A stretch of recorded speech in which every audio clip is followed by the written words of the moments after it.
ねえねえ、知ってる？女の人はお嫁さんになるのが仕事なんだって。仕事じゃないよ。ひな子はお嫁さんになりたくないの？でもお父さんに言われるとなりたくなくなる。宿題と同じだね。やれって言われるとやる気なくす。お待たせ。お姉ちゃん。何かいいことでもあった？ううん、昔を思い出してた。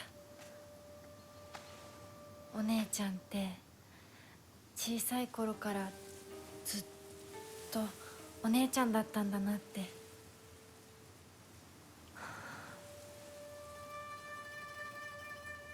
ひな子、私ね。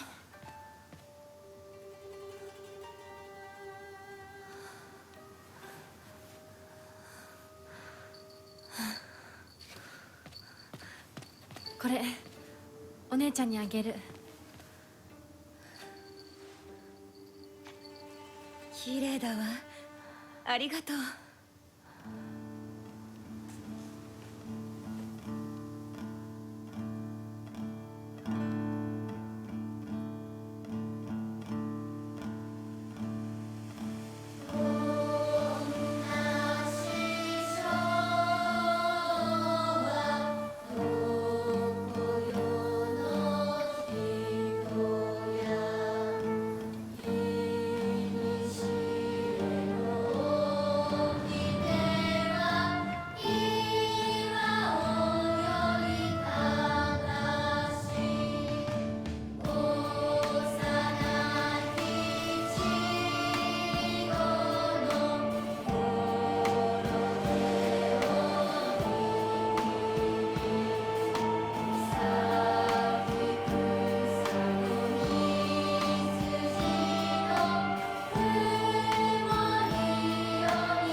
とにかく今後のことは親の方で話を進める。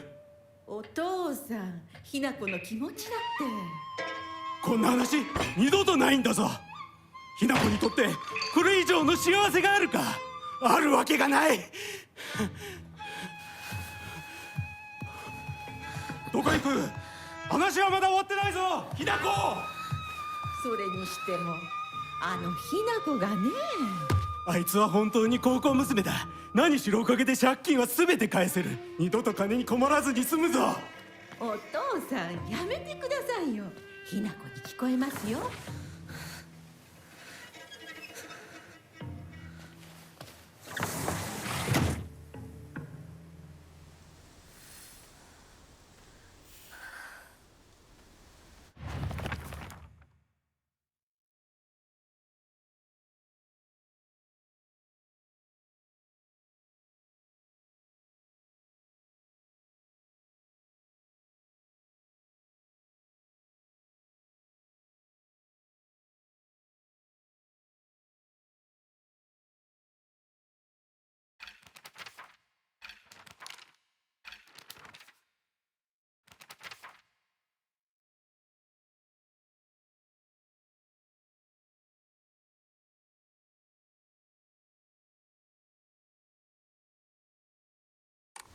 あってたまるか、そんなこと。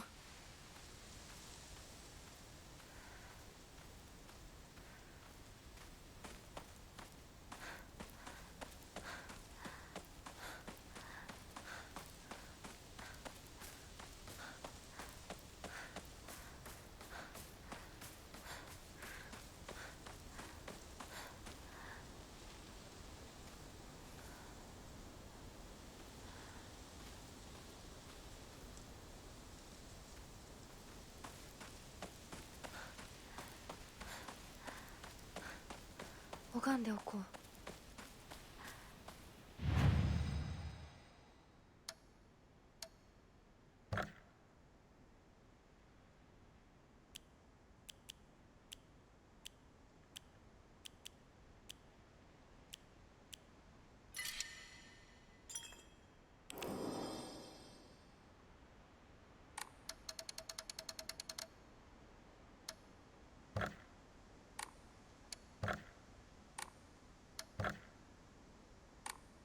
神様、私はどうしたら。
人気がないな。千鶴屋なら誰か来てるかな。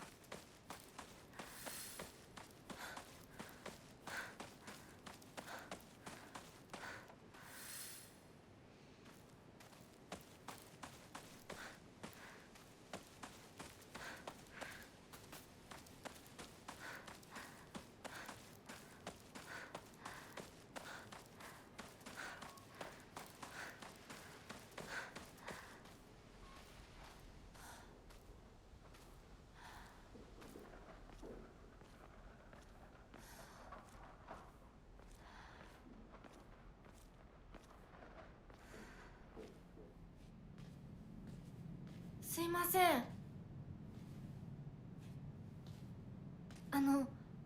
運転手さんいませんか？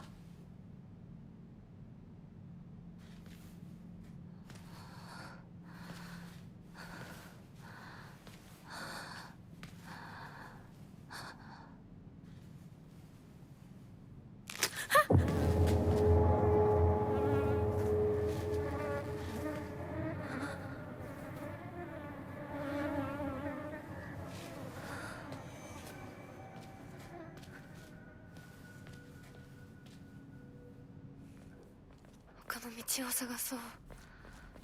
この先に抜け道があったは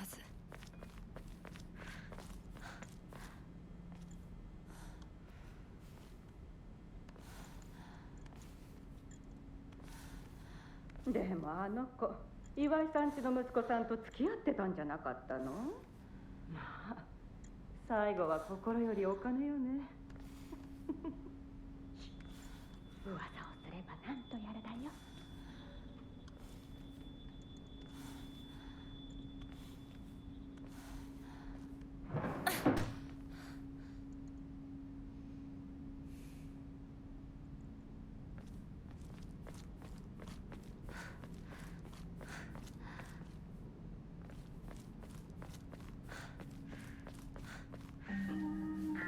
裏切り者。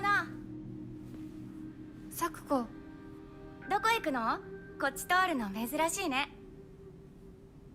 車が道を塞いでてさ。千鶴屋？今は誰かと喋りたくて。私も後から行くね。うん。じゃあね。裏切り者。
ぶられてる。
シュウだ。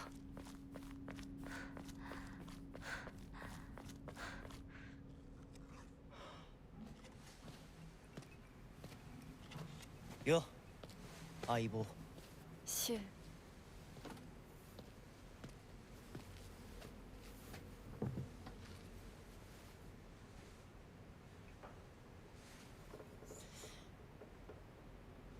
あのさ。うん。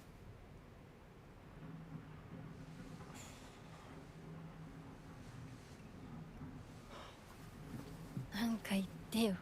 お前こそなんか言うことはないのかよ。相棒にないんだったら私にだってない。ま、お前らしいや。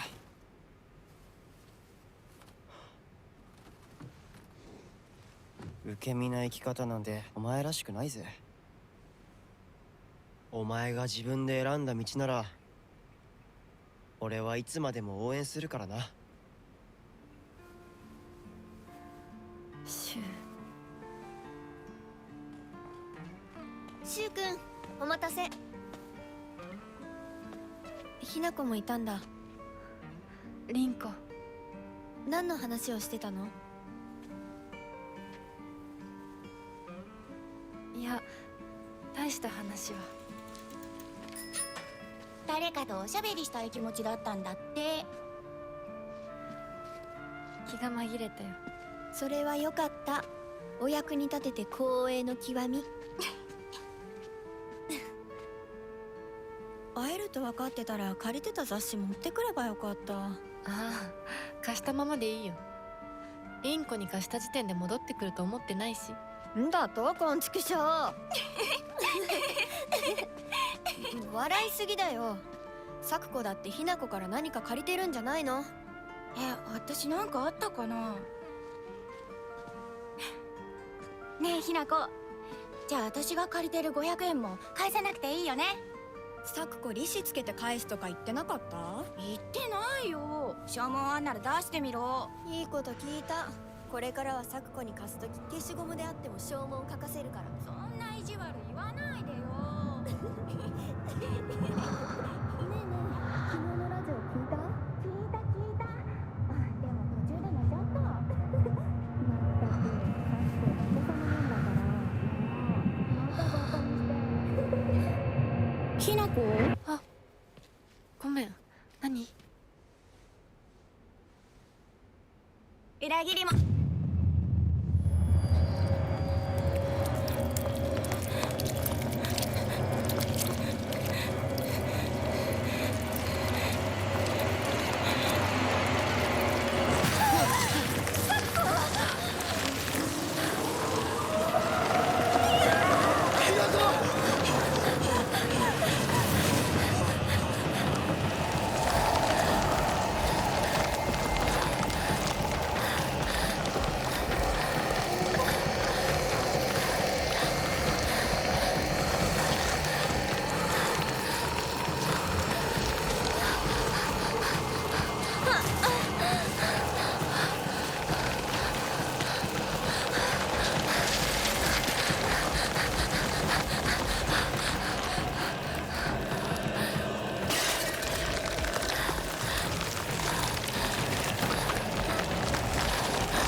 ちゃん。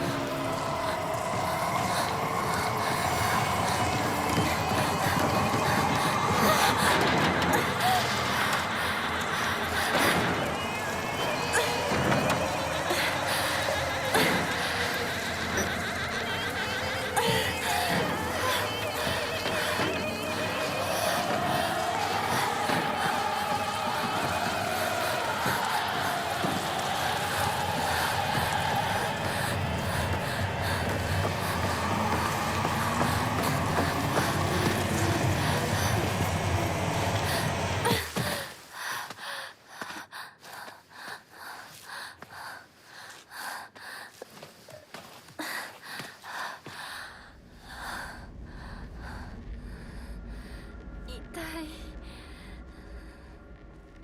これ週にもらっててよかった。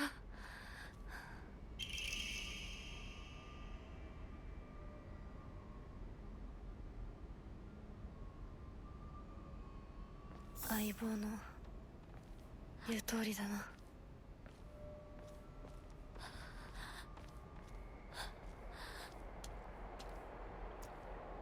And so, everyone, welcome to Silent Hill F. I hope you enjoyed that little extended focus beginning of the episode tonight. Trying something a little different tonight. Hello, Firehair. And hello to you, anyone lurking and anyone watching in the VODs. どこ？ Keep in 急いで mind 咲子のとこに戻 that らない this と。 is a true ending run, so spoilers will abound. Things from the other routes will be shown during this playthrough in the journal and whatnot, so have fun. Also, let's just we don't need these. We don't need those.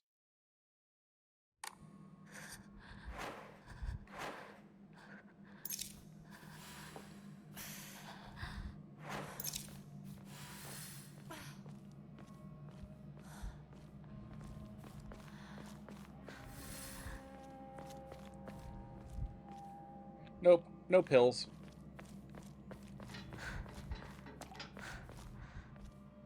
No pills. And thank you, Firehair.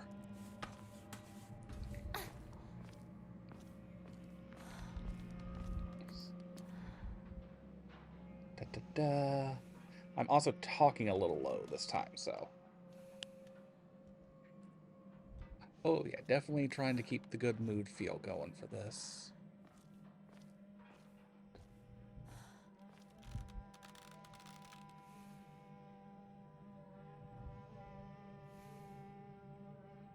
Let's see if we can get the camera.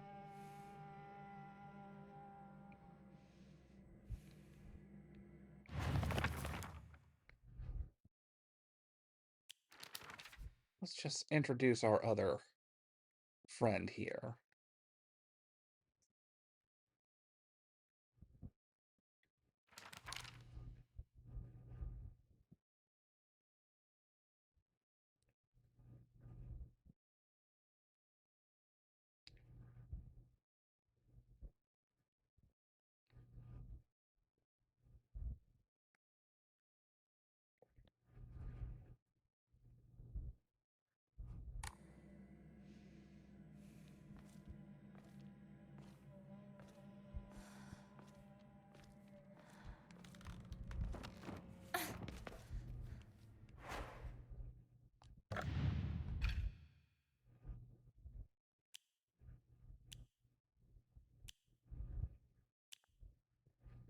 This is basically my don't lose weapons setup. Otter will restore weapons not in use. Hawk will decrease focus charging time. Don't actually need that as much. We may replace Hawk because we're not really doing focus attacks as much because that drains sanity. Like permanently drains sanity until you restore it. Since like the moment I beat the first ending, basically. Crab, Will not decrease while using focus. We keep that one. Restoring health after successful counters. Very useful, especially in the boss fights. And Owl, decrease sanity consumption while using focus. Very important to combine with Crab, because then we can just kind of park ourselves in focus mode and attack from focus mode and not lose durability. Let's see. Aha. Let's go with Hound. Hound will be useful here. Ah, you are welcome for the Tanuki. That that was Awa, and Awa loves to show all the zoo visitors her Kong. Like, she will go, like, she usually has it hidden somewhere in the Tanuki enclosure. I'm not sure the name of that zoo, but when she sees visitors, Awa will go and unhide her Kong and basically parade it out in front of all the visitors before taking it back and hiding it again. I've only seen one video of her doing that, but it is just utterly adorable behavior. Tanuki is dog. Tanuki is dog. Even if wild dog, still dog.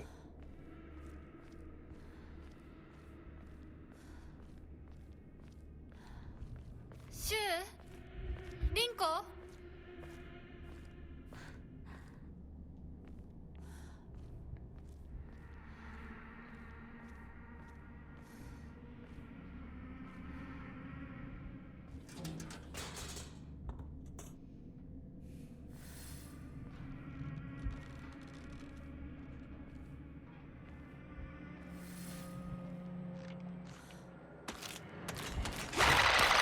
Gosh! Shit!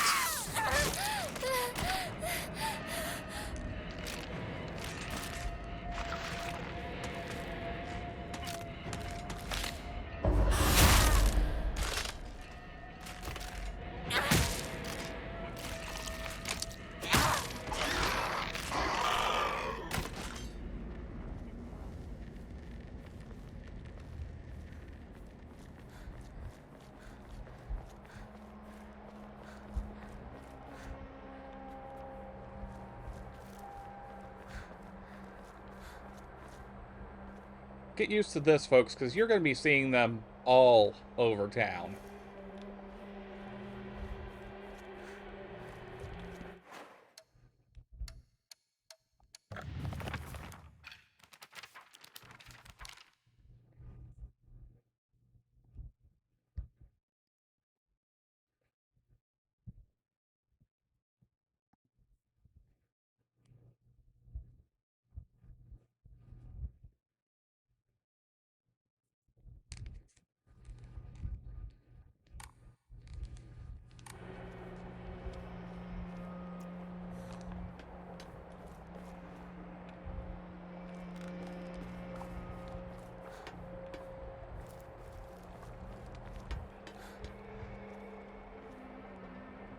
Do not tempt me, medicine. I know what you are now. I know what you are now. And if you're wondering what the red pills are, well then, let's see. No, it's not in the... Oh. Oh, that's new.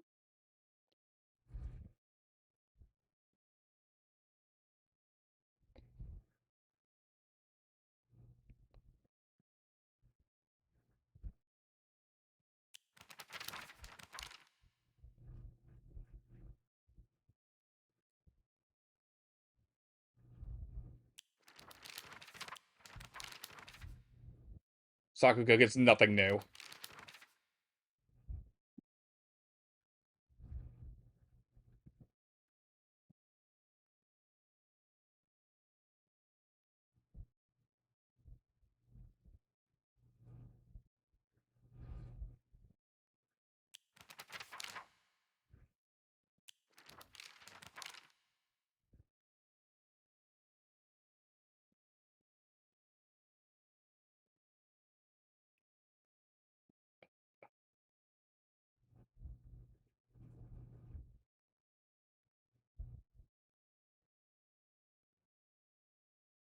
There's issues in this family, folks.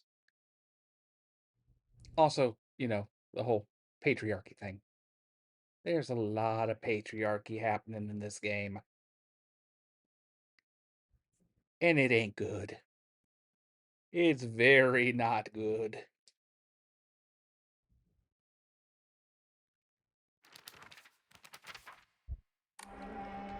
So yes, as I was saying, so you want to know about the red pills?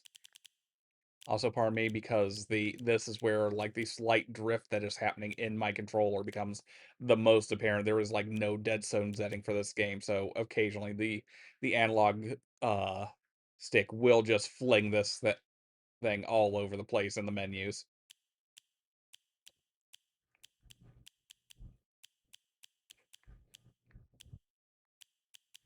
Let's see. Somewhere here is what we need to know.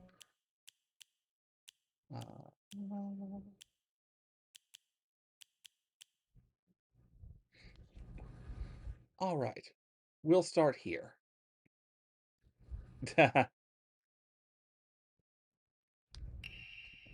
Research notes on Hakokuso. I have learned from reading exotic herbology that Kakura Makura is made by grinding up the seeds of Hakokuso, an extraordinarily rare herb. Hakokuso is notoriously difficult to cultivate, as it requires a very specific environment in which to grow. Rarely found in the wild, this precious medicinal herb is so prized that it has earned itself the title of the flower of the gods. According to folklore, the herb can give the ability to converse with gods, visit their lands, and even awaken dormant powers. With the manifold divine experiences this herb is rumored to provide, it is no surprise that numerous legends talk about talk of kings journeying to find it, under the belief that it holds the key to immortality. When ground, its seeds are said to smell of peaches. Now, let's just see if I can pull something up here.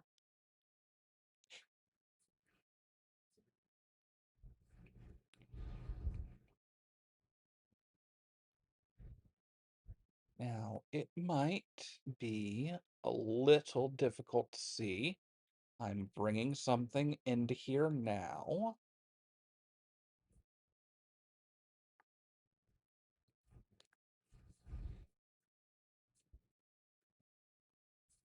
Let's see.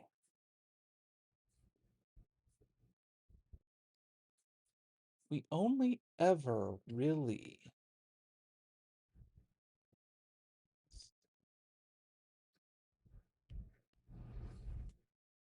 it in a processed form. But go to image. Let's just call it slideshow for now. Browse.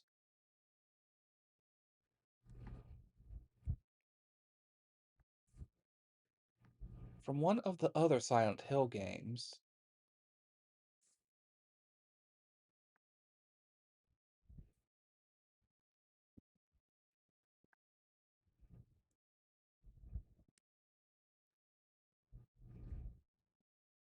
This is White Claudia from the other Silent Hill games. White Claudia, quoting from the fan wiki, is a perennial herb that grows near water sources in the resort town of Silent Hill, Maine. Its seeds contain hallucinogenic properties that have been used in religious ceremonies since the ancient past. They were extracted in the product of PTV, an illegal recreational drug manufactured by a religious cult known as the Order and distributed by Michael Kaufman to buyers, primarily tourists.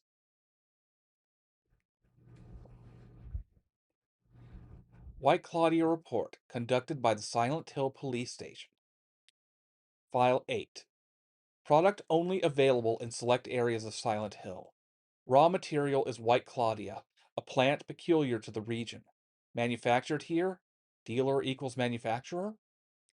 File 14. Perennial herb found near water. Reaches height of 10 to 15 inches. Oblong leaves, white blossoms. Seeds contain hallucinogens. Ancient records show it was used for religious ceremonies. The hallucinogenic effect was key.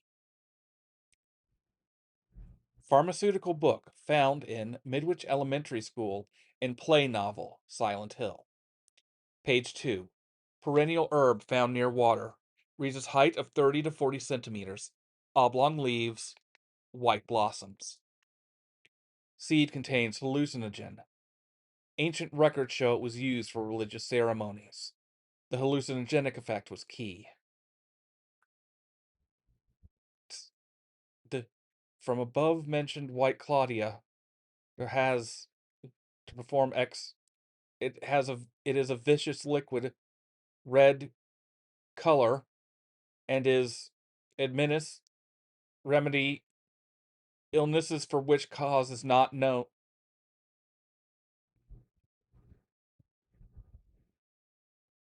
The wiki continues to say, White Claudia is a perennial herb that grows near water in Silent Hill.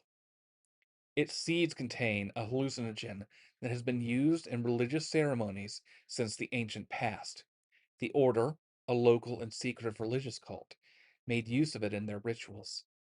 They manufactured it into a white powdered substance, an illegal narcotic called PTV, for Michael Kaufman, a doctor at Alchemilla Hospital, to sell to tourists on the black market. Their business dealing was a quid pro quo. He would distribute and profit from the drug in exchange for carrying out the illegal medicinal dealings for them, such as forging autopsies and medical reports, diverting pharmaceuticals into illegal channels, and allowing them access to parts of the hospital.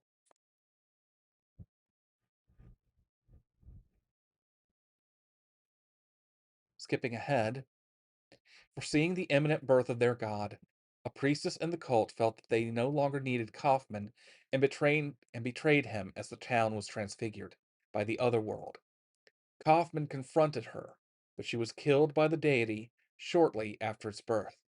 Kaufman met his demise at the hands of Lisa as the other world collapsed.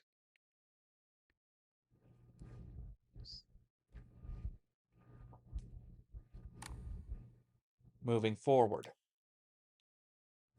what I will say here is I believe that the pills that we're seeing are a mix of two drugs typically seen in the Silent Hill series.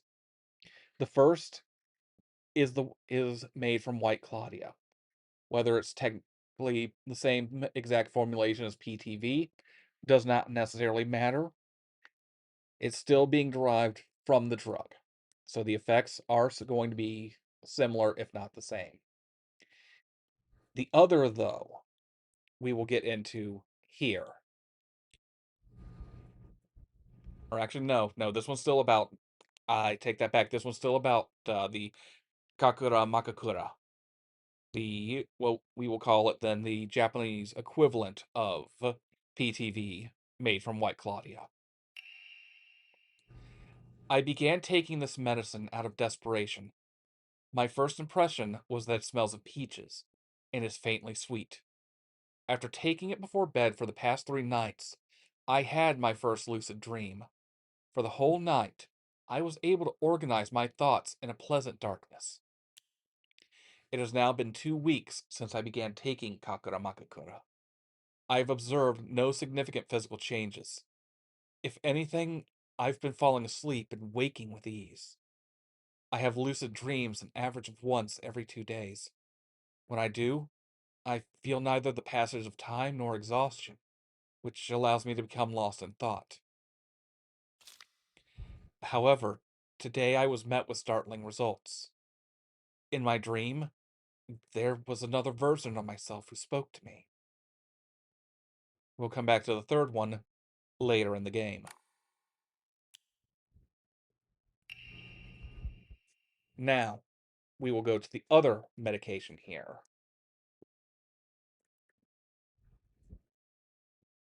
Research notes on exotic herbology.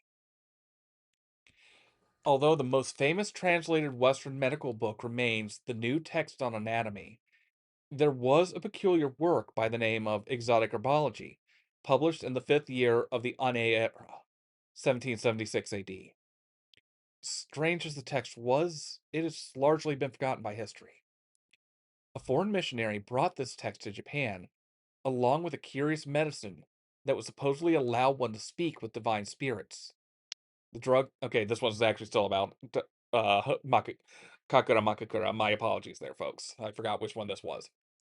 This drug came to be known as Kakura Makakura by locals. However, in order to have contact with the gods, one must first liberate one's soul. However, upon doing so, the individual will fall into a temporary state of unconsciousness, potentially leaving them vulnerable to malevolent spirits. So, we are taking something that has this in it. Fall into a temporary state of unconsciousness, potentially leaving them vulnerable to malevolent spirits.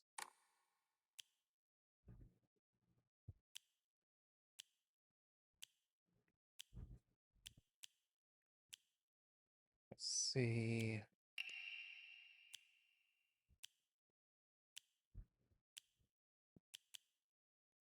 I don't think this is necessarily the one.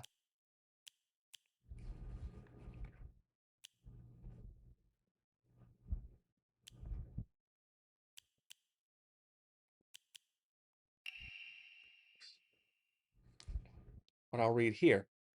Note from Shu. Hey, partner. These painkillers should work best for you. They'll not only take care of your headaches, but also any pain from injuries. I suspect that the main cause behind your nasty headaches is from you unconsciously grinding your teeth when you're upset. Does that sound about right? If you ever need to talk or anything, just call my name and I'll be there.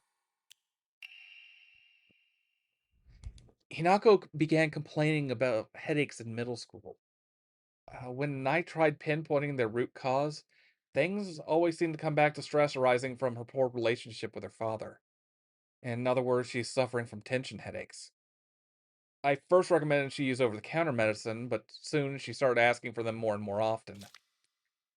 I don't like the thought of Hinako developing a reliance on such drugs, so I switched her over to traditional Chinese medicine that uses kudzu root and peony, as it should put less of a strain on her body. That said, I know the real reason she comes around so often isn't just because she's looking for medicine, but for a place to air her grievances about her father. As my grandmother always said, you can greatly improve the flow of someone's chi simply by listening to their troubles and empathizing with them. Hinako was thrilled with the medicine I gave her and said it works wonders.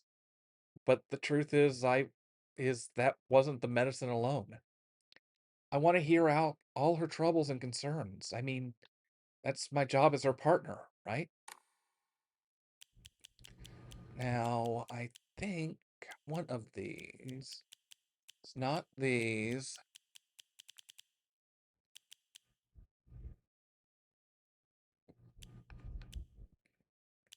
Let's see, where is it? No, it's not those.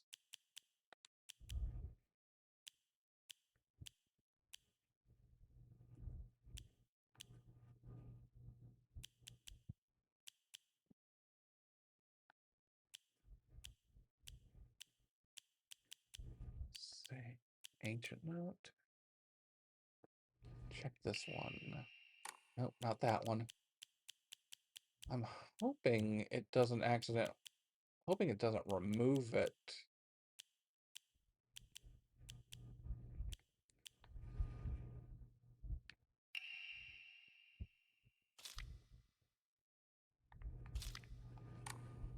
No.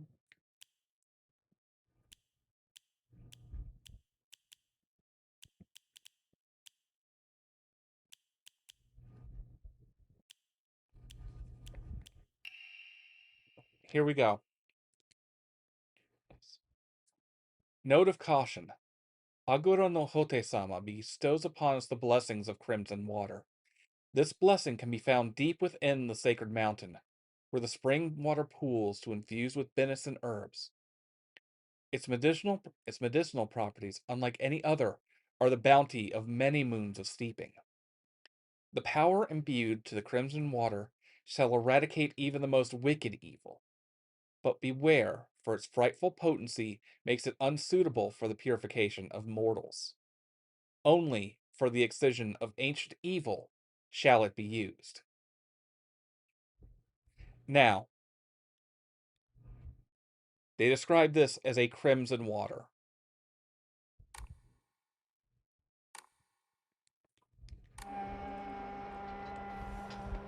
Just for shits and giggles, we have a red capsule here.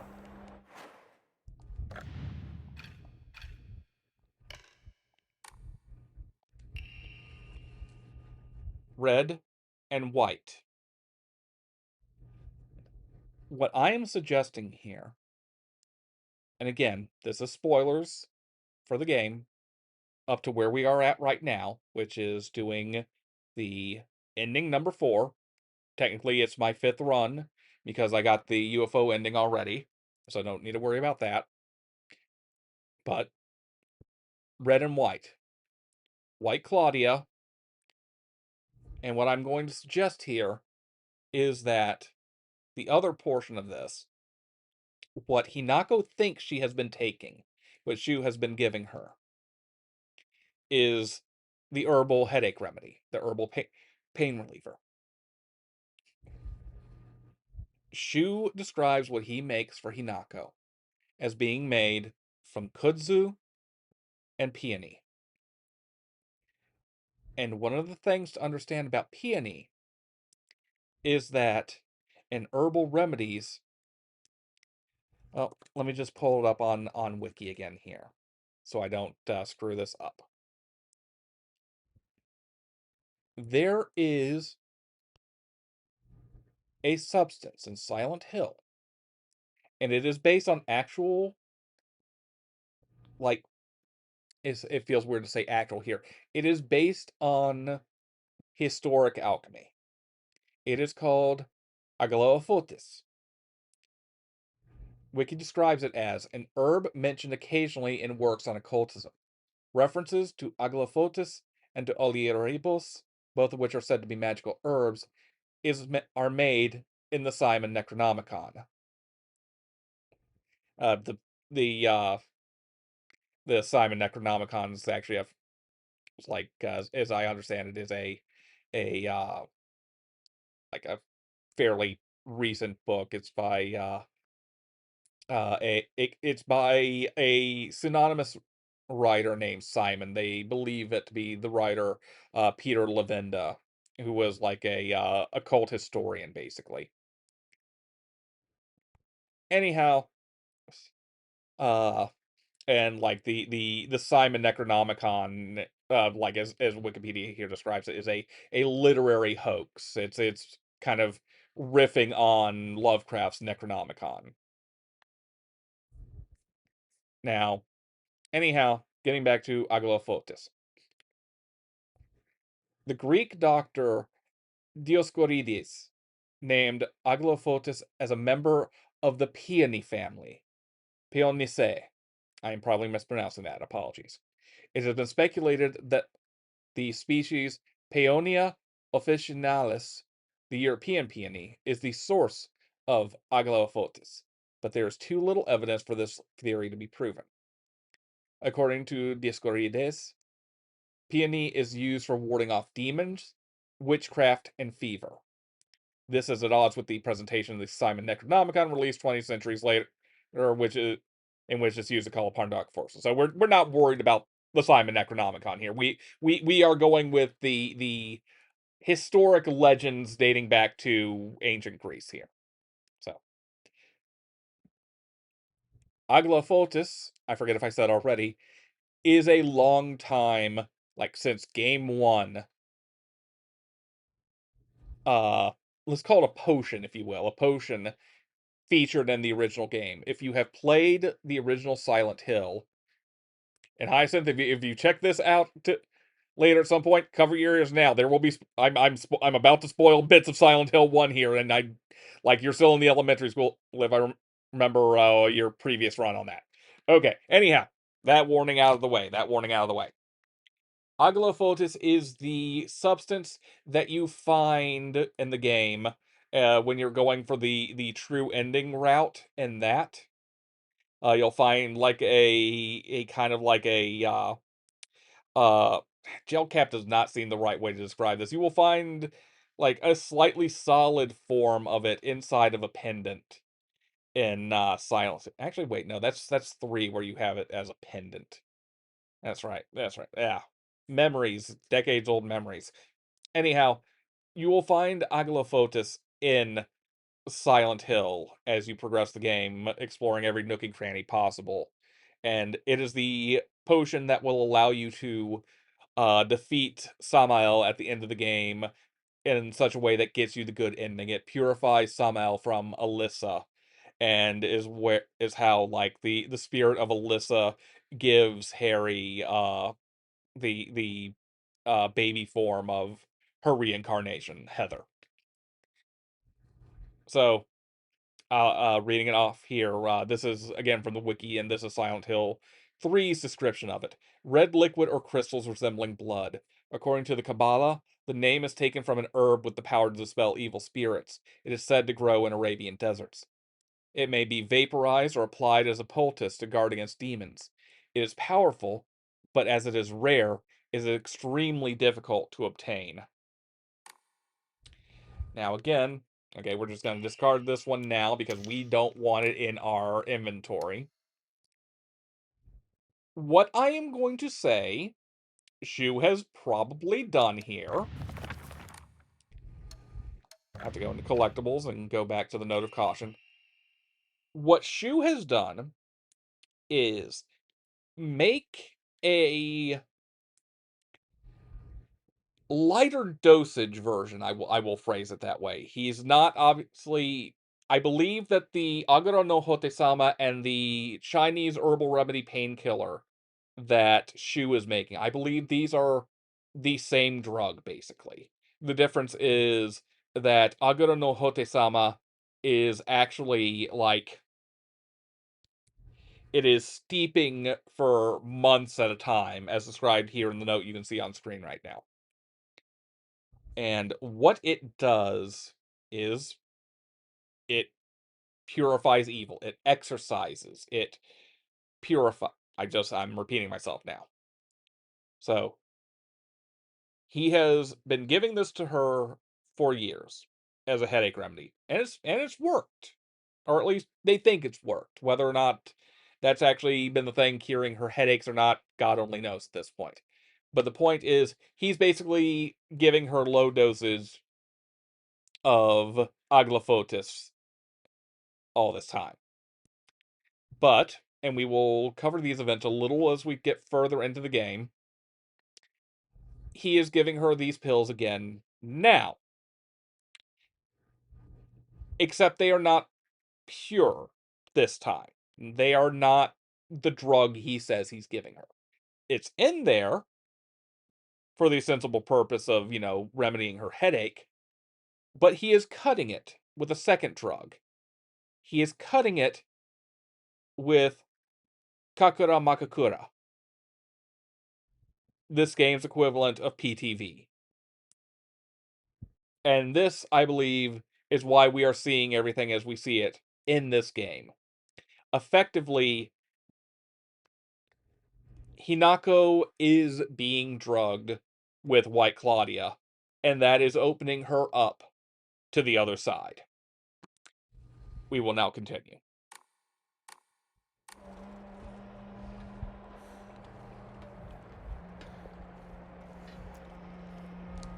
Folks, consider this a little bit of a lore explainer video series as we go through here. This is basically what has been bouncing around in my head for months now. Or not months, but months singular now.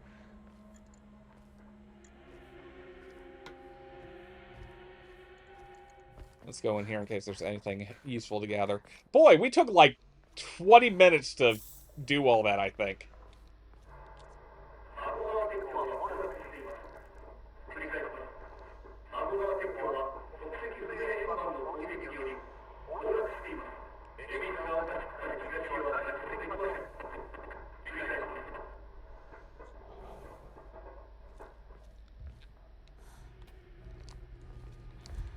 By the way, if you need to get to the UFO ending, that is the first thing you want to do in this game when you're on New Game Plus.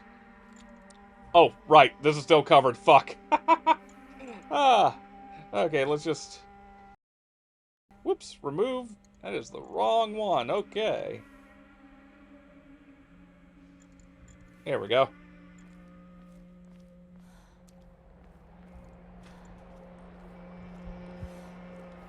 We don't need to go all that way. We don't need to go all that way on this run. More foxes. More foxes.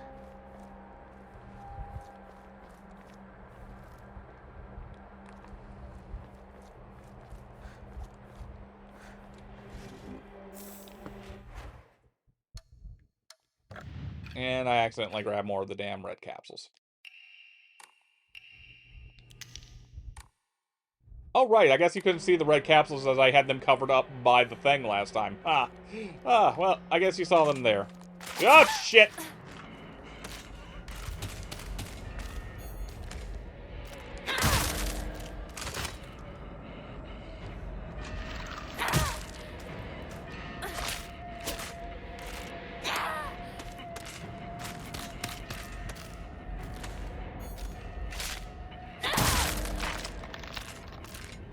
I didn't even have to wait for a counter, though I probably should have. It would have healed me.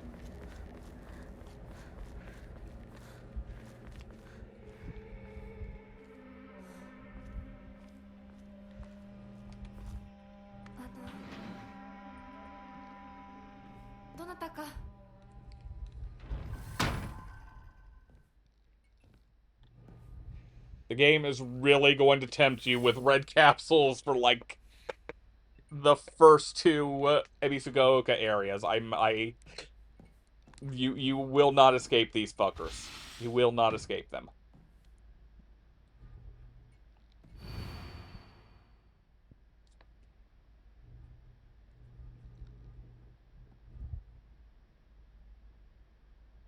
Nah. Nah. Away with you! Propaganda of the patriarchy. Away with you now.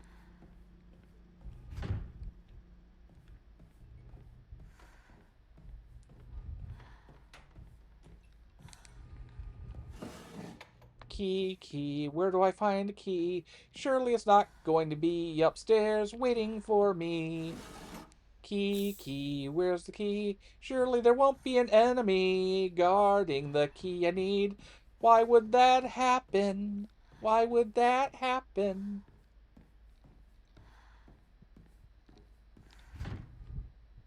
Nope, surely not in there. I can't open that door. Why would there be something in a door I can't open?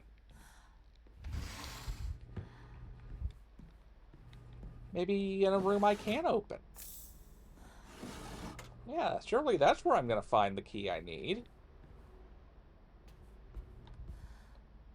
More red capsules. Oh, that's something. That's something. Oh, look, it's a key. And a weird thing. I wonder what this weird thing is. Oh, dear God. Welp! Welp! A key with unknown bloodstains. Not sure what it unlocks. Well, we have a key now. Maybe we can go open that door. Oh. Huh. This other door is open.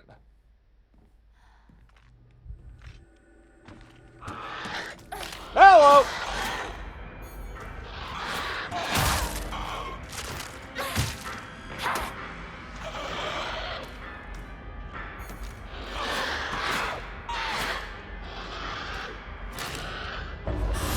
counter! And there's some health back. Okay. We're just gonna look around this room. Yeah, we'll look around the...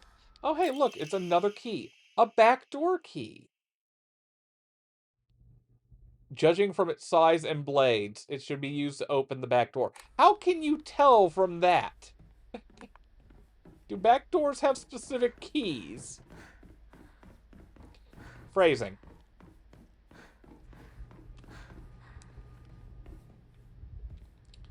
Oh, not looking at that magazine again.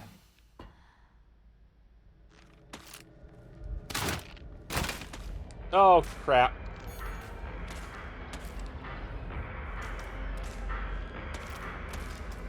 Yeah, if you could just stop that, maybe, that would be appreciable.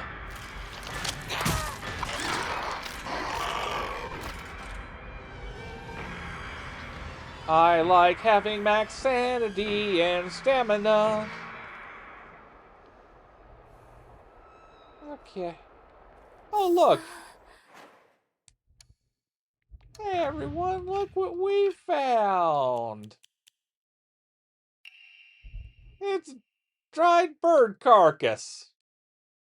Ain't that desiccated?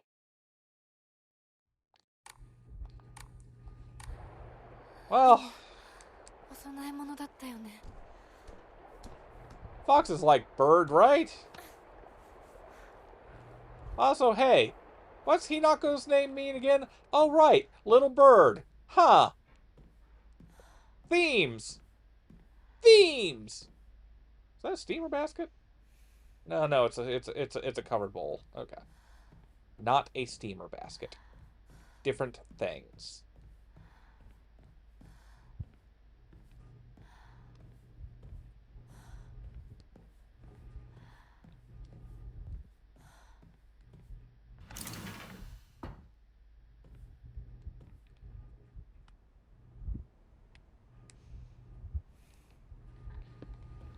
I do wish there was a quick turn.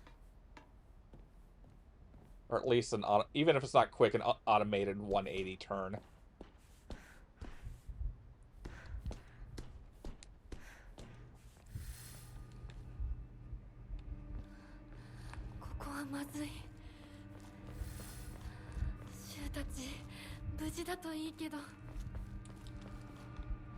Running to find my friends in a scary fog-filled town. Running to find my friends. This shit ain't good to be around. I'm not taking the pills. I'm not taking the pills.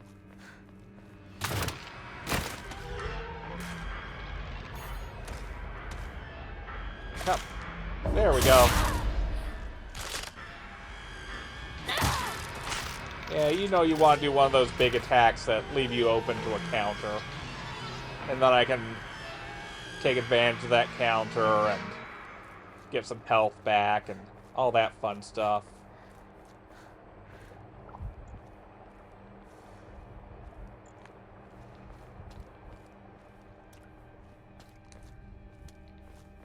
Oh, look, an antique comb. I wonder what that's for. Time to stuff things in a shrine.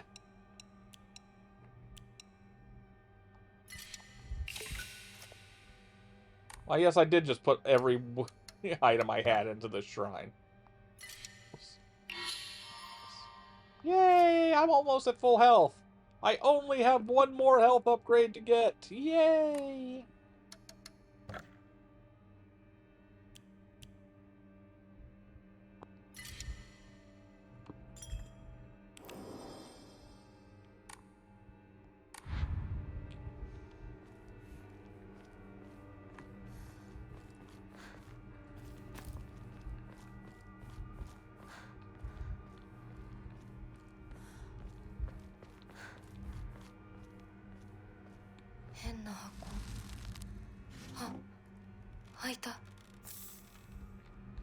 More combs.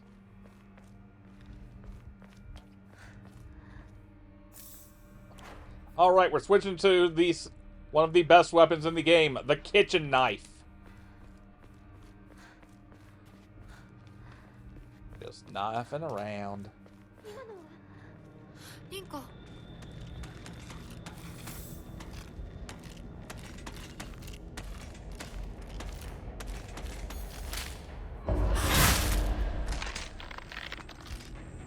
Yep, one hit kill on that. No, I don't need to hunt for items all over. I'm missing like probably 20 documents. Let's see. Okay, let's just bring it over here real quick. Collectibles, documents. Okay, I am missing probably about 20 documents. There's 100 in game that I'm aware of, if memory serves. And some of them are like you only see them on certain routes. I think I've collected most of... I think I've collected the ones that transfer over. So, like, when I say that, like, there are documents you will only find on certain ending routes near the end of the game. And they will not stay in your inventory on subsequent runs. They are exclusive to that for whatever reason. Then there are others that only show up on those runs as well, but they do carry over. So, like, if I go in here... Like, none of the scrolls you get at, like, endgame carry over, which is interesting to me that it does not do that. But, like... Did the washing machine thing carry over? Strange note. Da, da, da, da, da, da, da, da, da, da, da. Yeah, washing machine flyer carried over, for example, so that sticks around. Like, Hinako's diary pages will carry over. Where is Hinako's diary?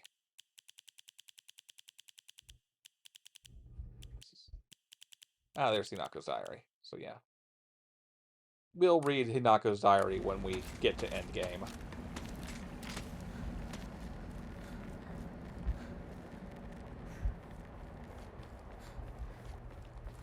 Not going that way.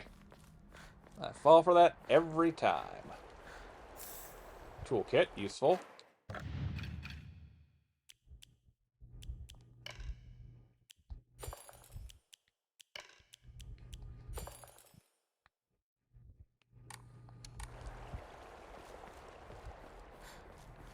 God, Jesus H. Christ!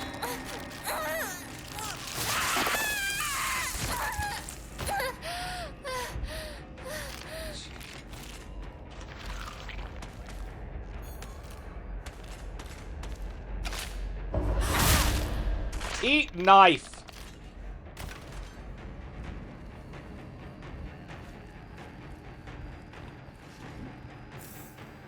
Okay, let's put Ramune where it goes. Rahamune, Rahamune. Rahamune gives back sanity. Not fond of regular Ramune flavor. I think I've liked some of the others I've tried, but definitely not regular. どこにいる Sure, I'll carry a Yokon.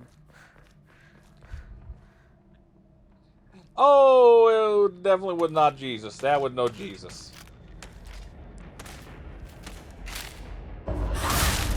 And hey, there we go. Back to full health. Oh, damn you. Okay, you're a 2-knife hit. Okay.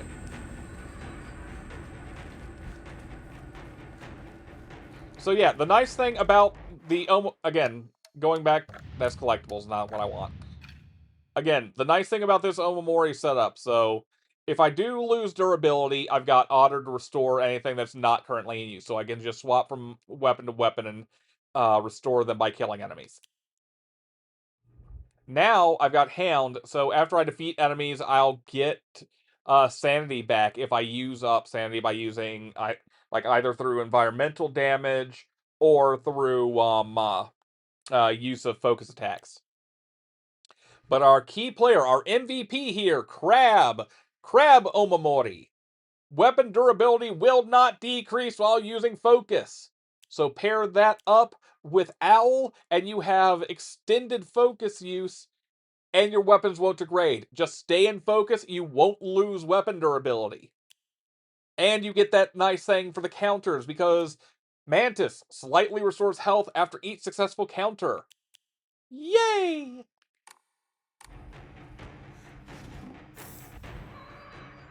Also, because it's this channel, though sadly I will not be using it during this run. At least I don't think I will use it during this run anyway.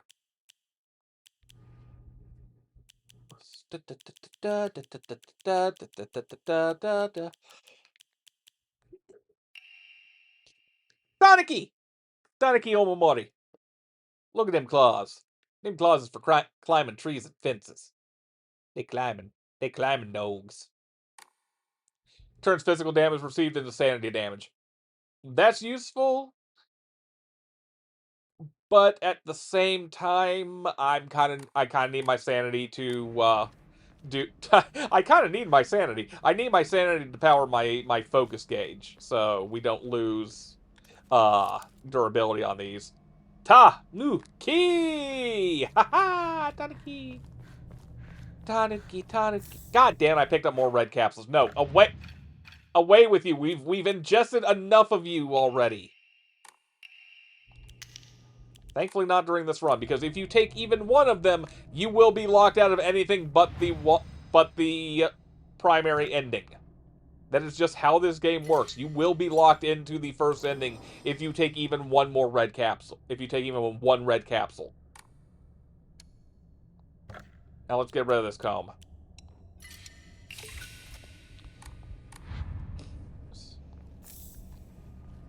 Peanut butter jelly, peanut butter jelly, peanut butter jelly, and a baseball bat.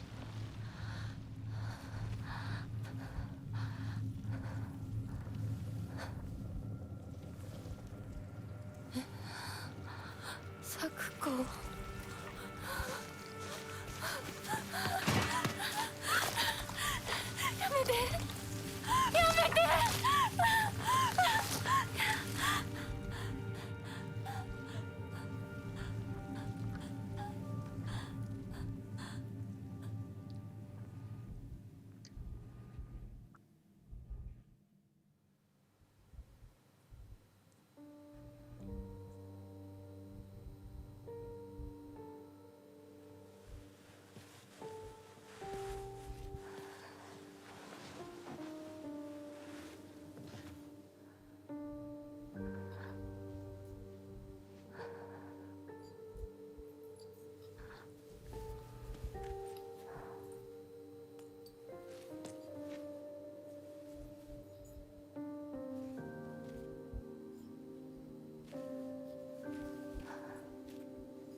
ちっちゃい頃の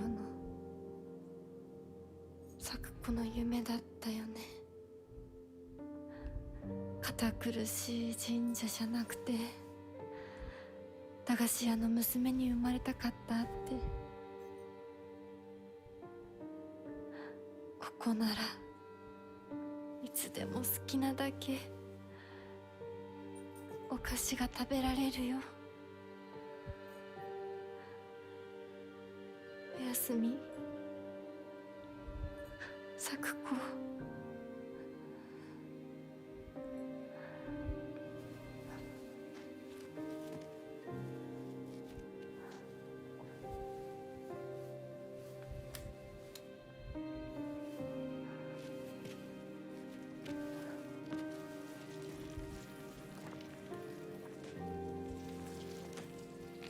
帰りな。今日はもう閉店だよ。咲子、私やっぱり咲子との約束守りたいよ。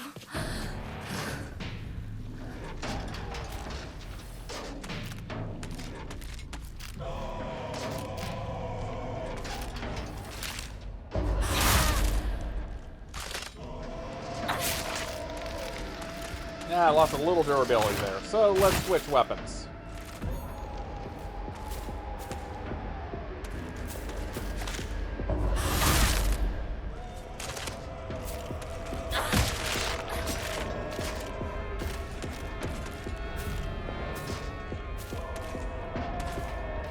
Back to our MVP, the knife.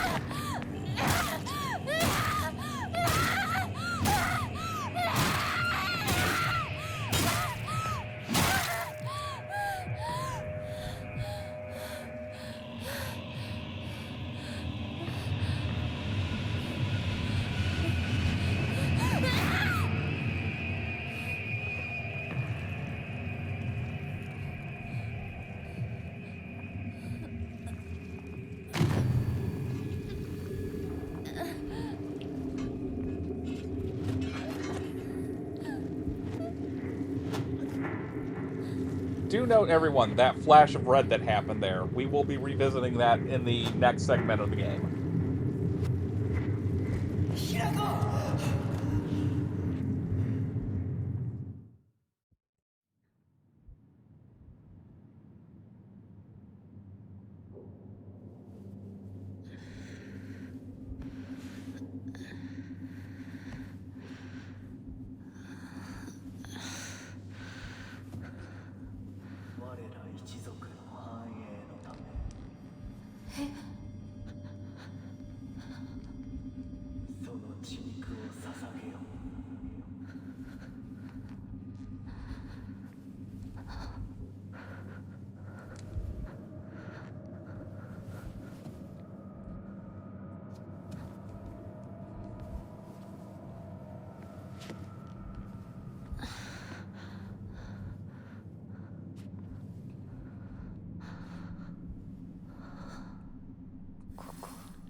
Thy restless heart betrays thee as unfit for this auspicious day.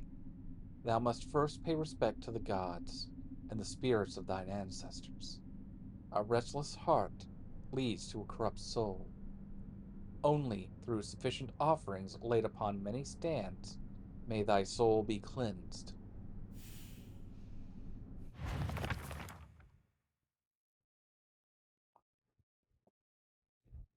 And by the way, the Crimson Water puzzle, interestingly enough, sticks around.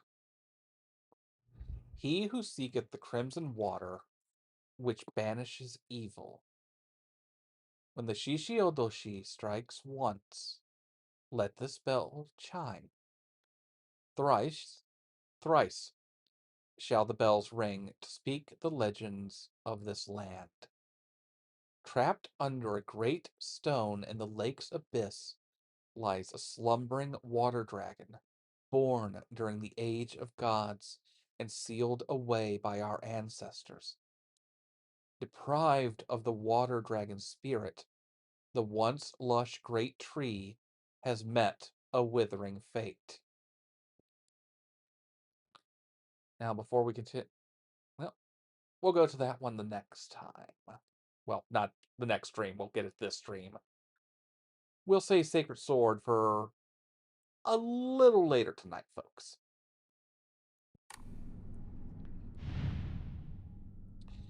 Now, the easy way to figure out how to do this puzzle thing that we're going to pick up the rat first. Sorry, rat, and yeah, this is a little gruesome. Sorry, folks. Wrapped in a leaf. Doesn't necessarily make as much sense yet. But notice all the pedestals here each have an insignia on it. rat, leaf. Rat, leaf, leaf. The one that cued me into how this was supposed to work was this one here. This vessel of some kind. I'm not quite sure what it is. And that's probably on me. That's probably on me. Nothing. We can rotate around in 3D space, but what we really want to look at here is the bottom. And we will see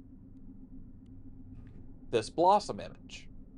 I've been assuming that's a blossom of some kind, but I'm not sure. It definitely blossoms out. It's at the very least some sort of radial pattern. The actual blossoms are in the back, as you can see. But if you look here, okay, we'll just go back. Then we have more blossoms here. So what we're looking for are symbols of that match up with effectively what we are. We want to match the symbols that are on the offerings and the symbols that are on the pedestals here. So let's go to the fish. I still have no idea what is actually in here with the fish. But I really have no idea what is in here with the fish. This one is the hardest one for me to like make out what the actual connection between the symbol and the offering is, because it's supposed to be these sticks, I guess. I'm not sure quite what they are, at least on the resolution of my TV here. They're a plant or reed of some kind. And I guess maybe the things that are in the fish are the same sort of reed, but they honestly they don't look like they really are to me. But just process of elimination. There you go. Check the fan. Oh, right. Yeah, okay, no, I always screw this one up. The fish do not go there. The fish go on there for some reason. That makes even less sense to me. Okay, yeah, so I always screw up the fish because I always make that mistake. Here, it's a little easier. We can see it right here on the fan. The same kind of like, I guess it's bamboo reeds. So, we place that there. And then, little sparrow. Interesting how that symbol keeps popping up every single time. Easy as pie. Sakura blossoms go with Sakura blossoms.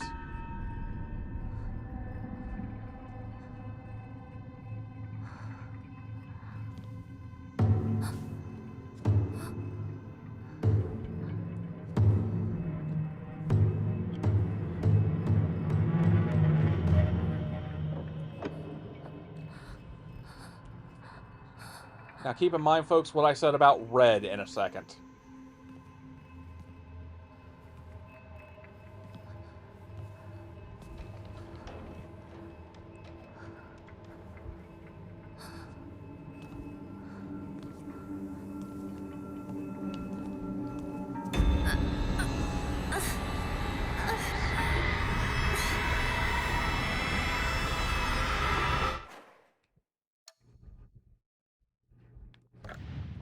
Again, let's see.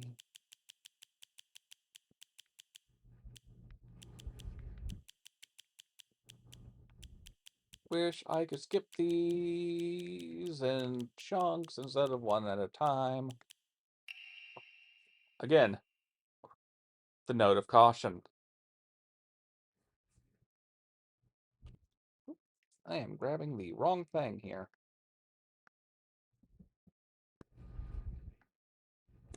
And I'm stretching that instead of doing what I actually want, which is revealing the rest of it. Agura no Hote-sama bestows upon us the blessings of crimson water. Crimson water. The power imbued to the crimson water shall eradicate even the most wicked evil. But beware, for its frightful potency makes it unsuitable for purification of mortals.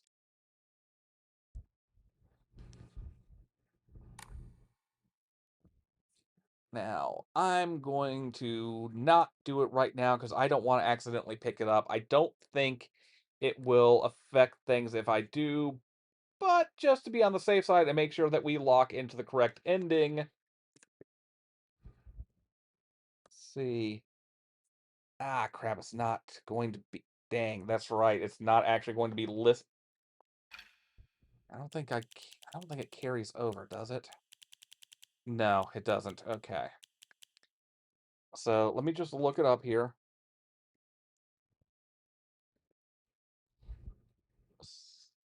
Let's see.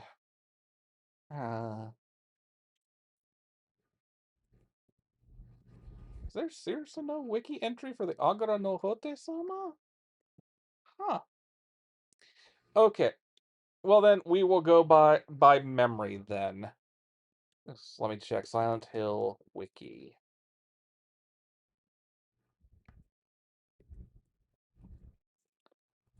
If I just search Sagara or Agara Silent Hill wiki. No. Okay. Okay, so Agara no Hote-sama. If you pick that up, actually, let me just... I'm being persnickety about this shit. Agara no Hote-sama description. Okay, let's see if let's see if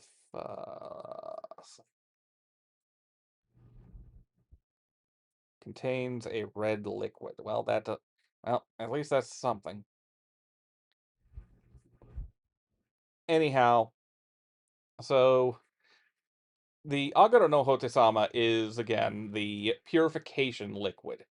You will also need to, like, if you are doing what I'm doing now, at some point in the game, you will go to the House of Crimson Waters. You will do a puzzle there, which was the one I showed off earlier here in the journal for Crimson Water here. This will cause the waters in this area to turn red. I think they turn red because I think they're normal when you walk in, but I may be misremembering. Anyway, they will then lower, and there is a basin towards the end of the game that you will immerse the sacred sword into to purify it. You will lose the benefits of the sword. It's about maybe a little less powerful than the knife, maybe on par with the hand sickle, but it is something that purifies evil.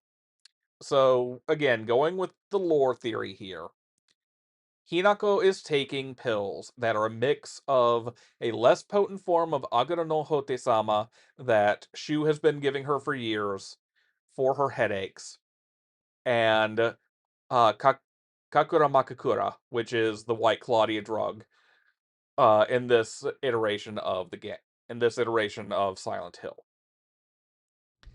So she is ingesting a powerful, spiritually connected hallucinogenic that literally connects you to the other side, to the other world. And she is also ingesting Agara no Hote, a lesser version of Agara no Hote-sama, a lesser version of Agla Photis, a less potent version of it. She is taking two effectively contradictory spiritual drugs. She is taking something that binds her to, and I'm dropping my controller, and which is why this thing's going all over the place now. She is taking a spiritual drug that connects her to the other side, and she's taking a spiritual drug that is an exorcism potion. So I'm thinking here, whenever we are seeing the flashes of red, that is the Agara no Hote-sama purifying anything that is in Hinako. It is also screwing with her connection to the other side here, which will come to play as we go further into the game. Because, pardon me, that was a burp. I believe what we are seeing in the game here is during certain events, as we get a little further along, I will explain more. But as we are in these events, Hinako has been taking these pills, and what is happening is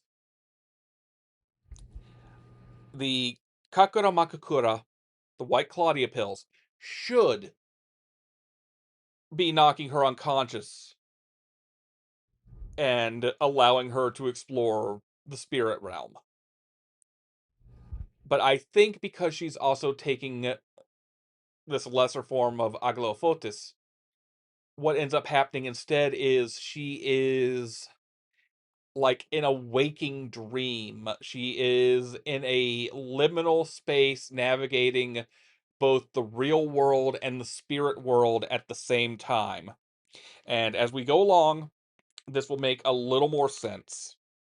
Try not to say too much off the bat here. I want to try to get it as naturalistically as possible, but just kind of keep these ideas in mind as we go along here.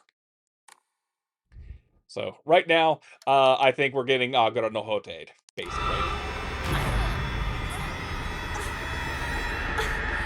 Also, that is loud. I apologize if that is too loud. Oh boy.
You know, in the previous 4 runs, I never actually bothered to look up before. Holy crap.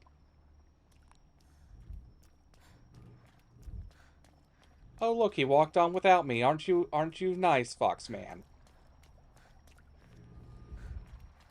Oh, there he is.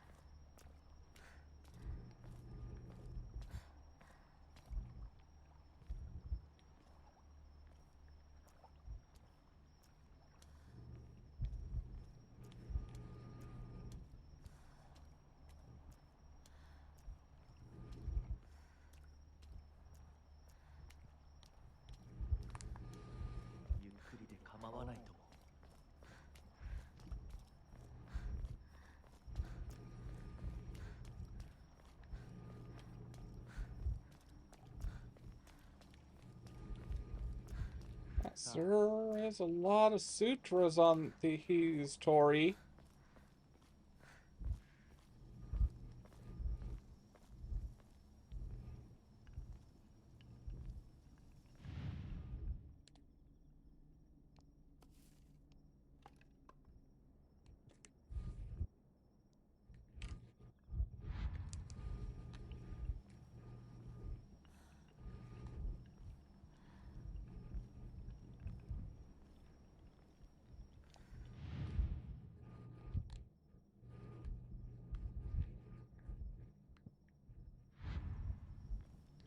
By the way, you notice all these Emma here. And the thing you collect in the game to upgrade Hinako's traits is also an Emma. But what I find interesting, like you see what all of the things are on those. It's a bunch of yokai that take up most of them, I've noticed. But on Hinako's Emma, there's a little bird. Again, Hinako, her name. You're collecting Hinako Emma.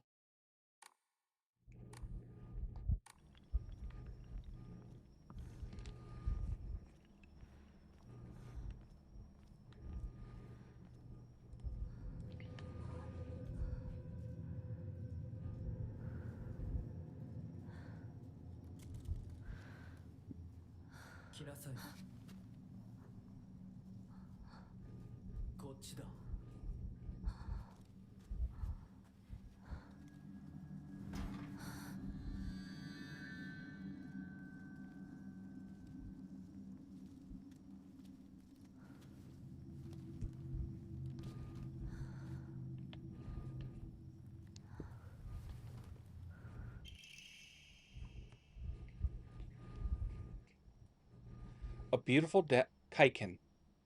A beautiful dagger used for ceremonial purposes.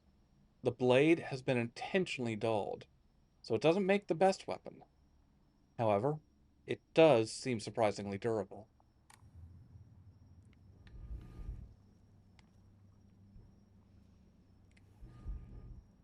Creepy fox, creepy fox. Creepy, creepy Mr. Fox.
Okay, pausing this real quick. We'll follow him in a second, but let's see.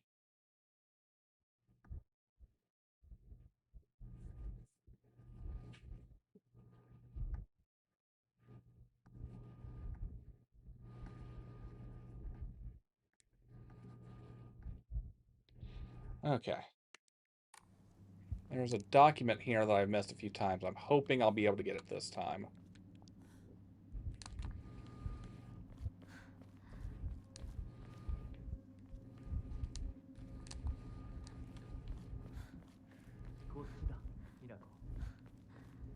Thanks to this game, I learned Kochi.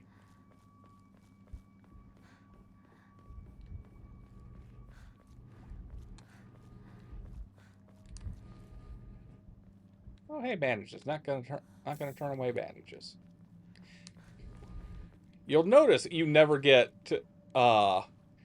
pills in the Dark Shrine. You never do.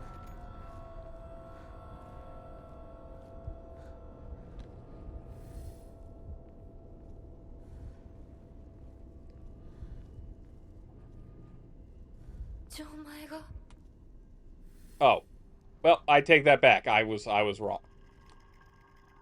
Interesting that it appears here. Actually, I'd actually forgotten this. I can't remember any other times you actually find red capsules here in the Dark Shrine. Yeah, that was not me. Or, well, I mean, that's the controller and me fighting the controller. Now, we could solve this right here. We really could. But we want to go find some things real quick. There's a few useful items scattered around. So we're going to save. Hit confirm.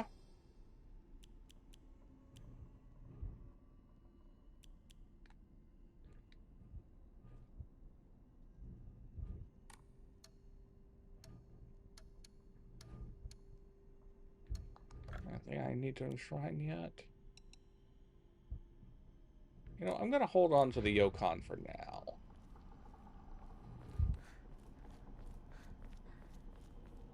Now, we could go back that way, which is technically what we're supposed to do. But that's going to trigger some unfun times if we do that. And I want to keep the unfun times at bay for a little while. So, we're going to fuck off over this way instead.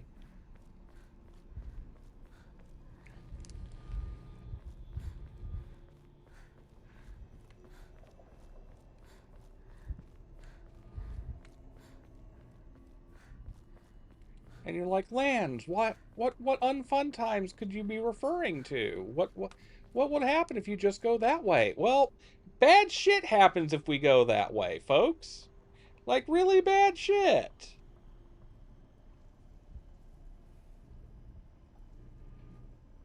Oh, I just noticed. Sorry, Fire here. I had things covered up on the screen here. Game heard you. I believe this one took Mike a while. The lock puzzle, you mean? And Silent Hill, the unfun times are always lurking. Yes, they are. Okay, let me just move this over and also kind of... Okay, so I think the scrap of paper that I want is going to be... yeah, I'm going to have to trigger the unfun times to get the... Well, hey... Maybe, maybe not. Let's... Okay, no. Okay, I can maybe get to the other scrap of paper without triggering the unfun times.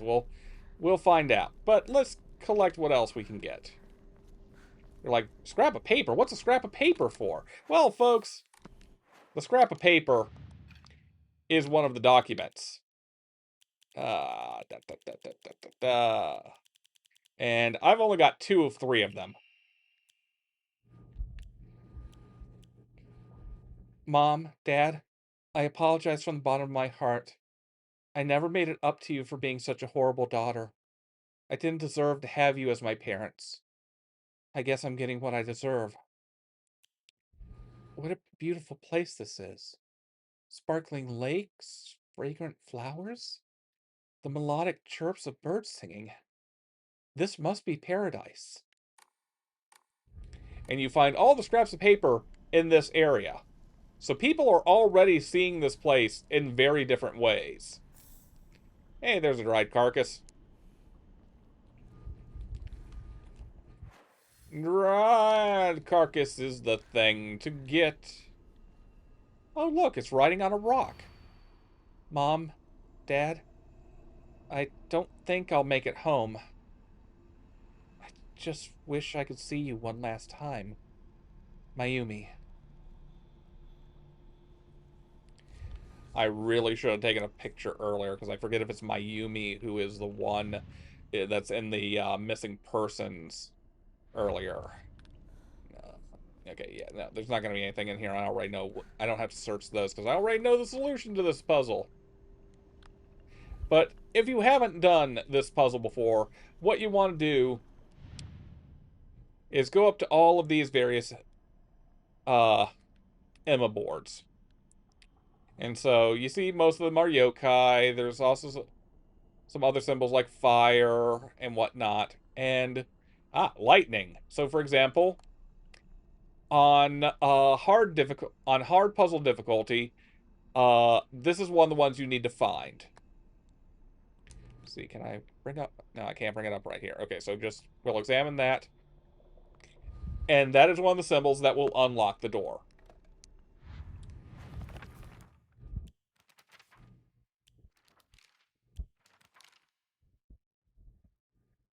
I actually failed to read the thing. Well, we'll go back. We'll go back to it in a little while. There's a document that you... Oh, right. No, that's why we haven't gotten it yet, because we haven't triggered the unfun thing yet. You only find it after the unfun. You only get it after the unfun.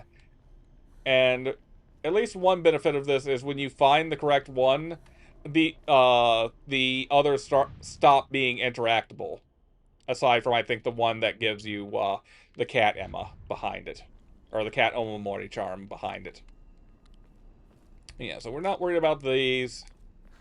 We can ignore these for now. Also, again, I know the solution to the puzzle. More or less. It'll take a little finagling as I remember which weird... Or I can't say weird. As I forget which symbol is which, but yeah, I know it well enough to do that. Gotta have unfun before you can have any pudding puzzles.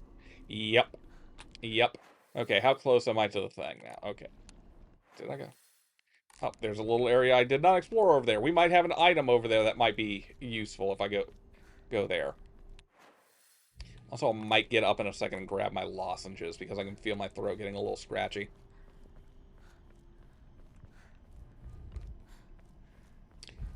Run and run and run and run and running. Okay, this way. This way. Okay. So, the combat's definitely rough at first. But again, I have gotten really good with the combat, especially thanks to the Omamori that I was talking about before. Like this setup, it just lets me ride focus mode. I wait for the counter window to open up. I do my counter, and they get to go fuck off. And I get a little bit of health back when I do my counter. So I'm having fun with the combat now. It's a little bit of a waiting game and a back and forth, a little bit of give and take, but yeah, I think it's good. It's definitely, you know, balanced for like your third run rather than your first, but it's a survival horror game. It's a survival horror game. It's not meant to be an action game, you know? To whomever happens to read this note, it becomes so easy if you just stop and give up. After all, you're already among the dead. Well, that's ominous. You can't see it, folks, but I am nodding my head towards the laptop screen as if this was a camera that you could see my face during. No, no, you just get little ping tuber me instead. Also, I'm grabbing the wrong thing here. I'm grabbing the chat that the backup chat display that is not on screen. There we go. Now I'm grabbing my ping tuber and this will pass for nodding for now. Okay.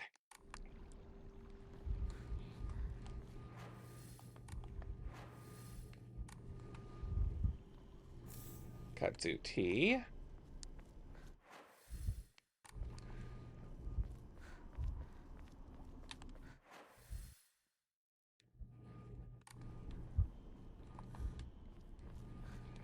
On a rock behind the Emma.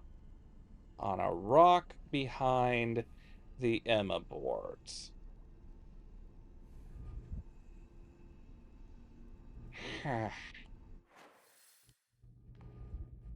Ah.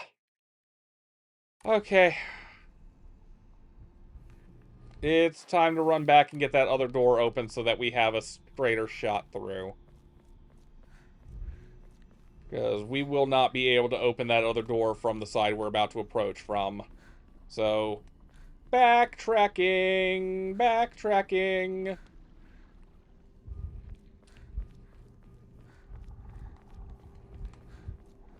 Folks, this is going to be... It's not going to be as labored a run as my previous 4 runs, but it's going to be a slightly labored run. We are going to be taking our time with this and getting a little nook and cranny-ish at times. Speed running this one ain't. We gotta let them cutscenes linger. I don't know why I'm saying it like linger. Linger. Okay, somewhere around here is that fucking door. Honestly, what I should have done is just come over here and open the door first and then backtrack, but yeah. Divine water. That'll be useful. In fact, you know what? Equipment. Items. Okay, kudzu tea goes there. Chocolate goes there. Or I'm...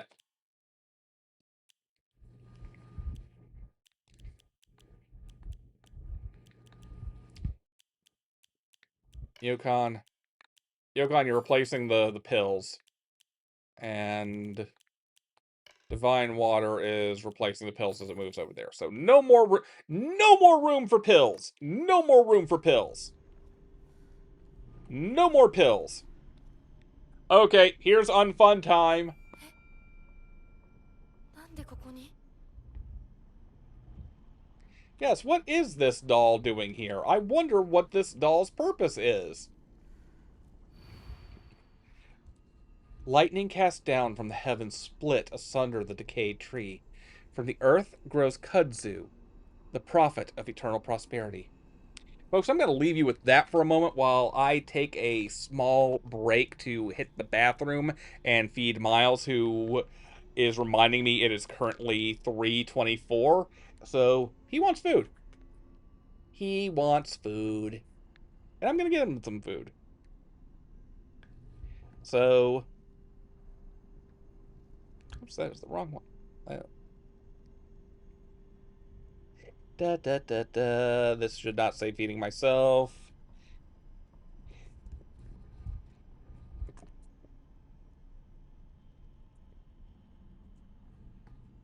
Feeding the fuzzy cat. Stay tuned.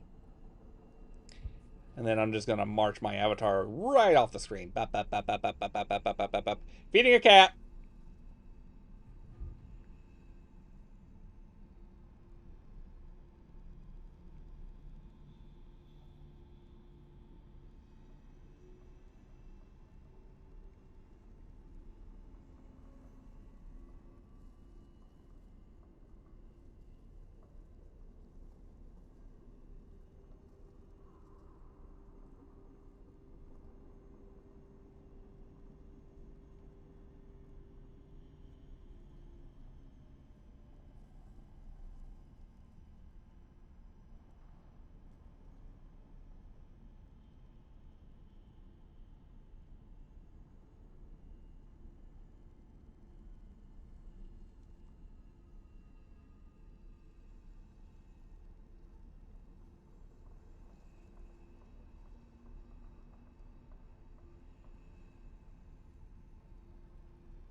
And we're back.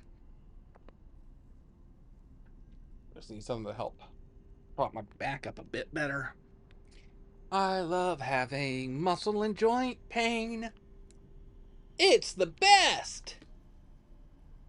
It really isn't. Okay, now for the bad thing.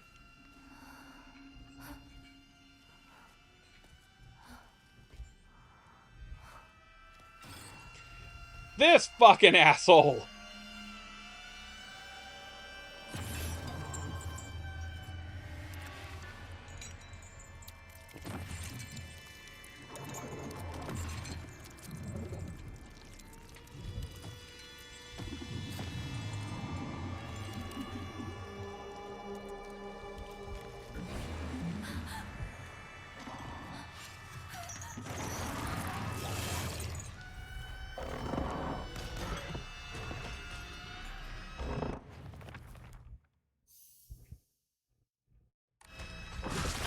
Ow. I should have done...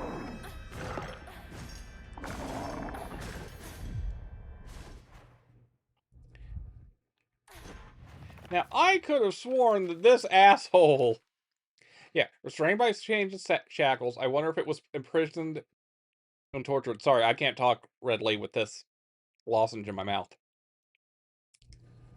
It seems to be searching for me by sound rather than by sight. I should be mindful of my footsteps. And that thing still finds me.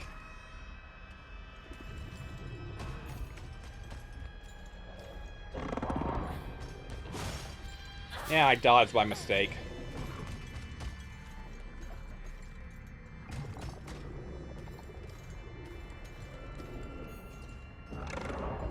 There we go. Thank you, Firehair. Okay, he's down. The fucker is down. The fucker is down. The fucker is down. Oonce, oonce, oonce, oonce, oonce, oonce, oonce, oonce. 5 runs and I never picked this goddamn node up. Anyhow, now I have it. What a terrifying place this is. Nightmarish swamps, rotting trees that look like bones. The echoes of screams. This must be hell.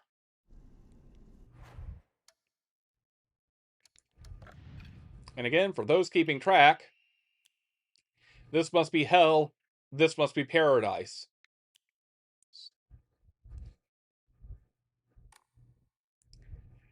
Feel like we're kind of a in-between thing.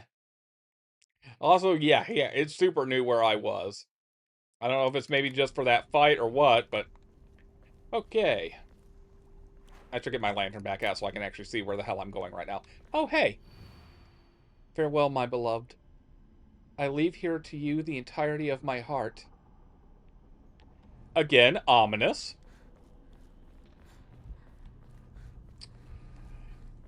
And this is us going for more,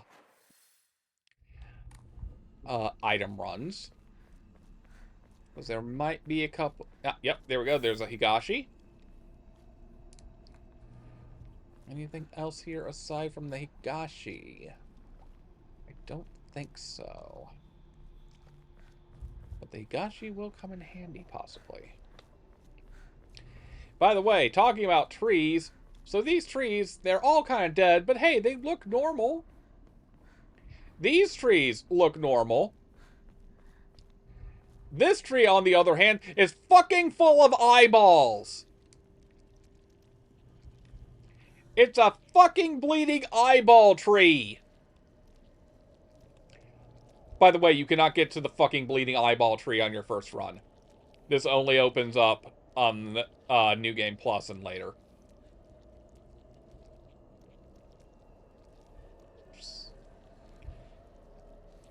Hello, Fremzy362. Welcome to the stream. I'm not adding anyone on Discord right now. I'm sorry, but hey, if you want to see the next stream will most likely be tomorrow, where we will be playing more of this. Goal is to get it done mostly by the end of the weekend. I think it's probably going to take into Monday or Tuesday, but I think we can get this done in like 4 streams. And let's eat another higashi. Or, well, let's take another higashi. We're not going to eat it. Oh, look, it's wishes. I forget what it's called, but basically you write your wish down, and then you tie it into a knot on these ropes and leave them there, and they're supposed to come true. This is a shrine, after all. Yep. Nope, just run. Just run. I'm not even engaging with these things. Ah, fuck you, it's you. I hate these things. And that's why I hate these things. Also, I see what you did there, Firehair. I see what you're doing.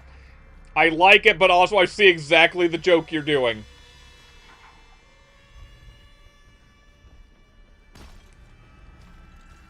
Oh, looky, he came back to life.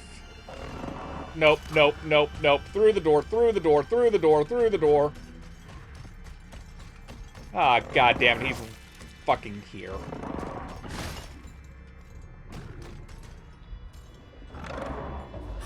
Okay, at least I got some health back out of that shit.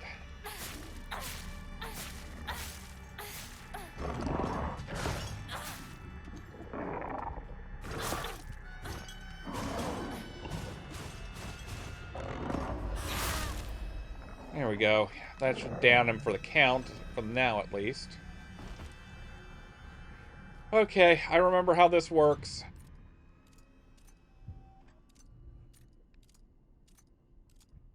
There we go.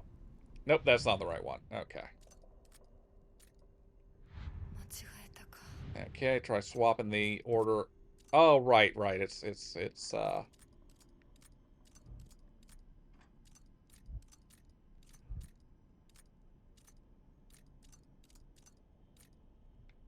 that one and that. There we go.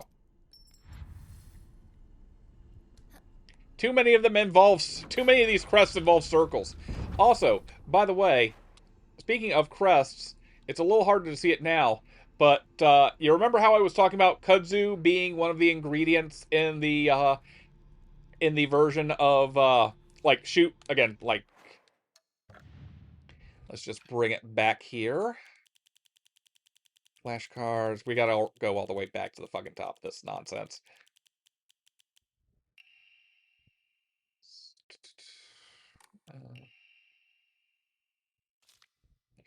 Again, kudzu root and peony. This is what she was using to make the lesser version, the less potent version of Agano no Hote-sama. That is naturally brewing beneath the Zuneki estate.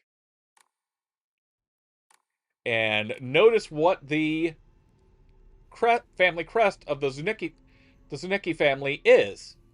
I'm hoping I'm getting that sound on the TSU correct. I always kind of screw that up when I try to say it out. Pardon me, out loud. But that's kudzu. That's kudzu. And also, just for shits and giggles, I got kudzu tea. A slightly thick drink made by dissolving kudzu powder in water. In this region, ginger and gently freshly pressed juice are added to enrich the flavor. Freeze it before drinking. Slowly restores health and current max sanity for a set time. Can also be used as an offering.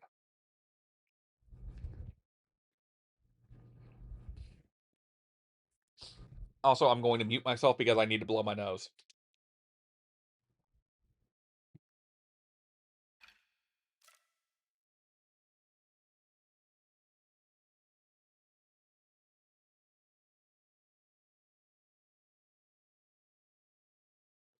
And now I'll take my own red pills.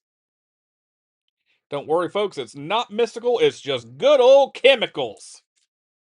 It's decongestants, it's natural decongestants.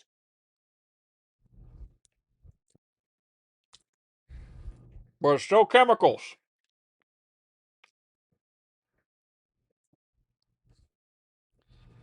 Ah, my shitty attempts at comedy. Okay, that's gonna take like an hour to kick in, but still, I probably should have taken that earlier. Yeah, where did he go? Oh, look, it's a big key. Guarded by foxes. Let's see what happens.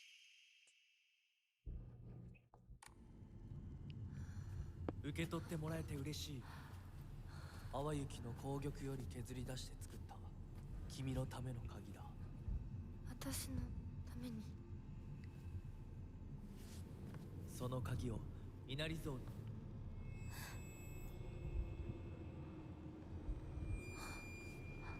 I hear a mile somewhere around me.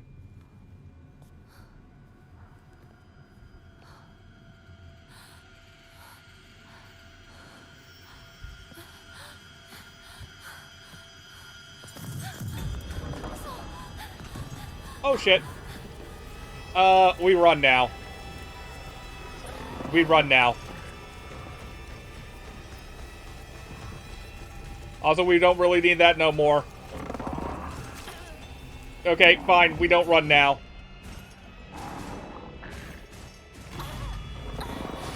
Of course I get the headache right there.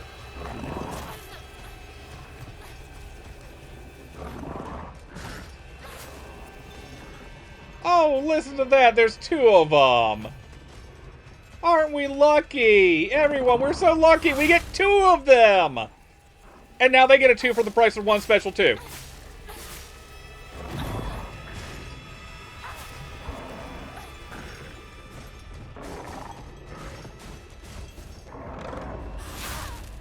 Again, 2 for the price of 1 special, everyone. Can't go wrong with a 2 for the price of 1 special. Lucky, lucky indeed, Firehair. Lucky, lucky indeed.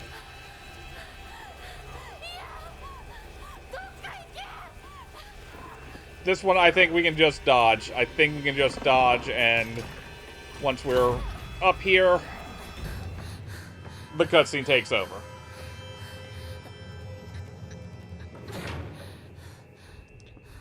Yeah, the fun part about the Dark Shrine is those guys regenerate, unless you do something that you won't be able to do until later. 先ほどの扉は客人を招くためのものだ。だが、こちらの扉は聖域へ入ることを許された者にしか開かれない。私は入っていいの？もちろんだとも。君を招くために今日がある。まだ少し歩かねばならないが、しばし休もうか。大丈夫です。疲れたらすぐに言いなさい。では、行こうか。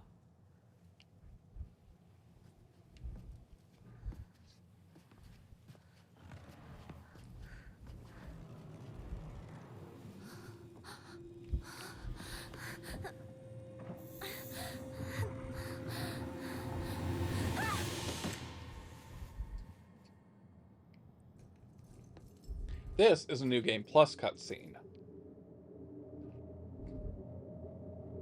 In the original, you don't get to see that it was the doll that hit her.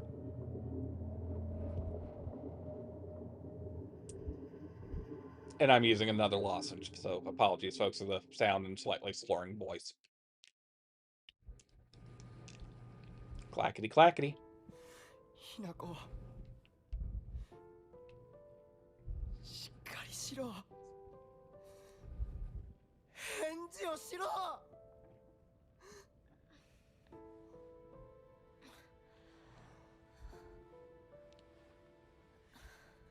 かった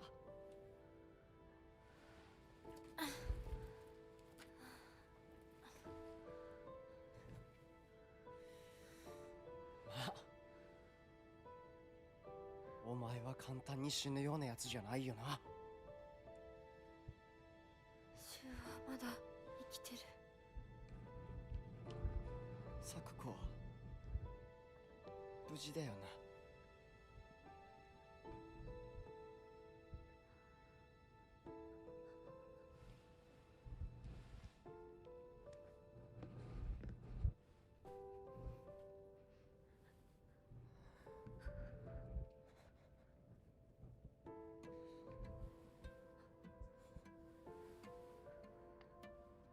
体どうなってんだ。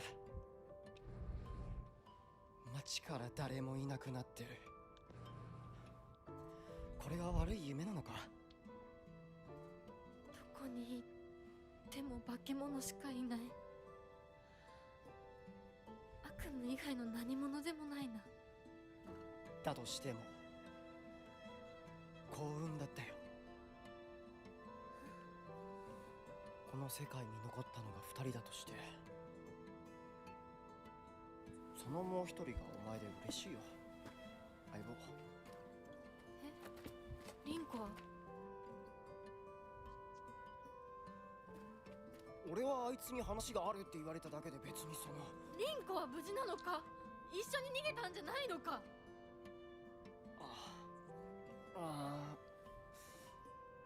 悪い、俺も混乱してたみたいだ。あの時はみんなバラバラに逃げた。俺もリンコの姿は見てない。こんな状況でリンコはどこへ？自分の家か。 Sounds about right. 行ってみようぜ、相棒。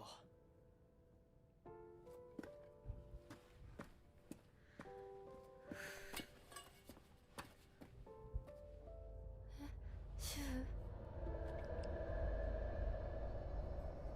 Funny how people keep disappearing on us.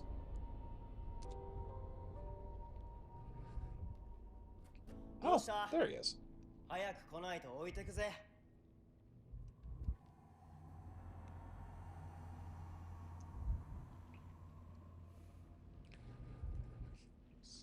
よし、しっかりしないと。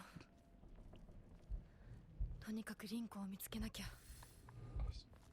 So, one thing... Oh, hold on a second. I'm going to go into my notes here, and I'm going to check off scrap of paper number 2. So that way I remember that I've gotten it now.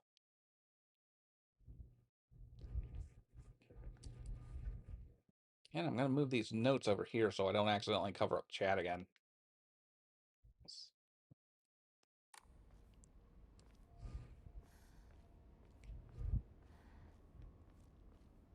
So this is effectively chapter 3.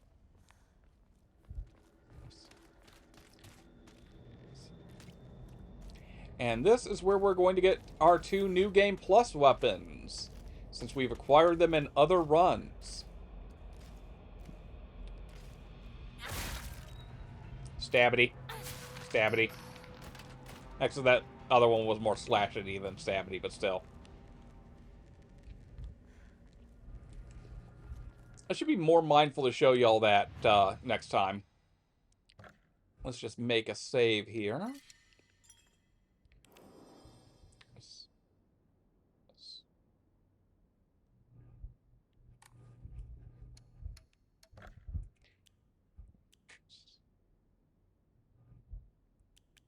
Do the carcass first. You know what? Just throw them all in. Just throw them all in.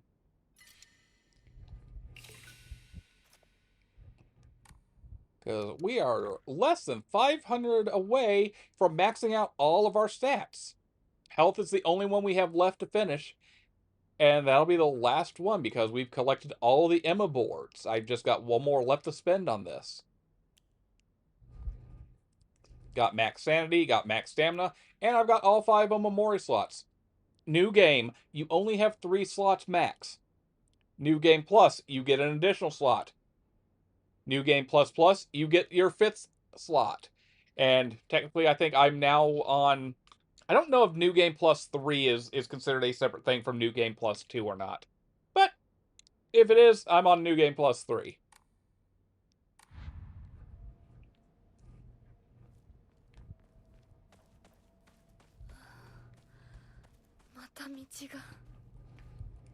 Away with me, you... Away with thee, you devil in a pill! I rebuke thee in the name of the fox spirit.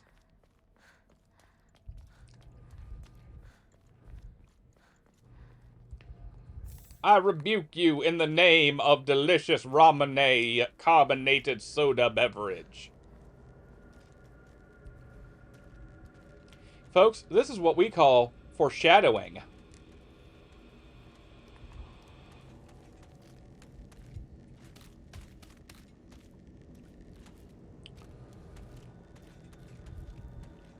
Yeah, just gonna go this way, not gonna worry about shit down there. It's just another pipe that I don't actually need. And don't really even need the items. It's a shrine right there.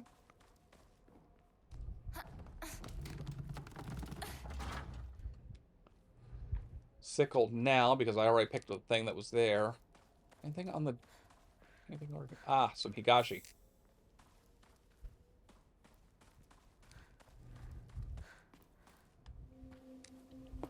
シュウいるか？なんだ相棒。今のこの状況、いつまでも宇宙船総合校していたい。私かお前の夢の中ってことはないよな。だったら Space Wars, you say? 方法をつねり合ってみるか。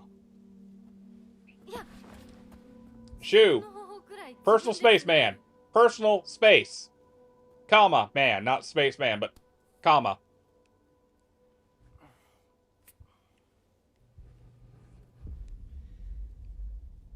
残念だが夢じゃないみたいだな。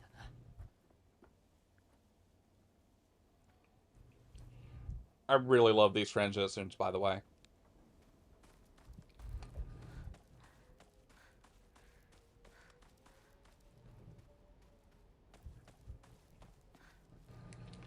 Nope.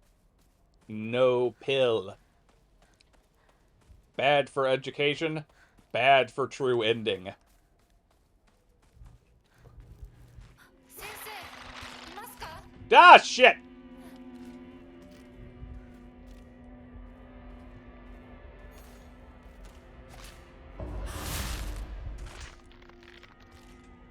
I guess you can call that an encounter.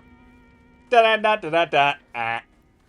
Yeah, I've abandoned tone at this point, apparently. So this you can also only do in New Game Plus runs. First run, this place is not open to you. I don't know if that ladder's even there.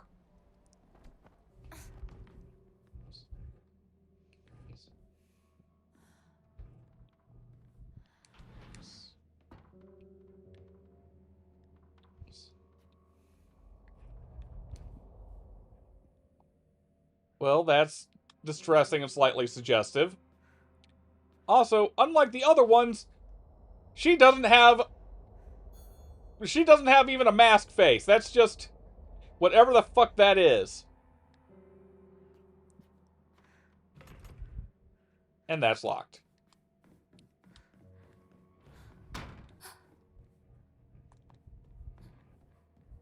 先生ですか？ Oh, hey, look, it was open before and now it's not. Okay, well, that's still there. That's gotta be something of a comfort. Can't do anything with those doors. Can do something with this door.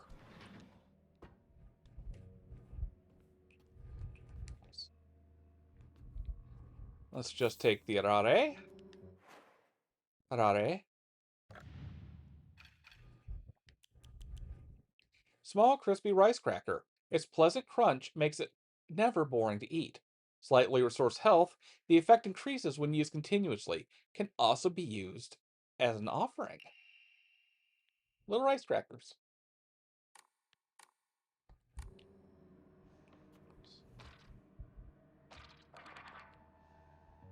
Oh, that sounded right above my fucking head.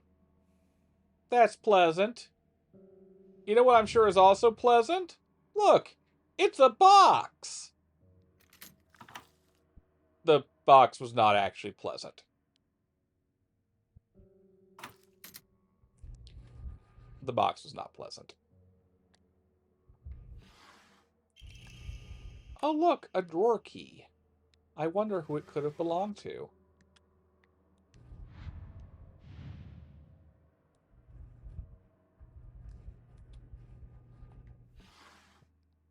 Nothing in that one. I think there was a document here in a previous run.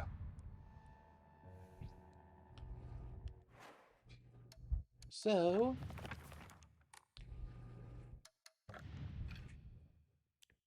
see. This is the doctor's house. That seems like a great place to look at the doctor-related notes. Strict mother's letter, pressed flower, old medical record. Old medical record. Fujitori Kotoyuki, age 9. The patient had joined a group of children chasing down a fox that had wandered into the village. The fox then attacked the patient, leaving several lacerations on his face. The wound below his left eye is particularly deep and shows a considerable risk of scarring. During treatment, he suddenly fell unconscious and was measured with a fever of over 40 degrees.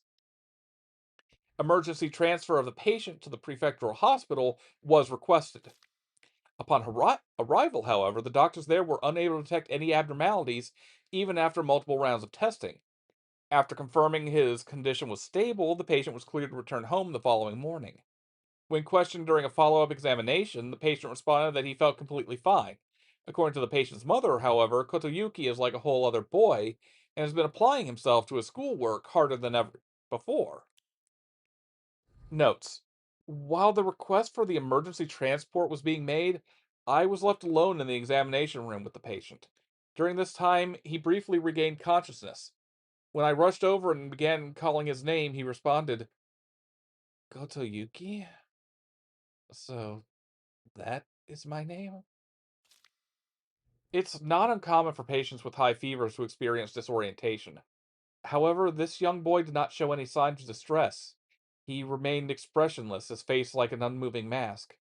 His eyes were blank and glassy, not unlike those of a doll.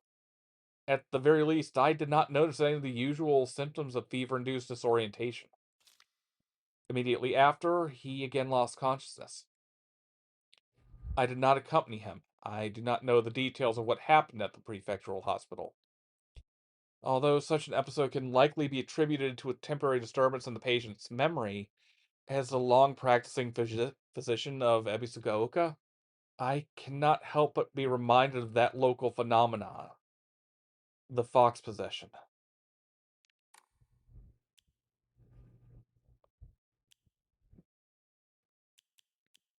Let's see. Yeah.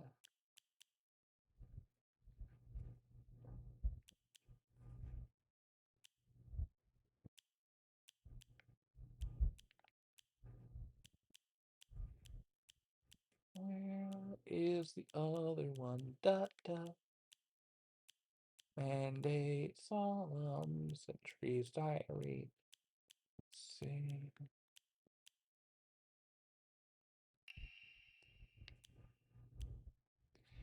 Also useful here. Traditionally, the residents of this town have long relied on folk medicine for medical care. Even to this day, a number of the more elderly members of the community still turn to herbal remedies over modern medicine. Too many times I do get these older patients come to me only after exhausting the usefulness of their traditional remedies. I just wish they'd come to me sooner before it's too late for them.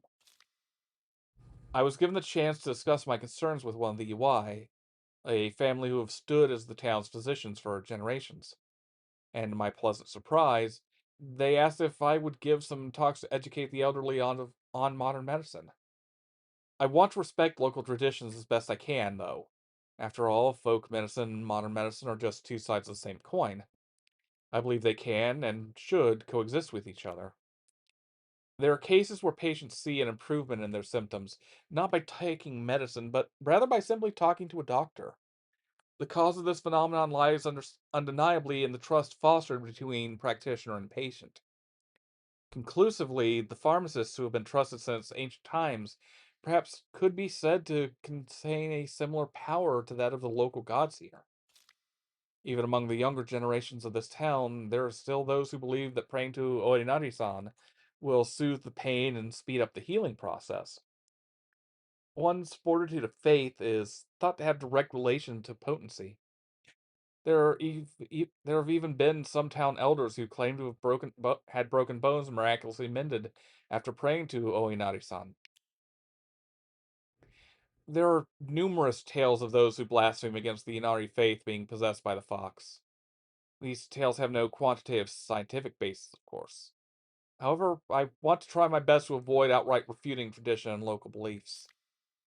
The effectiveness of any medicine provided to a patient who believes themselves sick due to a fox's possession is drastically low. As a man of science, I surprise even myself here when I say that, for the best results, patients should be told to offer their sincere prayers to Oinari-san prior to seeking medical treatment. By respecting and complying with local traditions, I feel I can build a far stronger rapport with my patients here. Even now, the trust given to the long-standing physicians of the EY family is unshakably strong. When I spoke to the eldest working member of the family at a gathering, I was astonished by their outstanding bounty of knowledge. Though, as they discussed the details of their practices with me, I got the hint they might still be using controlled substances in their treatment. However, I think it's best that I look the other way in this situation. While it's now illegal to produce the cloudy rice wine known as doboroku, people across Japan were once free to make it as they needed. Perhaps operating within the gray area of legislation between traditional and modern medicine has always been the role of local physicians here. I had assumed up until now that being possessed by the fox was a sort of curse. However, it turns out among the followers of the Inari faith in Ebisugaoka, it can be more nuanced than that. Hello, Miles. You've been fed, sweetie, and you've got a window. I heard one tale of a housewife who was possessed by the fox after sharing some scraps of food with the real starving fox. As a sign of gratitude, the fox showed her the whereabouts of hidden treasure. Another tale claims that the pious shaman was possessed by the fox and given premonitions of a coming famine. They were able to warn the town and stockpile enough food to endure it. There are numerous stories like this suggesting that being possessed by the fox is not necessarily a turn of bad luck. Though, with the influence of today's media from outside the town regarding ghosts and horror stories, the fox has become seen as a purely negative phenomenon, particularly among the younger generations. A fox's wedding is a common expression used for times when it rains while the sun is still shining. According to the older folk here in Nebisugaoka, however, they also use this expression for when a young girl was spirited away. Folklore pertaining to the gods and spirits becoming infatuated with human women is not something unique to Japan and can be found across the world. Ebisugaoka is no exception to this. Even here, there are old tales of young girls being taken away on a fox's wedding and disappearing forever. During the Meiji and Taisho periods, the town elders would apparently reassure the families of missing daughters that they had been swept away by a fox lord and are now enjoying a life of luxury without care. There have been sightings of foxes coming into town recently. I'm sure that the older generations who have grown up learning to respect foxes are fine, but I'm concerned for any children who may try to chase and provoke the creatures. Foxes by nature are not aggressive, but just like wild dogs, they carry diseases such as rabies, tetanus, echinococcus, echinococosis, just to name a few. The town committee should send out warnings to ensure people don't get unnecessarily close to them.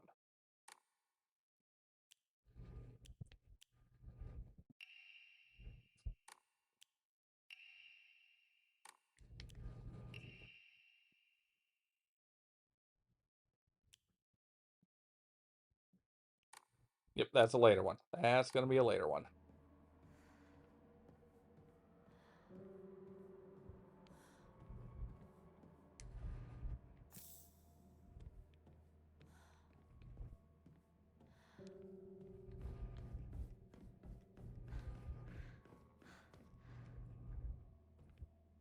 Primary goal here for stopping tonight is to get to the The first boss, I would say.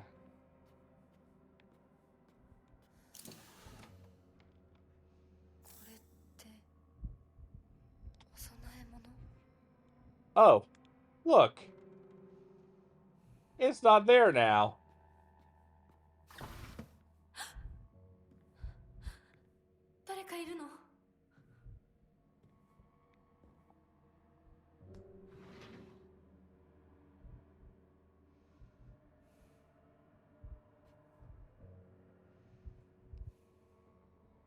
Well, none of that's good. And that's especially not good.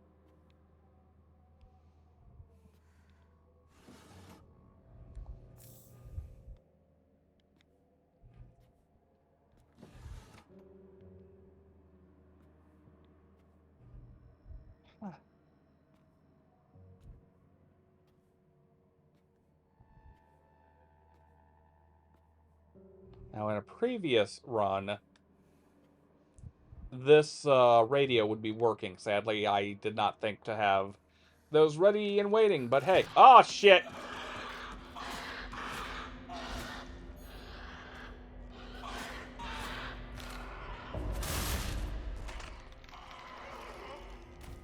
Bye, lady. I'm running away now. Actually, I'm checking to see if there's anything back here before I leave.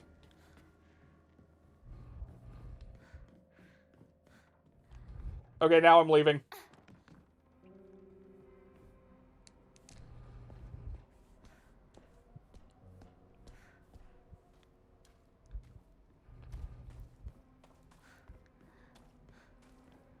Do-do-do-do.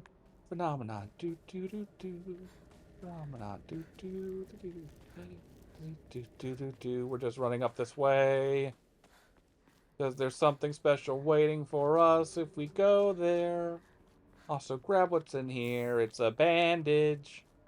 It's a bandage for healing our wounds. Whew.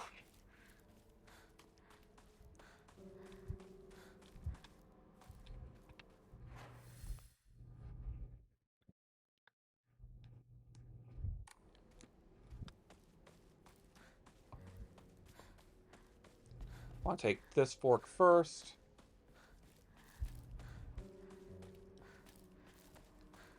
Where we're going to get our first new game plus weapon. Not that pipe.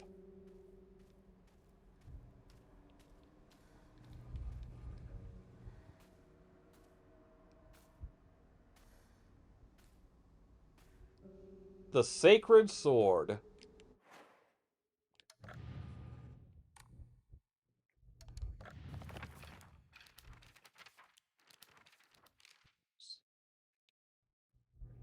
Come to think of it, the local elders were talking about a folklorist from Tokyo who came to Ebisugaoka to research the legend of the Sacred Sword. It said that Ebisugaoka was a hidden village that once served as refuge for the defeated soldiers of the Taira clan. Unfortunately, evidence to support the tale has yet to be found. Still, Ebisugaoka shares many cultural similarities. And let me actually bring this on the big close-up. And also helps if I grab the correct thing here. That is still not the correct thing. How many of these things am I going to grab? There we go. Let's see. That's control. I don't want control. There we go.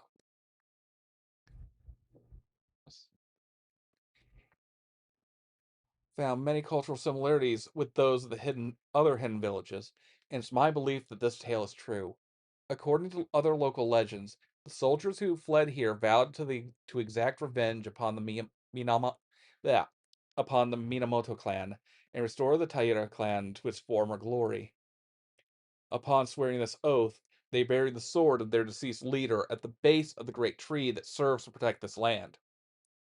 It'd be a historical breakthrough if we could find that sword.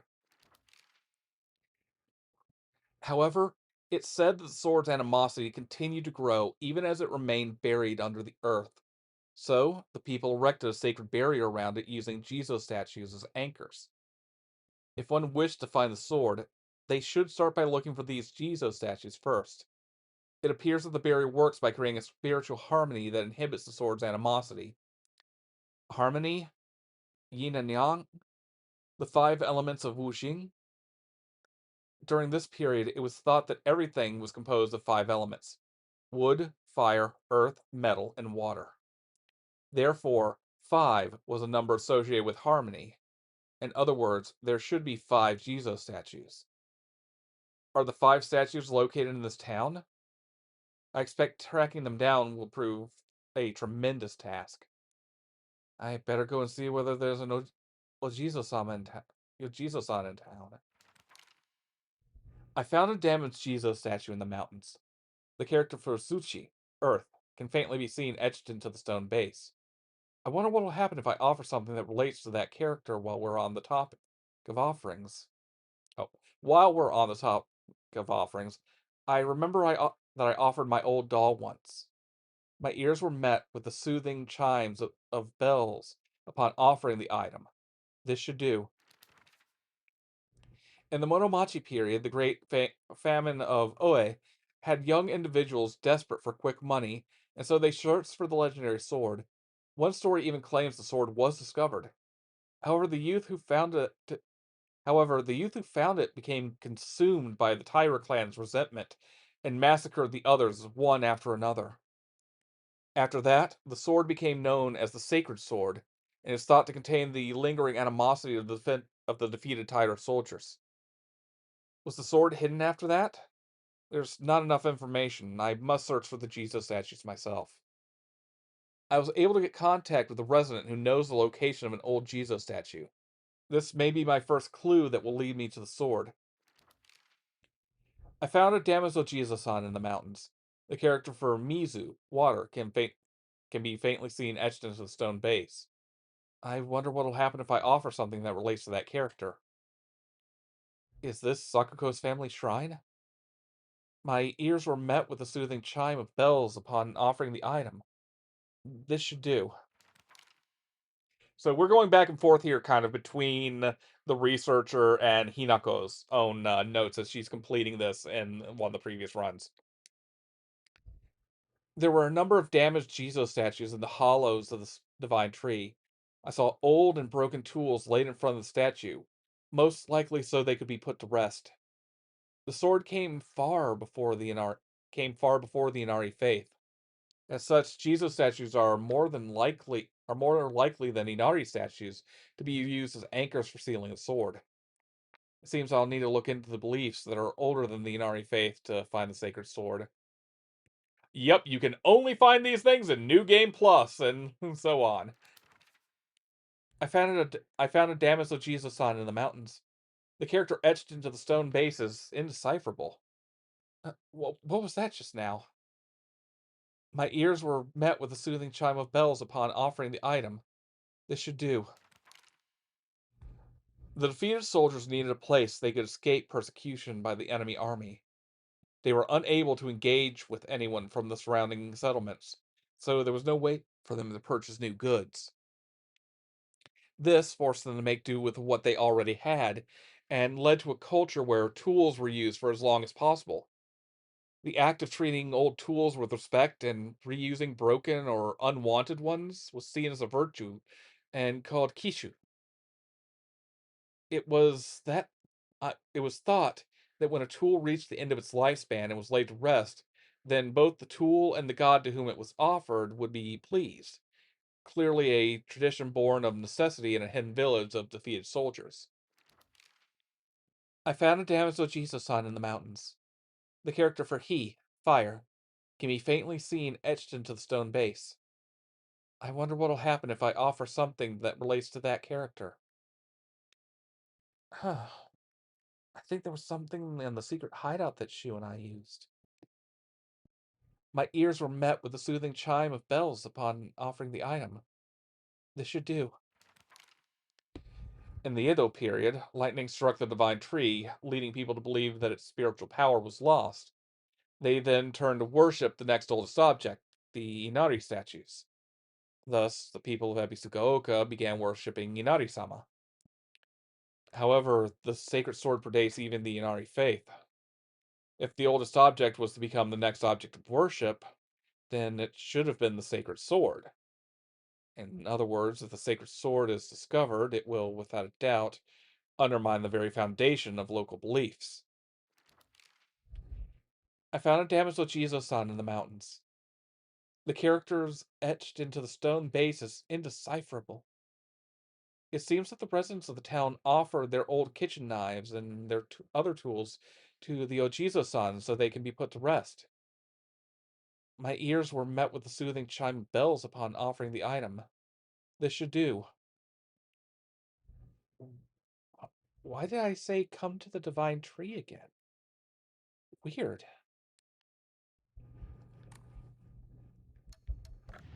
And let's see, relating to that. Herbology, caution. I thought I had a note here about this, but maybe... Ah, here we go.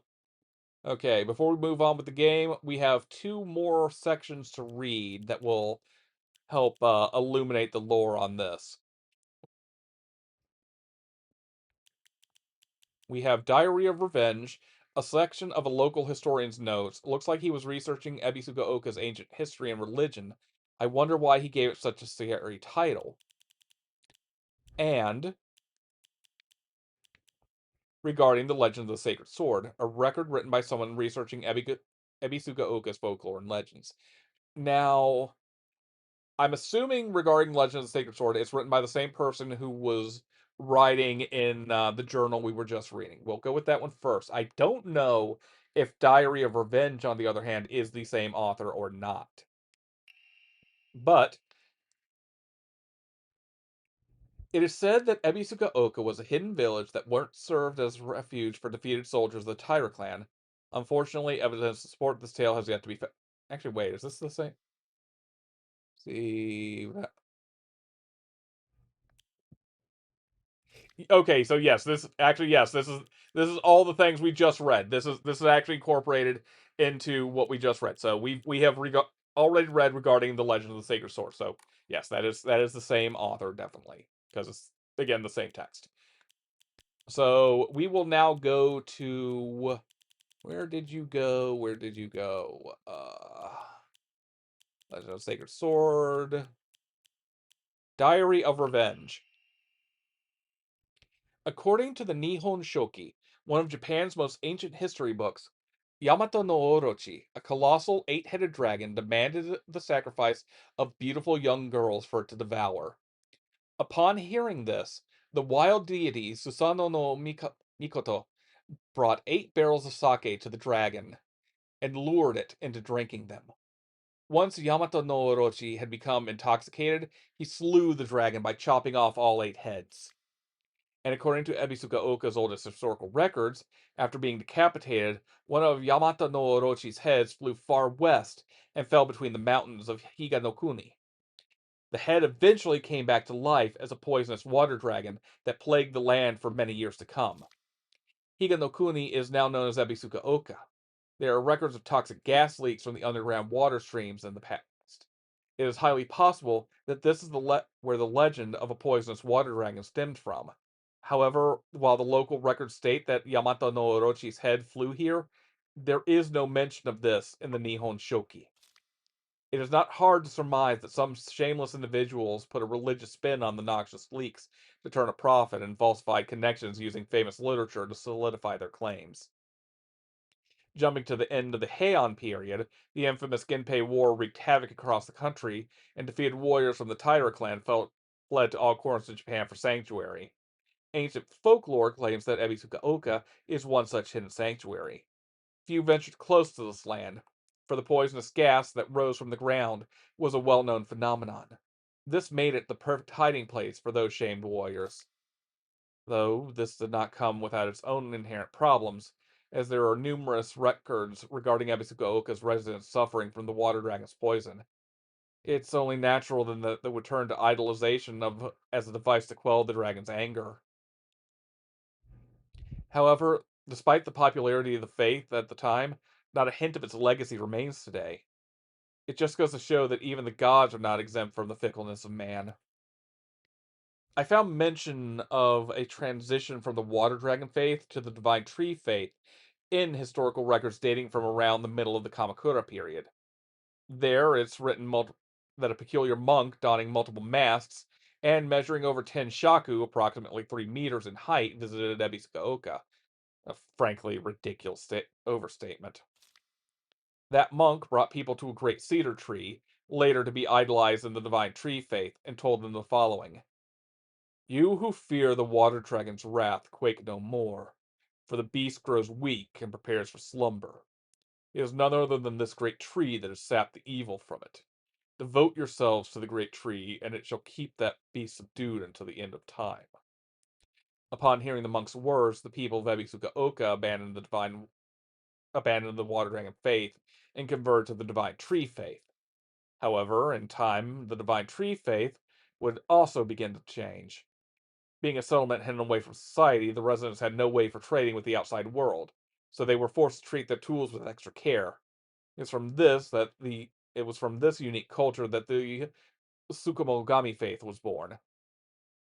Local historic records state that old tools would be brought to the hollows of the divine tree and offered to the gods, once again further warping the religion. Between 3-meter tall monks, giant sacred cedars, and dragons, do humans simply sense divine presence in anything larger than themselves? How utterly ridiculous. And then, in the Edo period, Ebisugaoka witnessed another faith-changing event. The divine tree, the symbol of their religion, was struck by lightning and burned down. By this time, the ideologies of the Tsukumogami faith had taken root, and sacredness was now determined by the antiquity of an object. The divine tree was not worshipped for subduing the water dragon. Instead, it was only due to the fact that it was the oldest object in the area. And so, a new divine object was decided upon to take the tree's place. That next target for worship was the Inari statue. Before long, faith in the Inari statue itself developed, mixing with the Tsukumogami faith to create an amalgamation of beliefs completely unique to Ebisugaoka. To this effect, the mongrel Inari faith here in Ebisugaoka has almost no likeness to that practice throughout the rest of Japan and boasts a pathetically superficial history. Even this changing of idols has turned into some epic divine story by the priests. This is the nonsense they came up with. With the divine trees destroyed by lightning, the land lost its guardian, and the ancient evil water dragon attempts to rise from its slumber. Hearing the town's plight, a family of benevolent foxes traveled far from the west to subdue the dragon once more. The people's faith in them bolsters their power, but without enough power, the dragon shall awaken once more. So now they're convincing locals to devote themselves to the new god, Inari-sama. Water dragon, divine tree, Tsukumogami, and now Inari-sama. These pathetic people believe their faith has 1,000 years of history, yet it's been mutilated time and again to suit their petty needs. Man is truly a fickle beast. On the 21st, 13 Ebisugaoka residents were brutally killed in broad daylight. The police department has yet to find the killer. Kinshu Paper Morning Edition, May 22, Meiji 13, 1880. This was a truly horrible incident. Police investigations pulled up nothing, and construction on a large-scale dam began soon after, drawing a whole new workforce to Ebisugaoka that rapidly developed the town. Before long, everybody had forgotten about the mass murder. I, however, have not forgotten. There's something very peculiar about this incident. According to multiple eyewitness reports, the killer was a giant of a man, over 2 meters tall, who had covered himself head to toe in tree bark and roots fashioned into a kind of armor. On top of all of that, he also wore a no mask. He marched around the town preaching the following: "You worship false idols. The foxes lead you astray. Destroy their foul statues. If reverence is not given to the divine tree, then that water dragon shall again rise once more to bring calamity upon this land." The man proceeded to butcher everyone in his path with a katana. I'd wager that the perpetrator was some kind of divine tree faith fanatic. So the follower of the old practices, The transition of faith from the divine tree to the Inari statue is surely seen as an unforgivable act of blasphemy. It's entirely possible that the strange guise he wore was to replicate the giant monk who founded the religion in the Kamakura period. According to another eyewitness report, we also know what happened to the man in his final moments. This, too, unsurprisingly, has been made out into some kind of divine happening. A thick fog swept in, and from it appeared a pack of eerily glowing foxes. They circled around the man, surrounding him, and then everything was swallowed by the fog, leaving nothing behind. A juvenile drivel. My father had the courage to call out the town's religious group for the embezzlement of local taxes. He died in an accident shortly after. Those crooks claimed it as Inari-sama's divine punishment. I abandoned all faith and became an atheist from that day on. I don't believe in the gods, or Buddha, or divine punishments, or stupid curses. Instead, I turned to research, and I began delving into the local history of religion and folklore. My goal was to expose their precious faith for what it really was. A bunch of wild tales crafted to suit their manipulative needs. And ultimately, get my revenge.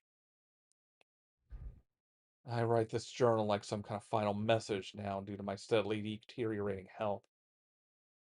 From the beginning of this month, my appetite has dramatically decreased. Even after 3 weeks, I still don't get hungry. And any attempts to force down food simply results in vomiting. 2 days ago, I tried to eat some rice porridge to no avail. I threw it up soon after. More concerning was that there was something moving around in my vomit. It was the larva of a locust. Yesterday, I woke up in a sudden fit of choking coughs. It had left an odd squirming and scratching sensation in my throat and mouth. Turning on the light, I spat out what I had coughed up. It was a grasshopper and a cricket. Surrounding me in my bed, I found another dozen or so insects crawling on the sheets. I'd coughed up all these bugs. I can't go to a doctor. If anyone were to see this, they would immediately claim it as some kind of divine punishment. I woke up again in the early hours of the morning to a painful fit of coughing and countless bugs spewing from my mouth. They come out of me and crawl up my curtains and scutter across the floor until every inch of my room is covered in gleaming, writhing carpet. I'm nothing more than skin and bones at this point, yet my head feels bulbous and heavy. Whenever I move it, I can hear a dry chittering inside me. My head is full of them now. Or maybe they're eggs. I had a headache that felt like my head was going to split open just moments ago. But it went away like it was nothing. My cough and the insects are getting progressively worse, however. I don't think I'll make it through the night. I refuse to believe this is some divine punishment for questioning the gods, though. Who in their right mind would believe such nonsense? Thank you, Firehair. And while we're on that note,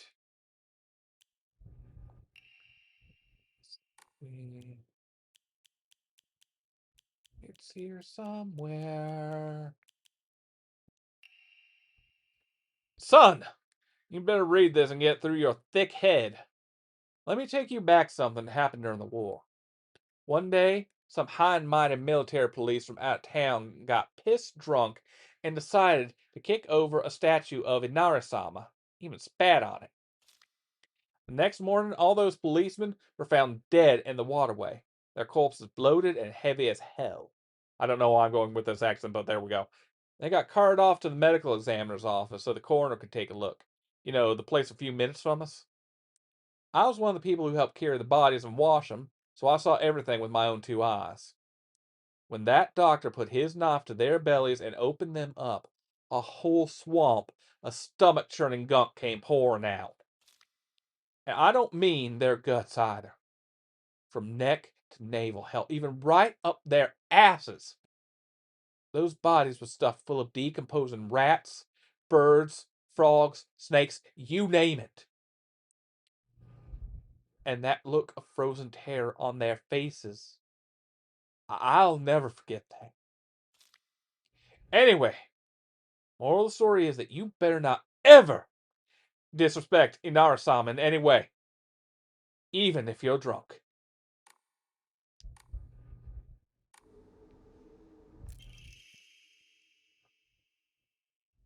Sacred sword.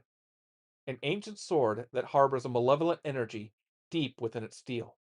Even if the blade chips, the mysterious power that resides in it will restore the weapon to its whole and unblemished state. And with that, folks, we're going to take another break, about say maybe you probably saw part of that while the screen was still like that. We're going to take another break for. Yeah, hello, welcome, Ophelia James. The sword is good. I do still need to take that 15-minute break, so if anyone watching can just stick around for a bit, I will be back in the next 15 minutes. I just need to take care of something downstairs and also desperately get some new ice water because my throat is tearing up something fierce after all that reading. So stick around and we will be back with the show in a little bit. Let's see.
Folks, you ever feed a cat and then an hour later you're walking by their feeding area and they're just sitting there or standing there and they just give you the biggest, saddest eyes, like, more? Yeah, I gave him and fed Miles again. I gave him and fed him off schedule, so thank you, Fire here. He's gonna be a chubby boy. He's so much muscle, but I'm gonna end up turning this cat into a chubby boy. I mean, he's 11 years old, and so he's already been a bit. Cat's sad eyes can't be ignored. It's like, but you just ate. You just ate like an hour ago. He's like, I can eat more. And I'm like, but you shouldn't be eating more right now. You don't need more wet food right now. And he's just like, sad eyes. I target you with the sad eyes. I will eat whatever is in front of me. Unless it's the dry food right over here. I won't touch that. I'll touch it everywhere else in the house, but I won't touch it up here. And so, yeah. The cat is fed again.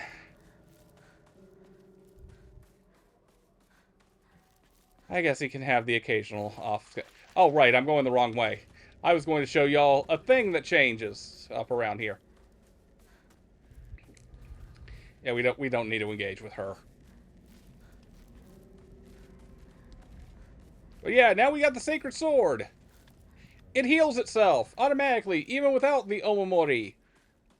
And also, it'll automatically block attacks if you're in focus mode, sometimes. It's a little finicky about that, I find. Also, it's almost as strong as the knife.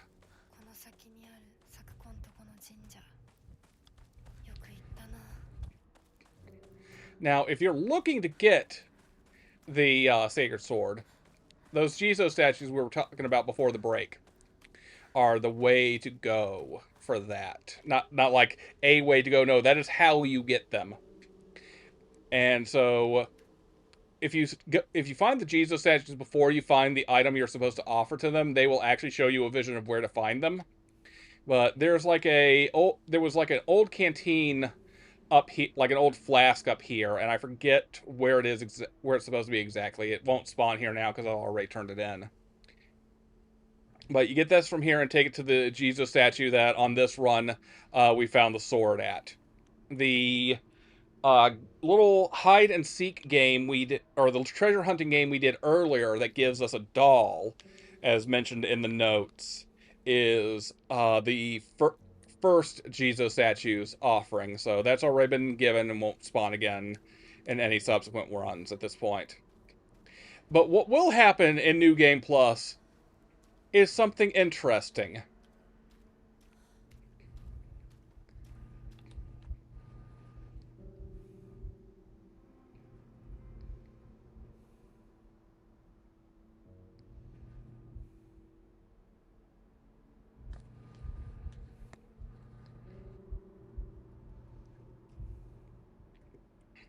What's that mean?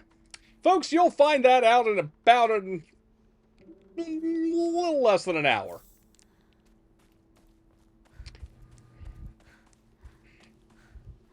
Also, when you've already found items, it generates more offerings in their place. So at least we get an antique comb out of coming here.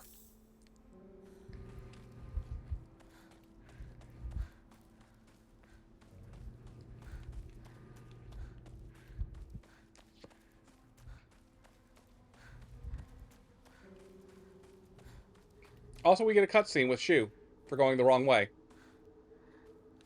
おい相棒、リンコの家はそっちじゃないぜ。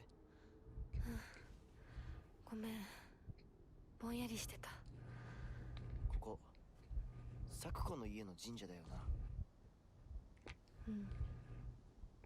あんまり思い詰めるな。急いでリンコを探そう。そうだな。行こう。And then he disappeared.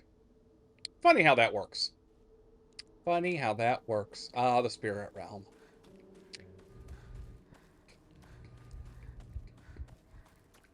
Firehair, have you gotten to play any of this? or just watched Mike's stream of it? I'm assuming just Mike's stream, given the question you asked earlier.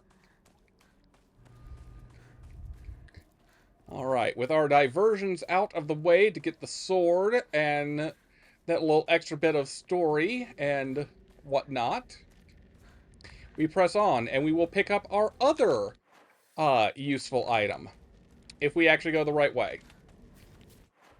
Ah, you are in for a treat on this one then.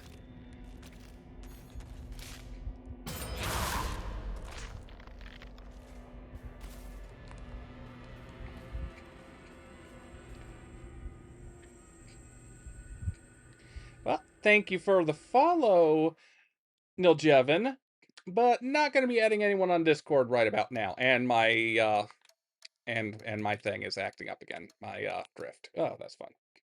Oh, the UFO ending is fun. The thing we're about to get does tie into the UFO ending. God damn it, it's this type. Ah, I hate this type. Come on. There we go.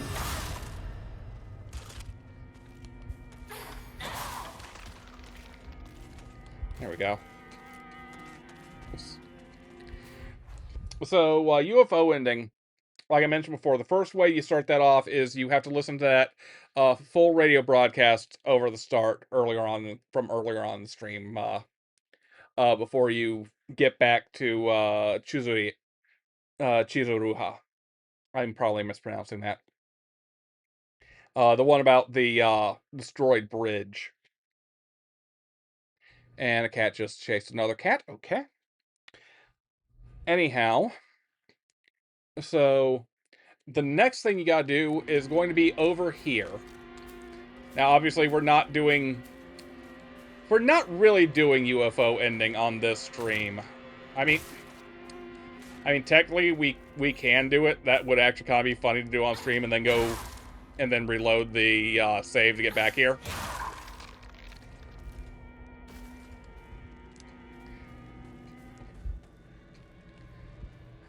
You know what? We could actually do that tomorrow night. If you want to see the UFO ending on this stream. But then you got to go over here. You got to go. Actually, I don't know if it will trigger now, but we'll find out. We can always find out. Or I can do that as a wrap up thing. Like I can put the save somewhere else so we don't end up losing it. So you want to look at these posters. The Great Space Invasion. Now in brilliant color, the Great Space Invasion experienced terror like never before with the invasion of the body-snatching aliens. You're welcome, Stillfire here. You're welcome. But yes, once you've actually gotten the UFO ending, when you investigate the first one, this happens. Or investigate the first poster, this happens. You get the PP-8001 Light Sword, a prototype weapon made for the melee weapon for the Space Army. Its effective range changes to match the wielder's experience on the battlefield. Its flashing plasma blade makes it popular and the epitome of cool. Now, what it means by the effective range changes to match the wielder's experience on the battlefield is every ending you collect in the game lengthens the blade. So the more endings you get, as you complete each of the endings, it gets progressively longer. It starts out the length of the knife and grows to full sword length. Let's see what it currently is now. So yeah, it's a pretty healthy... Oh my god, I just realized it's telescoping. The plasma blade is telescoping every time we do this.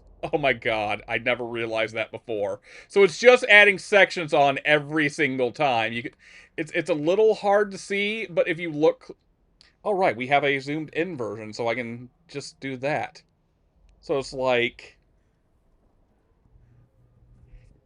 Oh, so I grab this properly here. Okay, game screen. Let's just...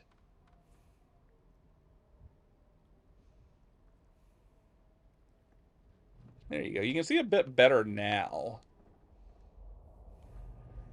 Let's see. Yeah, you can see there the first indentation, and there's the second one. There we go. Now, it's basically a toy lightsaber.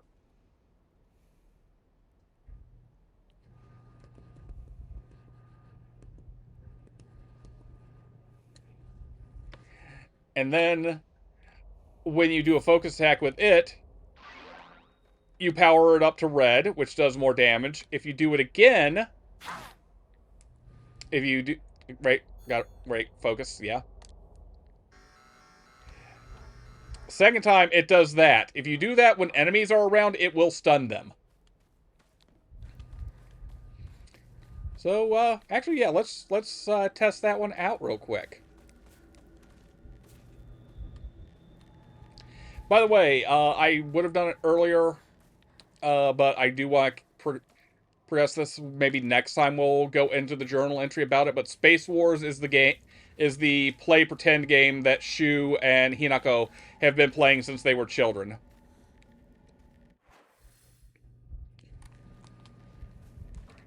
Okay, let's just go this way then.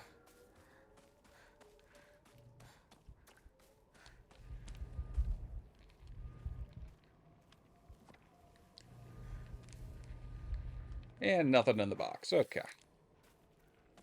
Shit!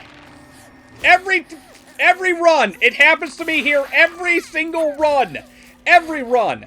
Every single time! So, first time. And then again. I did that wrong. And they're dead anyway. Okay, fine. At least grab the chocolate. Grab the chocolate.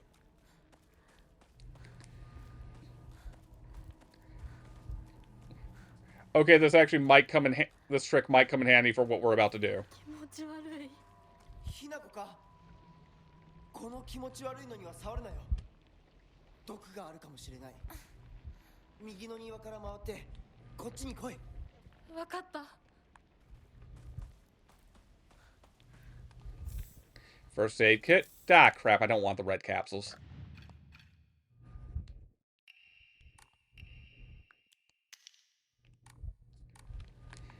Remember, folks, throw away your drugs. Toolkit, useful.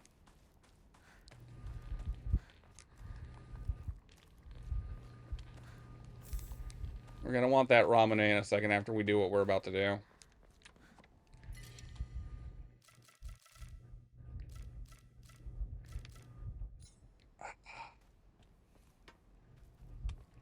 Okay, yeah, I'm carrying too much shit on me. So before we do this, I'm going to run back. If I can. Can I climb back? Yes, I can. Okay. It's all the way over there, though. Fine. We're not going to worry about it then. We're not going to work. I'll probably have to use that bandage anyway. I'm carrying too many offerings now, so all my item slots are filled with that. Okay, need a key. Can't go through there. Oh, look, here's a key.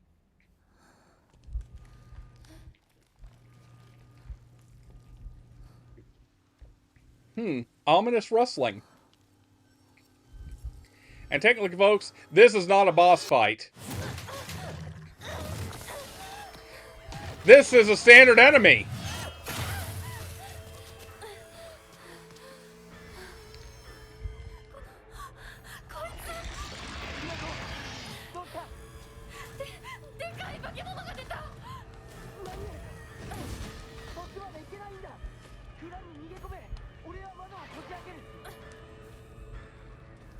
Okay, let's see if this stuns him. Yes, it does! Ha-ha! Now to fuck him up, Socrates!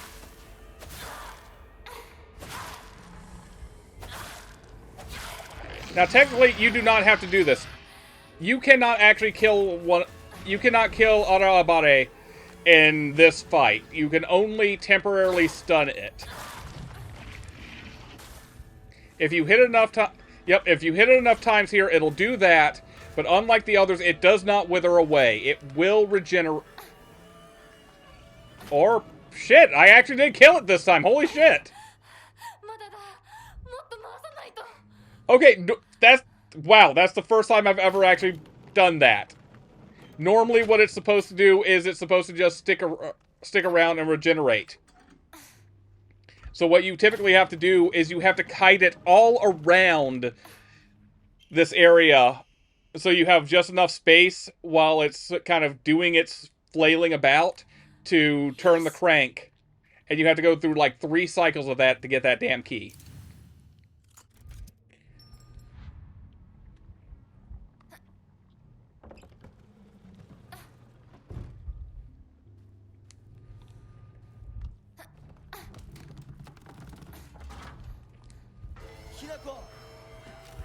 Yep, we're just gonna skip right past you two.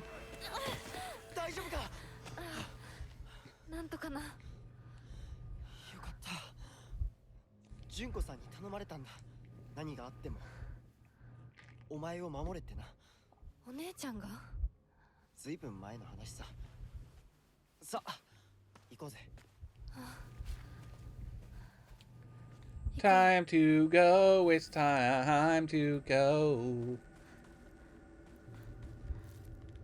Alright, now we can offload our various findings.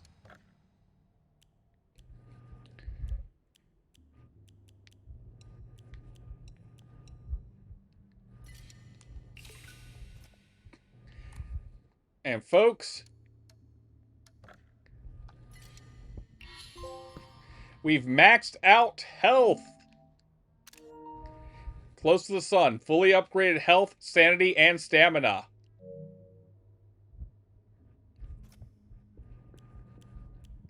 Yay! And we still have the little bird.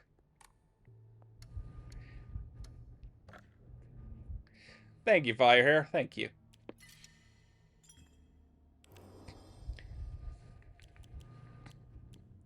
You know what? I will make that save when we get close to it, because we won't be able to do it tonight, because we're gonna stop after the boss. But yeah, so yay! Actually, you know what? I don't need to get any more shit. I don't. Haha. But what I am going to do, let's see. Okay, chocolate's on there. Gashi's on there. Okay, yeah. So, yeah.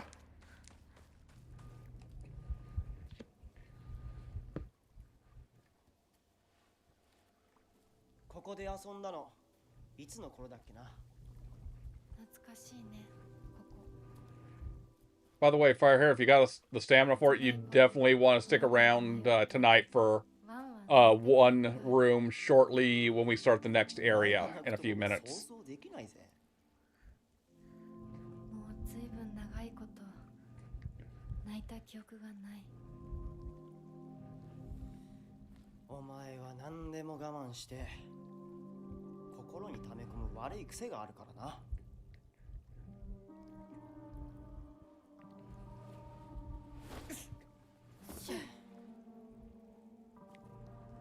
春にはメダカやオタマジャクシ捕まえたっけ。水が気持ちよかったな。ほら。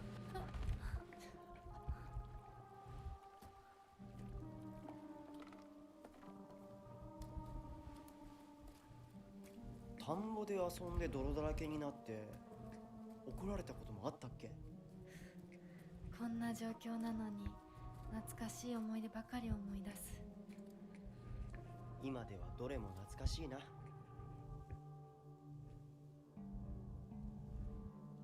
辛くなったらいつでも泣けよ。俺が絶対に相談に乗ってやるからな。ありがとう、相棒。よし、行こうぜ。霧が深いな。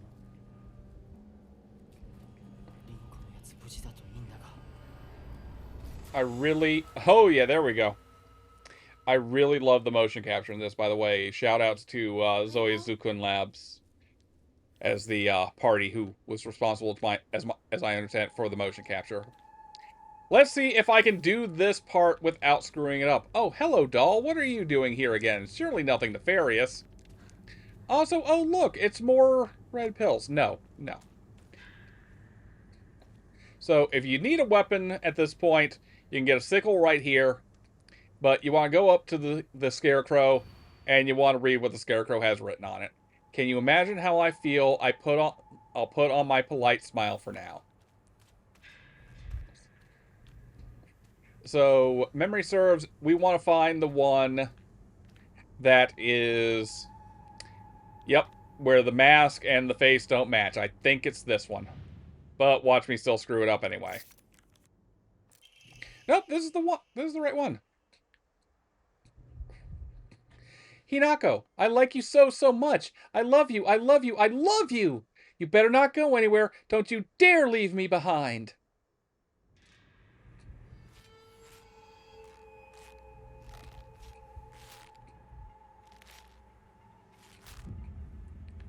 Oh, that...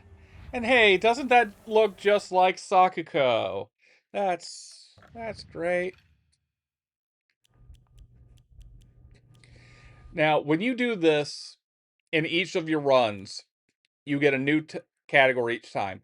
First time you do this is the flashcards. Second time is article child drowns in waterway. Then you get card from Rinko, and now you get folded letter. I'm not going to read them all. We will save the reading for next time because my throat can't take any more reading tonight outside of what we're about to do. So we will read those for lore reasons next night. Also, aside from them pointing the way once you solve each scarecrow puzzle, it also does the Ghost of Tsushima thing with the grass here. So if you get lost, just stop and wait for the grass to spin. Also, you can literally outrun it, so do be careful if you're trying to speed through here. So, like, yep, still the right way.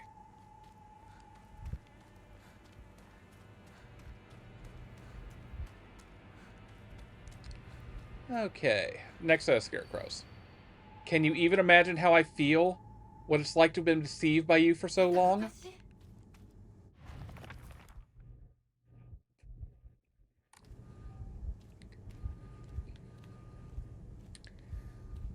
Stabbed in the back.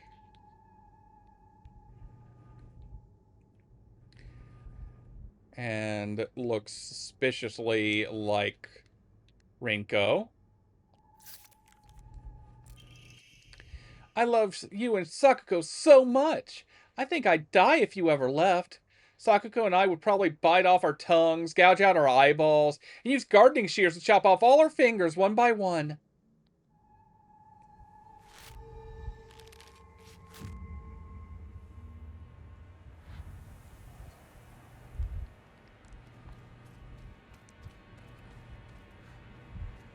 I've done this puzzle like five times now.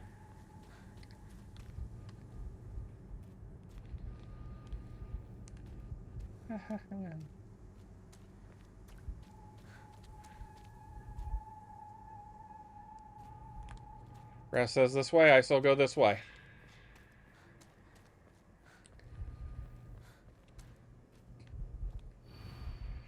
Can you even imagine how I feel? He never looked at me the way he looks at you. Not once.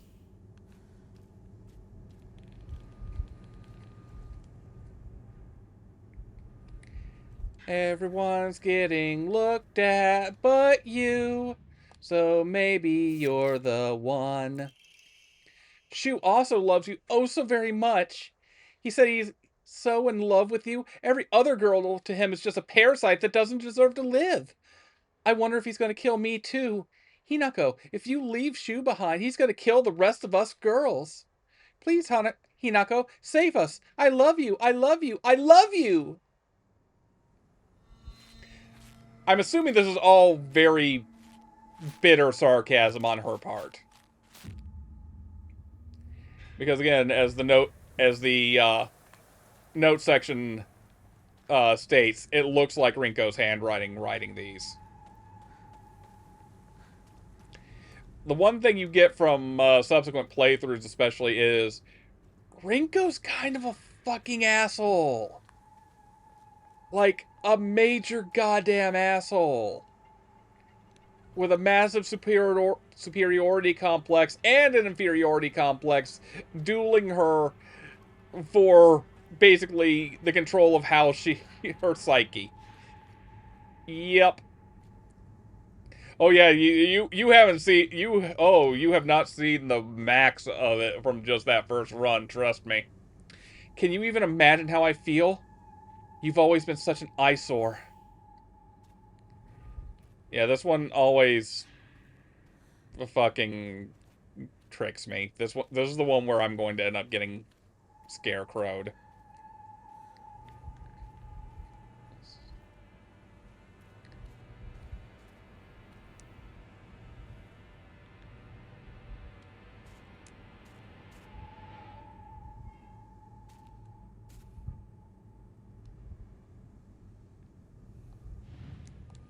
I'm pretty sure let's try this one.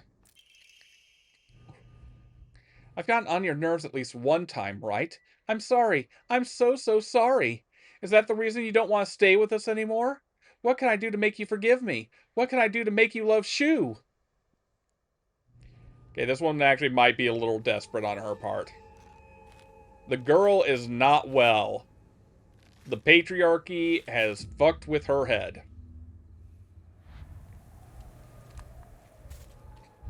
Yeah, we're just gonna run away. We are not even going to try engaging.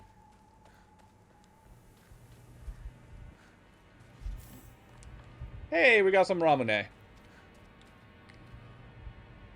Guide me, grasses.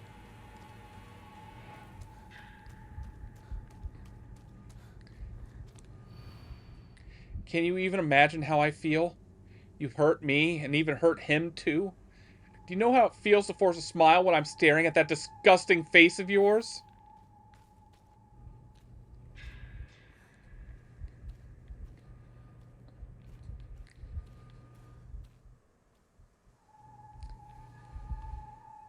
Oh, look, a smile. Oh, look, one who's been stabbed. Hinako, I like you so much. I love you, I love you, I love you. Sakuko, Shu, and I, we all love everything about you. So please, don't listen to that creepy guy. You can't believe a single word he says. Now I'm wondering if it's a doll writing this.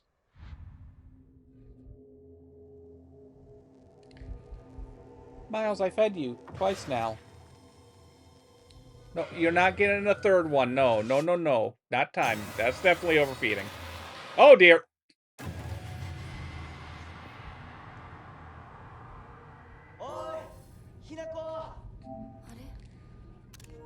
Yay! I finally got this! Every single time I've done this, I've screwed it up. Miles, I love you, sweetie. I love you. You're a good cat. But you're not getting more wets right now. You've had plenty of wets. You've had like half a can in 4 hours.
こにとどまるのは危険だ。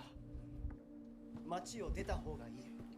町を出るって、お父さんやお母さんは、みんなは。助けを呼ぶためにも今は行動を急いだ方がいいかもしれない。みんなを見捨てるわけじゃない。助けるためにも一度脱出する必要があるんだ。でも町を出るって言ってもあれじゃ無理だよ。無理ってどういう意味だ？そっちの窓から鉄橋が見えるよ。霧が濃くなければ。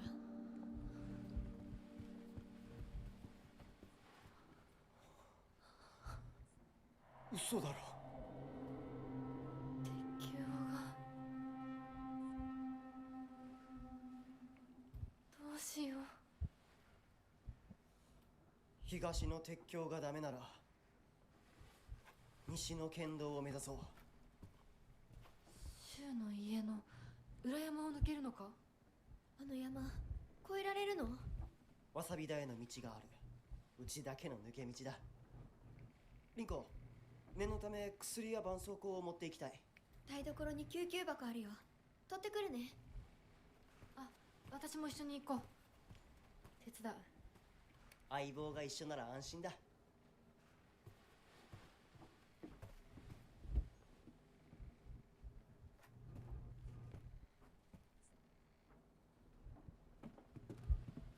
台所どこだっけ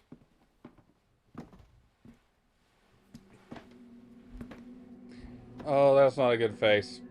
That's a threatening face.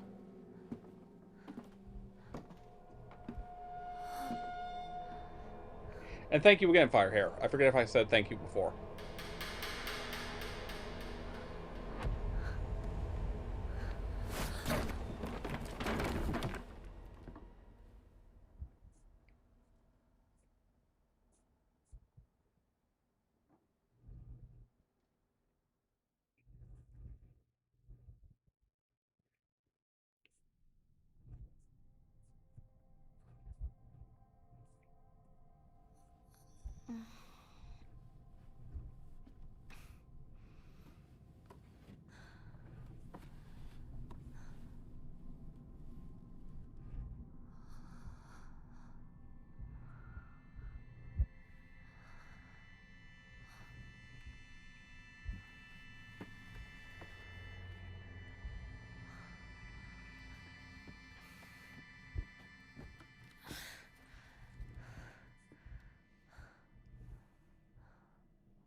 Okay.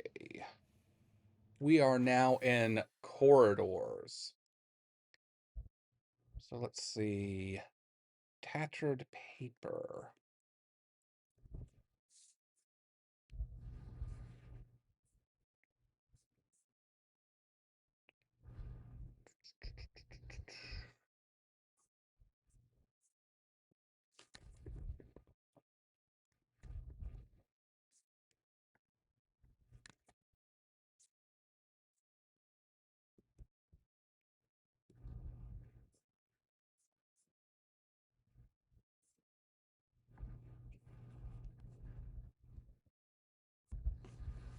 Nope, that is not the one I want.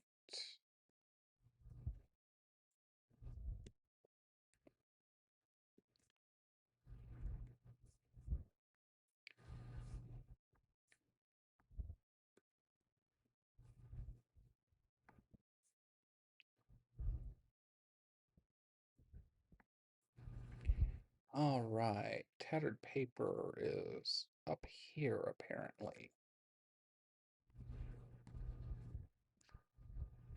Okay. I got a little ways to go before I find that tattered paper. Firehair, that bit I was telling you about should be coming up shortly. I'm just going to keep in mind. You remember the scene? You remember the really gruesome scene? You remember the rituals, Firehair?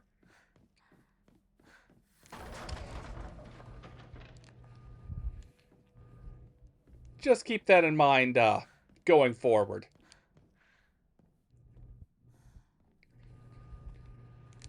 Well, someone made a mess.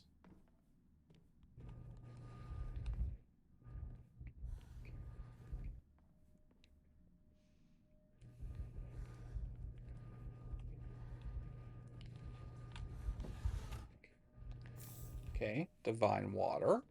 Useful. 使えるものはないか。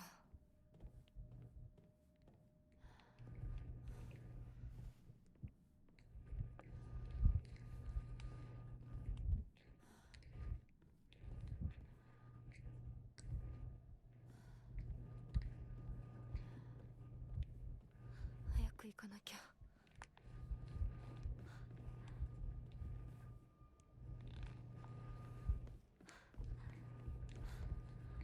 Here we go. This is the room. Okay, this is not the room actually. Right, that's not a fox door. That's a regular door. Okay. I think it's then.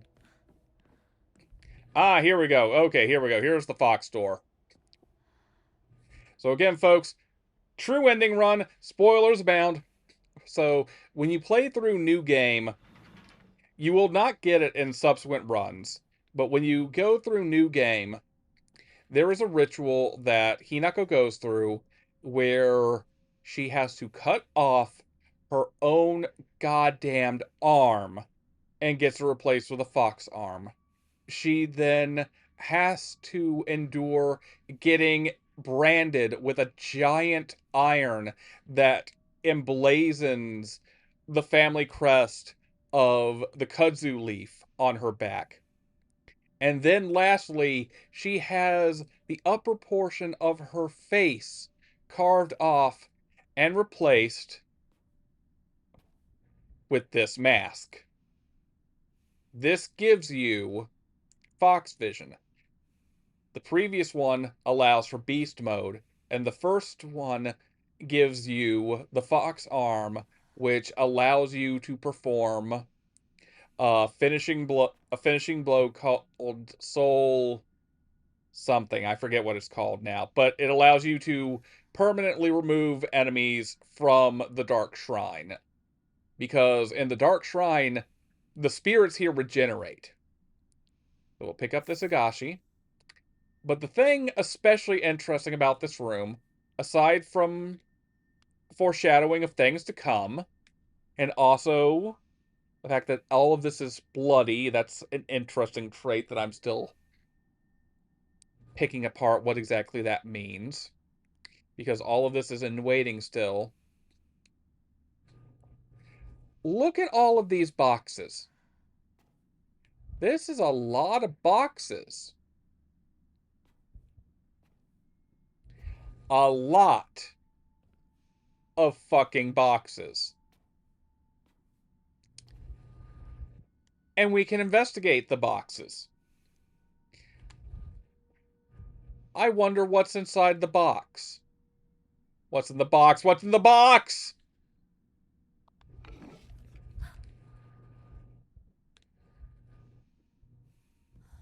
Oh, look. It's a hand. Except, look at these boxes. And how long these boxes are. That's right, folks. This is where they're storing the arms of the brides that have gone through this ritual and cut off their own fucking arms. Hinako, welcome to the Tsuneki family. It ain't fucking great.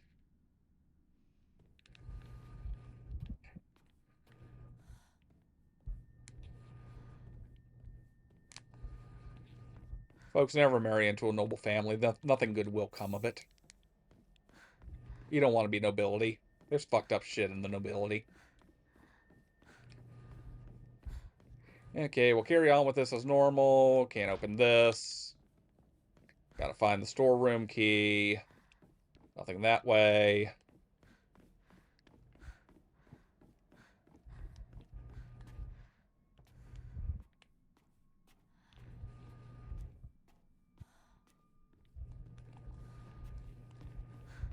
speaking, we can go through here and we can get a preview about what we're working towards here.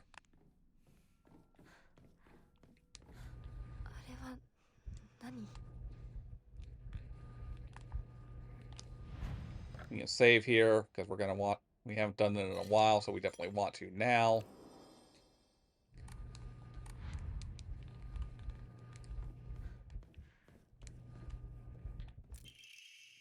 Storage room key is what we want. Let's grab. See if there's anything worth grabbing in there. Nope. Check our map now.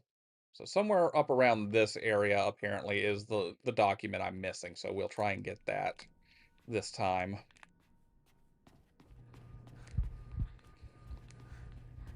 And just so you know what we're really going for here, let's go around the back here.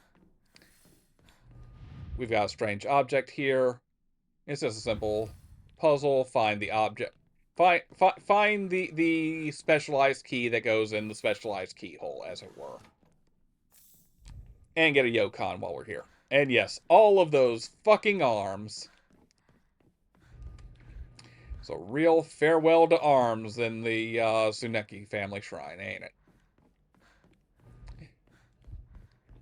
Okay. Here's the door. Use the storage room key.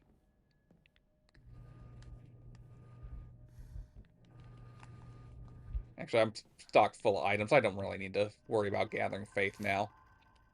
So. Don't believe the fox's words. Stay away from the western room. Well, that's ominous. Well, doll, we have a video game to play, so we're gonna have to figure out a what. Yeah. Ah, no worries, Firehair, no worries. You rest well, and thank you for tuning in. We will be picking this back up tomorrow, by the way. So if you want to catch the rest of this in the VOD, you won't have too much. Oh, actually, one little bit more here. You remember the folks at the start of the stream where I really emphasized that missing poster or that missing bulletin board? White blouse, black skirt, polka dot tie. That's right. This is the girl from that missing poster. Two more brides from different eras. That looks maybe Edo era. I'd say that is maybe Taisho? Not sure. I'd say this is 30s and 40s. It seems, of course, we saw the thing there. But anyhow, Firehair, good night and rest well. And look, it's a portrait of me with that, or rather a portrait of, I'm identifying with the character, okay. It's a portrait of Hinako with no head. And all of their faces are gone. We will do one more reading before pushing forward. Collectibles, documents. Let's see. A perspective on hierogami. A statement reflecting on marriage between gods and humans, seemingly written from personal experience. It appears to have been written with a fountain pen. The tales of mortals being wed to gods and spirits can be found throughout every culture across human history. Certainly, from the perspective of humans, to tie oneself to a divine being is an undeniable honor. However, if one were to consider the opposite perspective, the divine being is binding themselves to a vulgar life form. What could possibly motivate them to make such a degrading choice? Countless seasons have passed since I first came to this sacred land of beauty and wonder. And yet, even now, if I consider whether I myself am worthy of such an honor, I cannot answer in the affirmative way with any confidence. So I must ask myself, what benefit is there to any such beings mixing their divine blood with that of lowly mortals? To be clear, I'm overjoyed to be of some use to them. However, I cannot help but wonder. It is a core tenet of Shintoism that each land throughout all of Japan is protected by its own deities. From this, people pray to the gods so that they and their lands might be blessed.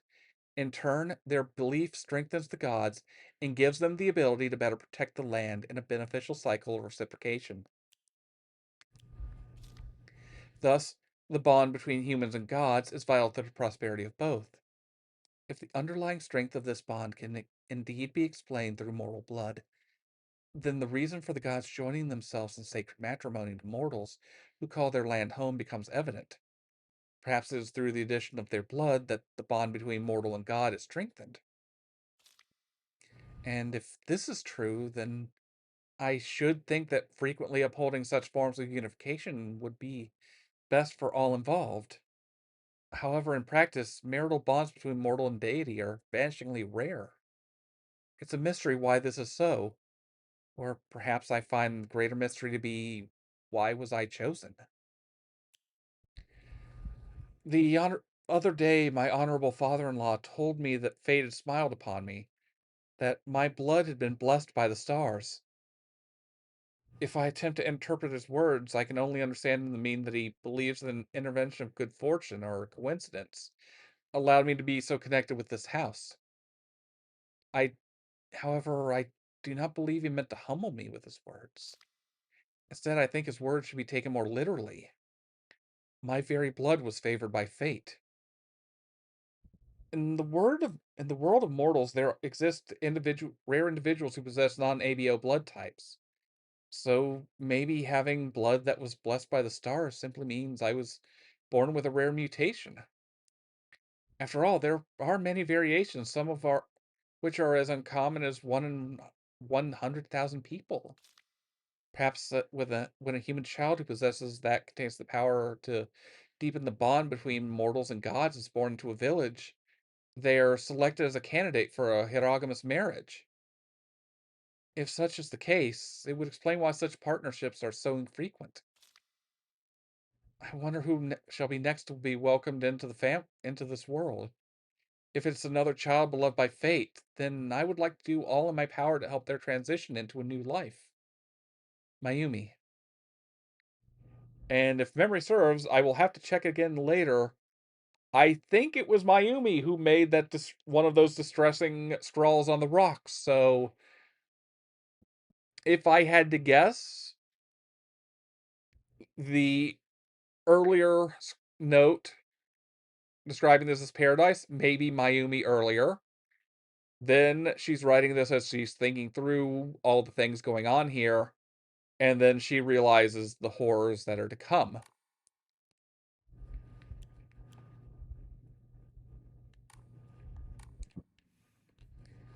Speaking of the horrors that are to come,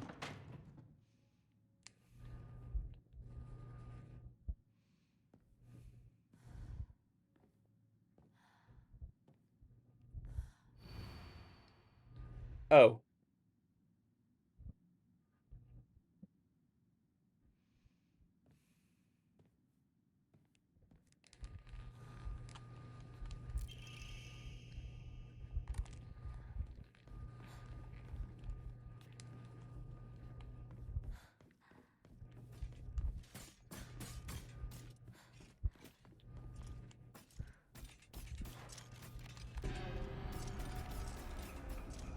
well, now this is happening.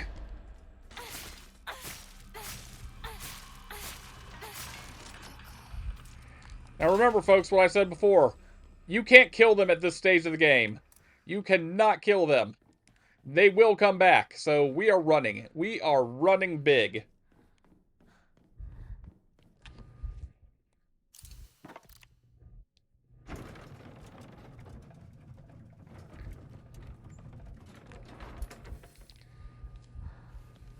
Inner room, okay. Whoop! Bye, lantern.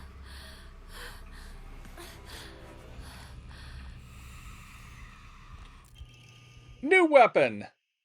Exquisitely crafted ornamental polearm that is extremely sturdy and is able to be used as a weapon. I mean, I would say that's the point of a Naginata, is to be used as a weapon, but sure. We can go with that.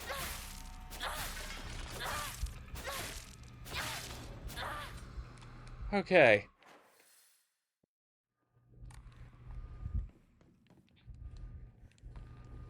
Oh, we can't go back? Okay, good. Okay, we're in the right room now. Okay, supposedly... 大事なものだと思うけど。すいません。お借りします。 Well, technically, I think it is meant for you, so... Okay, the guide said...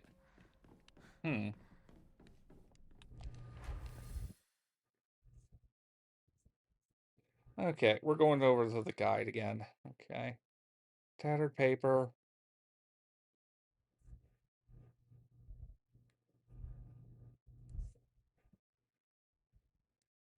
Oh. That's not the correct one. Okay. Tattered paper.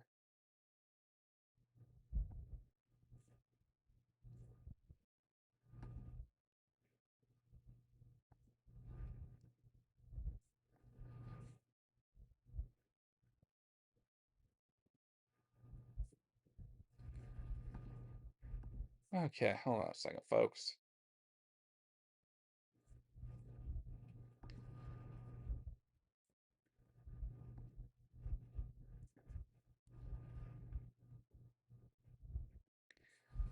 Okay. Not that one.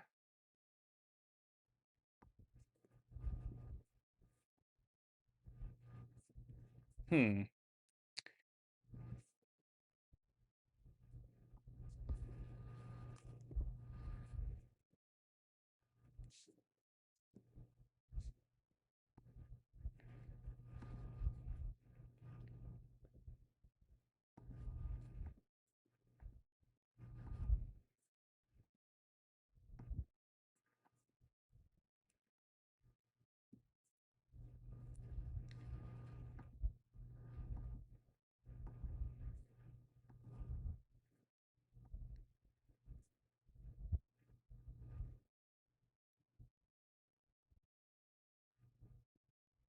Okay, hold on. Collectibles.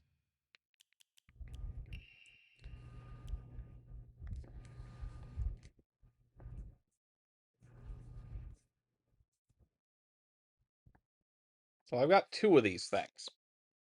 I have two of them. 1, 2, 3.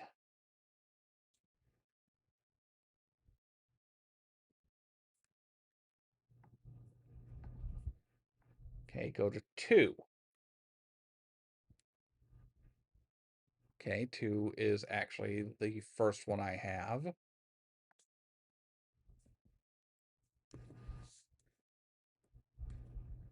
Okay.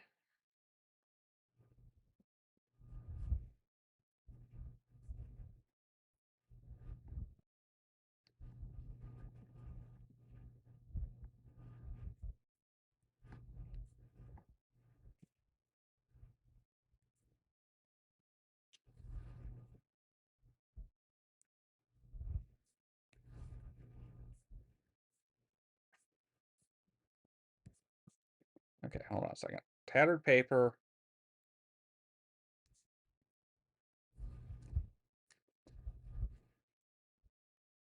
Man, this thing does not want to go to where I need it to. Okay, tattered paper, tattered paper, tattered paper.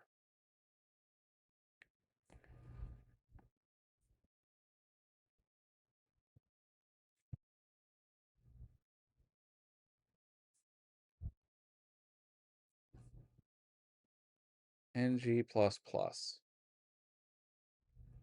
So I should find it here each time, but it's not actually here.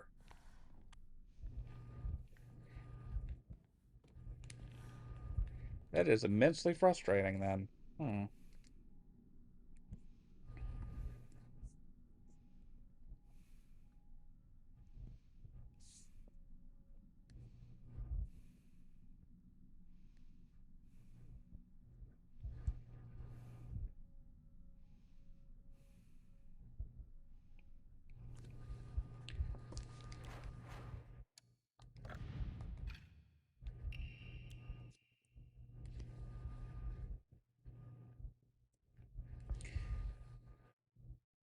since it won't appear for us, then I'm just going to read it here, and then I'll go to Silent Hill Memories for the other one here. So, the inscription on the polearm reads, Omi no Kami Munemasa, also known as Inadama. Inadama is another word for Inazuma, meaning lightning. Inazuma, meaning lightning. This likely refers to the unique pattern of the blade's steel. Many alternative theories exist about the origin of the name Inadama. One such theory suggests that a man commissioned the blade when then gifted it to Oina, who was to be his Zma, meaning wife, upon their wedding. Another theory states that due to Inazma, meaning bountiful harvest, the name was meant to represent the family's wish for continued prosperity for generations to come. And the third document, which is not appearing for some reason, says, it is a long-standing custom within the Zuneki family for the next heir to present his bride with this naginata on their wedding day. The decorations of the handle are also changed to suit the bride herself. In honor of the family's newest bride, the design of a fledgling bird with its wings spread wide has been embedded in gold leaf into the handle, reflective of not only the bride's name, but the hope that she shall soar high on gilded wings.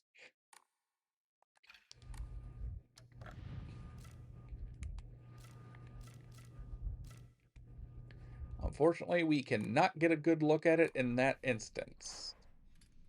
Can we see? Not sure if they model it on here.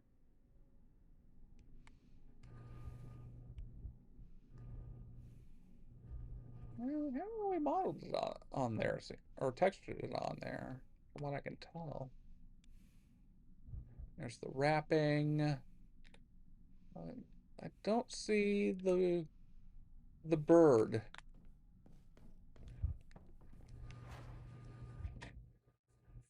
Also, yes, technically speaking, there is supposed to be a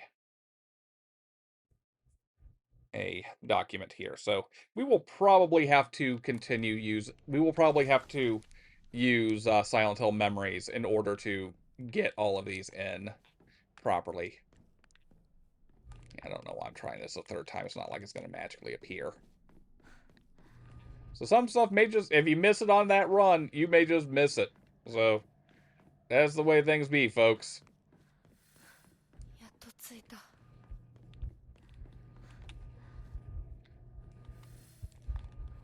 We're gonna be looking for that orb thing that was in the mouth of the other one earlier in the game. こっちだよ。サクコ？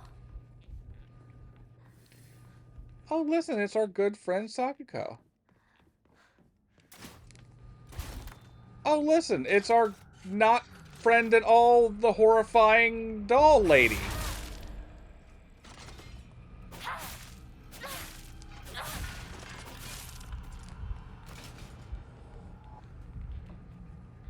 I really don't need to be searching in here for shit. Oh, okay, bandages. I will take bandages happily.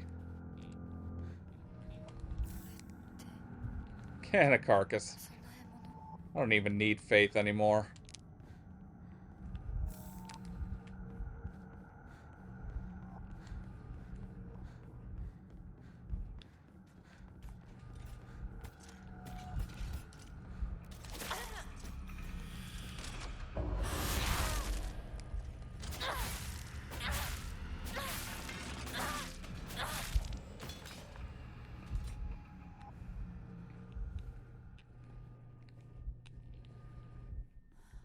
Oh, look. It's a... こんなところに。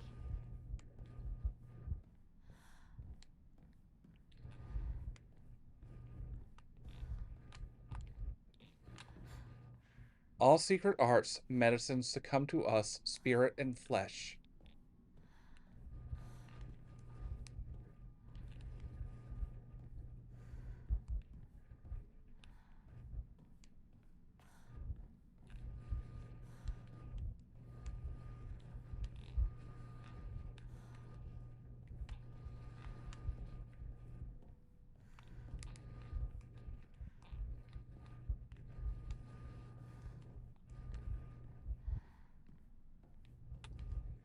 The ritual is held. The Igarashi clan, the last descendants.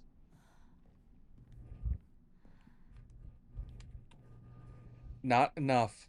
The honorable blood, fill it up, make it full. Otherwise.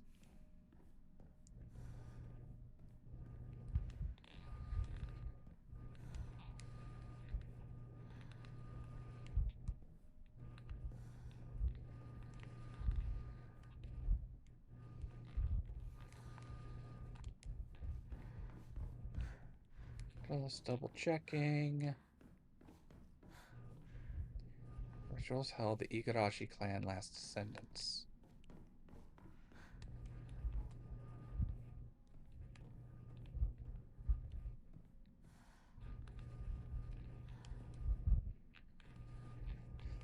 Okay, I think it has to be through here then.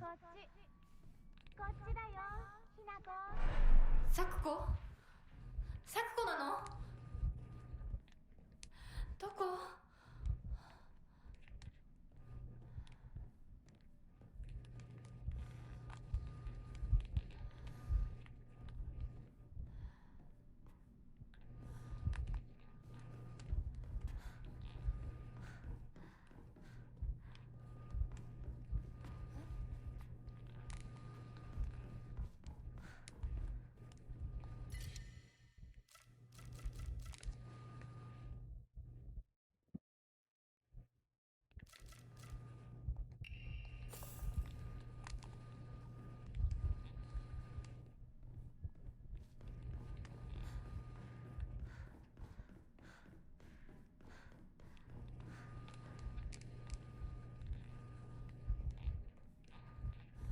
？Okay, no, there has to be one more, unless the Igarashi clan one replaced it. Oh, that's one of those moments that makes you feel like you're losing it playing the game in real life. I love getting gaslit by a video game. Igarashi clan, last descendants.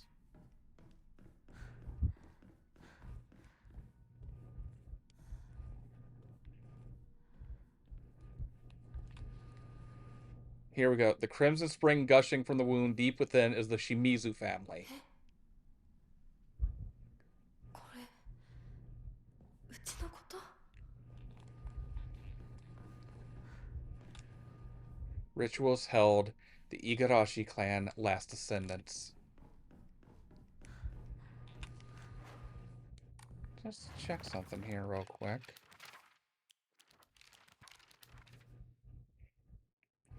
Igarashi Sakuko. Igarashi clan last descendants.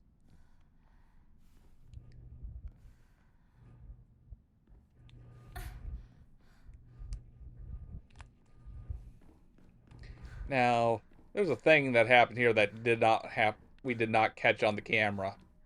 So, oh, more red capsules. Okay, I forgot they were here. Before we press on with that, back into the documents.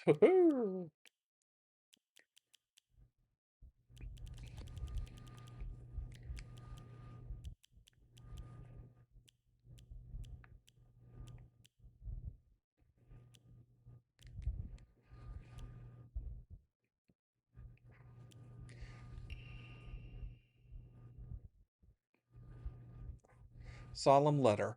Halt the spread of corruption from the mortal world on thy hand, and cleanse it to a silver and noble sheen. Rejoice, Hinako, and be well. Okay, no, this one's not yet. This one's not yet. Mandate of the clan, I think.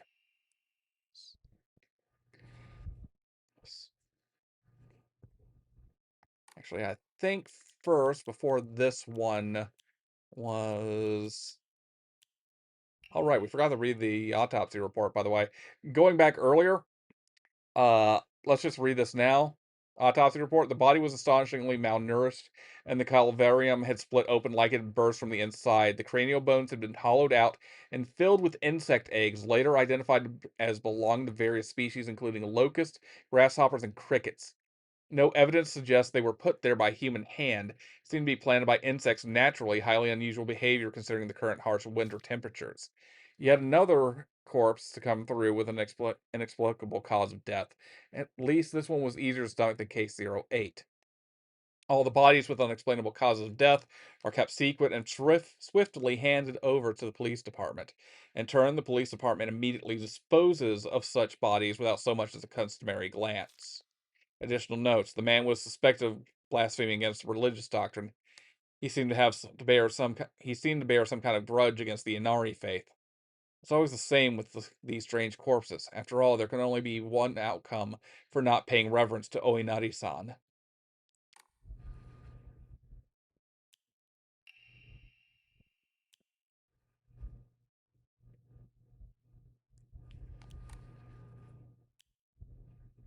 Interesting. I'm pretty sure the autopsy report is the guy who was doing the Diary of Revenge, or his corpse is the one. Yeah, you follow what I'm saying. You follow what I'm saying. So this library is where we start Family Physician's Log, by the way. So we'll read that here.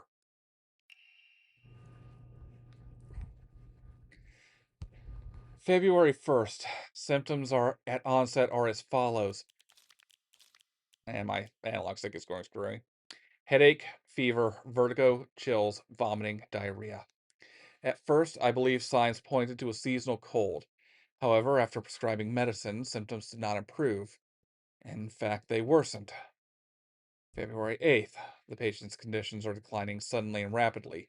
Symptoms are as followed: labored breathing, cognitive impairment, quadriplegia, involuntary movements. In addition to these, an even stranger symptom has arisen.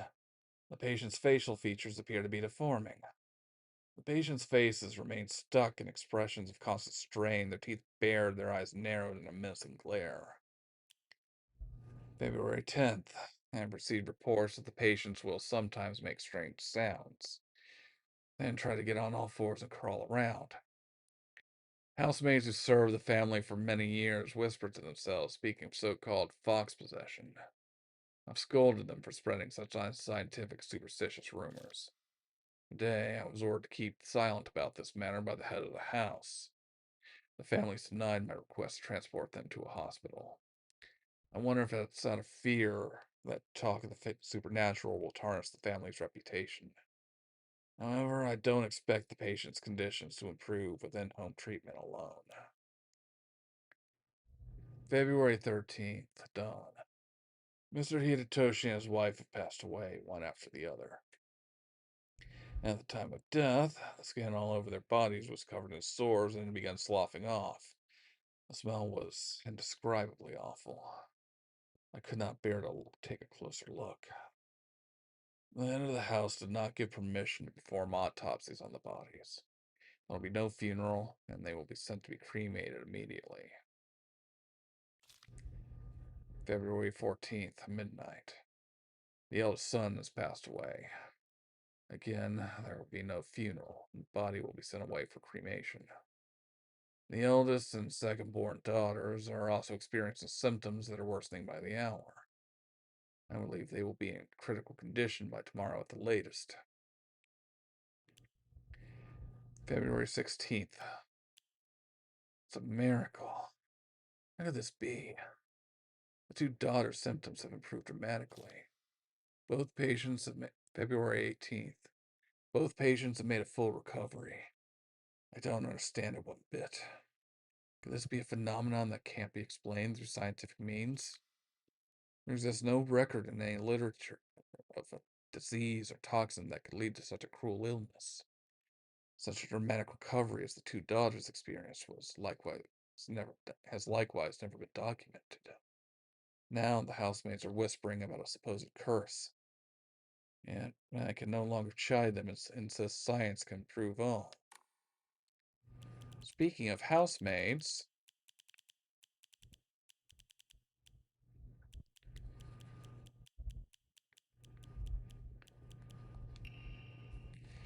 the Zunekis are the most notable family in this area and are known for their wealth. For generations, each head of the family has possessed a unique talent for business, an acumen they have utilized during times of social unrest to amass a large fortune. However, given that a great many suffered while they grew rich, their actions have drawn envious eyes. When I first entered into service for the Zunekis, My grandmother shared some of the many rumors that swirl around the family.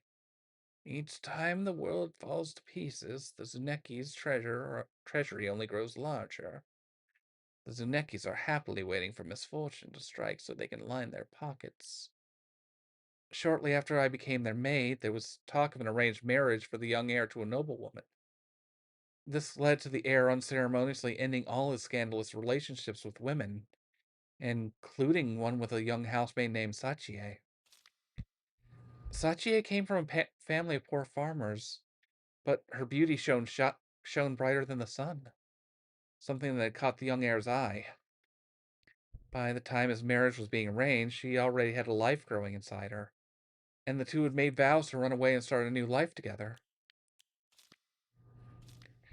And yet, the young heir cruelly and wantonly cast her aside. Likely, he simply did not want his prospective marriage to be ruined. So, the Zunekis kicked Sachie out and drove her to some far-off place where they could forget her existence, despite the peace of the family she carried within her. People say that she was fighting back tears so hard that blood began to trickle from her eyes. However, the child she carried was unmistakably a descendant of the Zunekis, and their blood lies in wait for tragedy to strike. It's only a matter of time before that child extracts their revenge.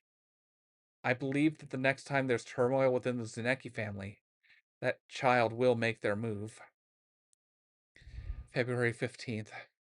There can be no two ways about it. The family is indeed cursed, and I'm the only one who knows the full story. I must tell the master all I know, for if I do not, the curse will certainly befall me as well. May the gods have mercy on me.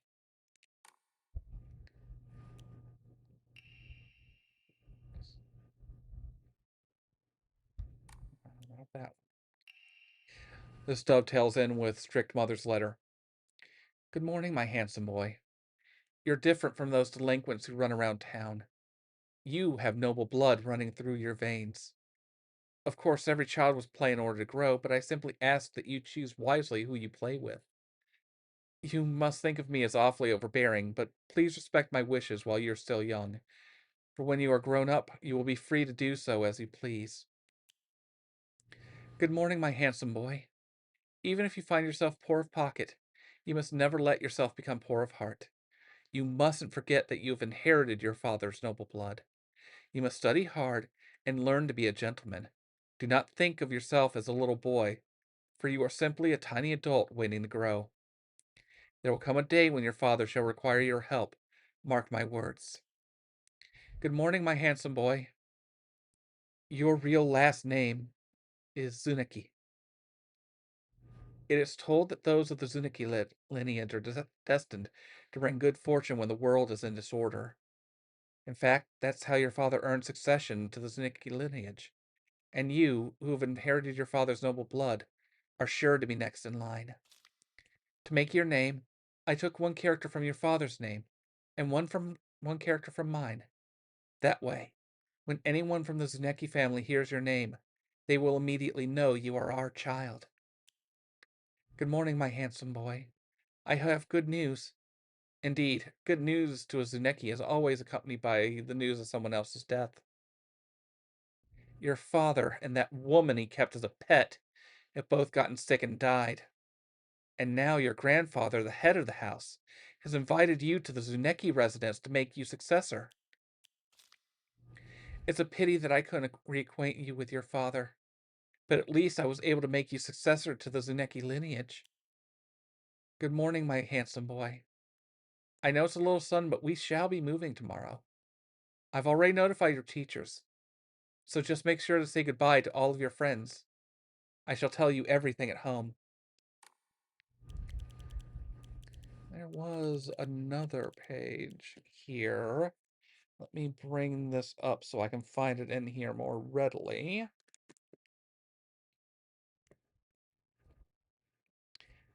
We are looking for a warning.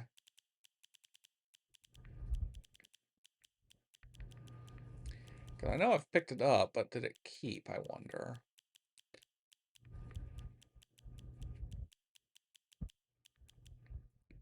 Neat handwriting on an old piece of paper.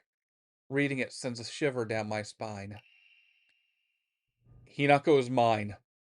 Her fingers, her lips, every last drop of blood that can be squeezed from her is mine. I forbid anyone from laying so much as a finger on her. I shall say it until my throat is raw. Hinako is mine. Which I feel dovetails with mandate of the clan. A living sacrifice shall be offered every 8 years, for nothing else can quell the wrath which dwells in the waters deep. She shall be a maiden, fair and pure of heart, and the blood which flows through her veins shall be that which has been blessed by the stars and is beloved by fate. Remember that from earlier. Let it be known that only the most suitable sacrifice shall quench the being's vicious thirst. The duty of finding such a sacrifice shall fall upon the head of this house. Drain from the sacrifice her blood, sparing not a drop, and add it unto wine that has been distilled 8 times over. Spare her body of its earthly viscera, and fill it instead with rice that has been mixed with the master saliva, before sealing it shut with needle and thread. In the dark shall the vessel rest undisturbed until the redolent odor of wine rises from her skin. Adorn her in fine garments befitting a bride, then set her afloat on a raft of straw, so her blood wine may seep into the water's surface. Do this, and into the depths she shall sink, quelling the wrath that awaits below. And yet our mortal world is ever changing. The age of gods is past, and the powers of heaven have withered. Such a living sacrifice may no longer suffice to quell the wrath of the deep. So our ancestors saw fit to place a seal of immense power upon the being below. Upon the water they set a great stone. Now the being remains sealed away, unable to break free of its prison. However, the earth cannot endure forever against the might of water. As its power wanes, the seal shall break. When the wrath rises once more, we shall be powerless to stop it. Upon the rock our ancestors built a shrine, naming it Heaven's Benediction, so it could serve as a sanctuary for our clan. When Heaven's benediction falls, the wrath of the depths shall rage against the heavens themselves, and both man and land shall face calamity. When that time comes, the glory of Higa's gods shall wane, heralding too the end of our clan. It is the duty of our family's head to ensure Heaven's benediction will prosper for generations to come. It is the fate of our family's head that he shall prevent calamity from ever arising. By the way, to call back to something earlier, we will go over to monsters and formidable foes. Ooh, that's something that's coming up soon.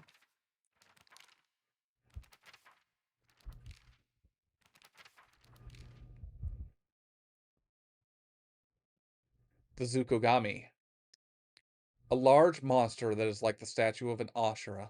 It wields an array of terrible weapons with its multiple arms.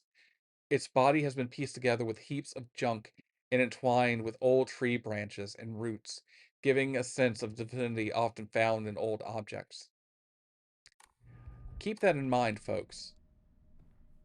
Tsukogami was mentioned earlier, and traditionally... Ah, crap, this thing.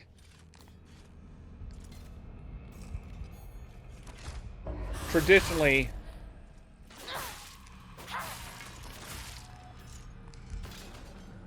are spirits that are created from tools that have reached over 100 years. Okay, just run. Just run. We definitely need to wrap this stream soon. We are almost at 5 hours, folks, so... Welcome to True Ending Plus Lore. Yes, yes, haiku, yes.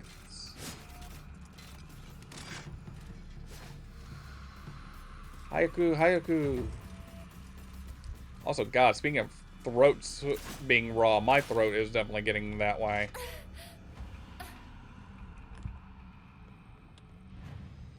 I'll just make a save here.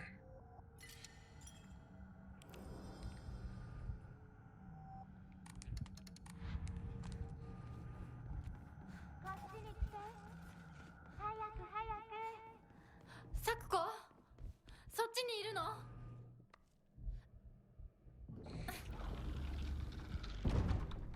Sakuko?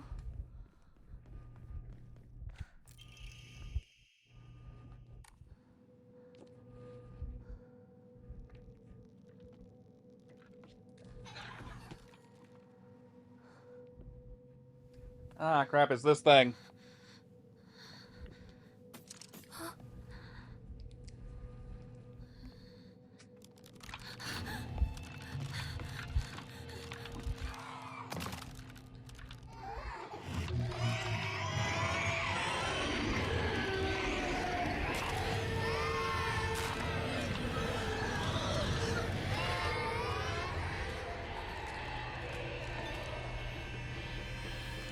And hey, look, the red mist is back. And it's raining it now, too.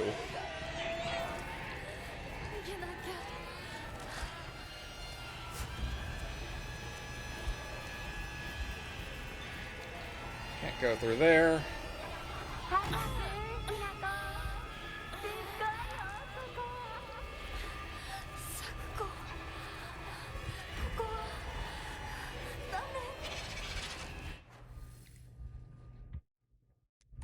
Nope, I'm going right back the way I came.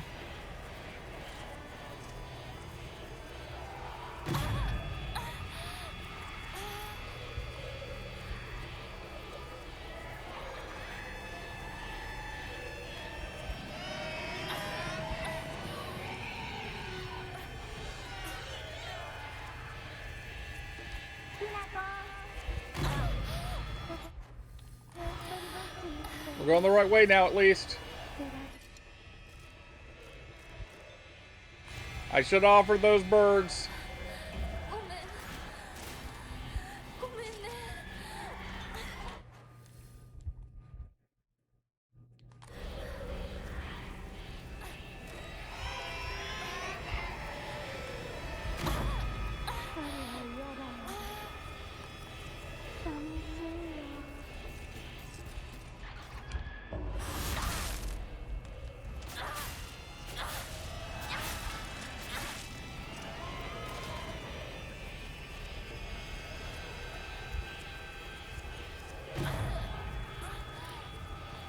Just out of curiosity, I'm going to do something I don't normally do in a run. This can wait. Yeah, it's just our sanity dwindling. Nope. Still never loaded. Okay.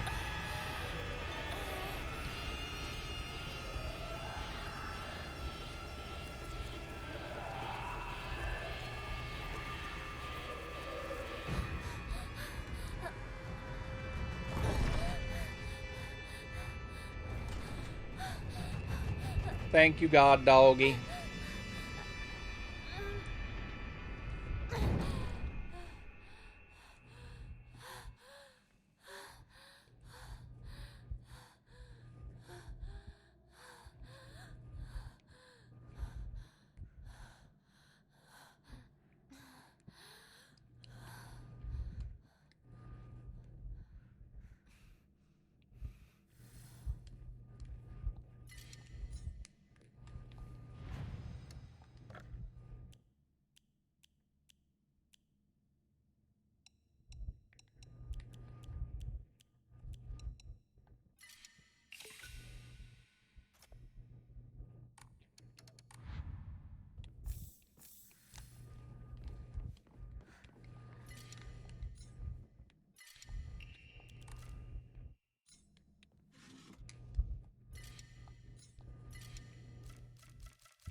that's a Kusarigama. Oh, that's a giant hole in you.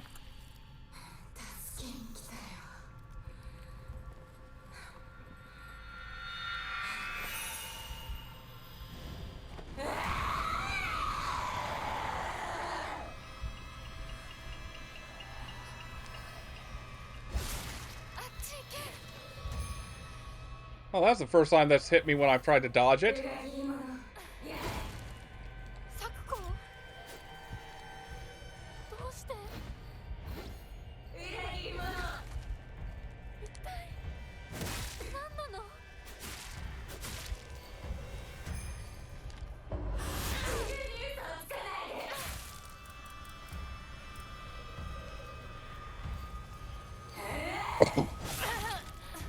Man, must be more tired than I thought. Let's see, I think this does me some... Whoa!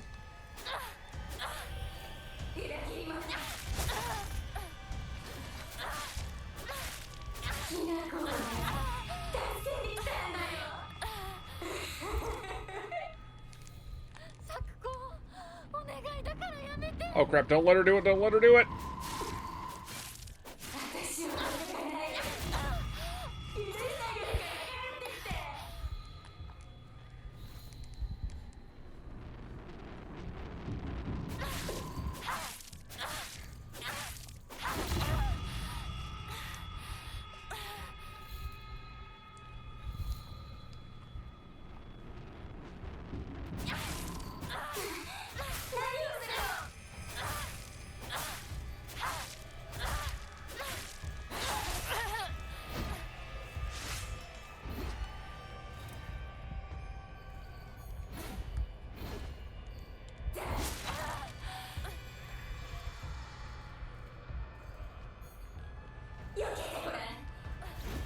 Nope, no hug. These are bad hugs. No, not doing the hugs.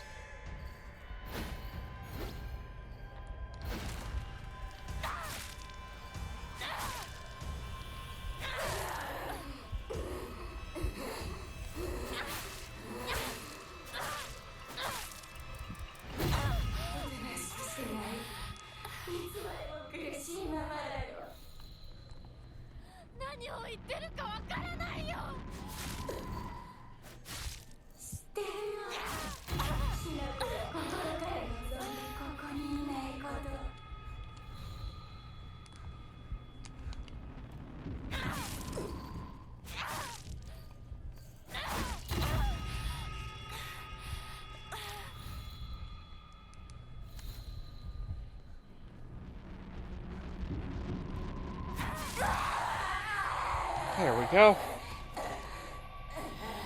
And this will be our wrap point for the night, once these cutscenes complete.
さあ君も。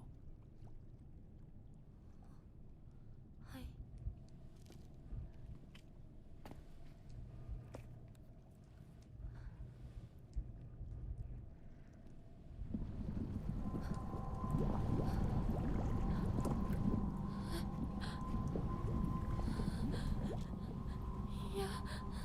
大丈夫、ただの水だよ。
ひなこ、おい、しっかりしろ。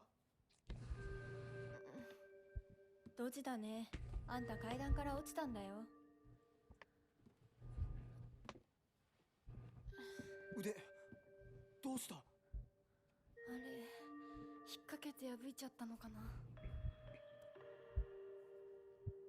特にあざはないみたいだな。痛むところはないか？うん、大丈夫。それはよかった。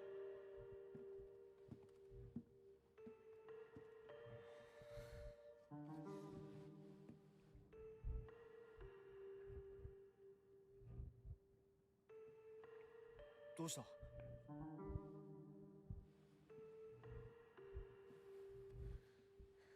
こう。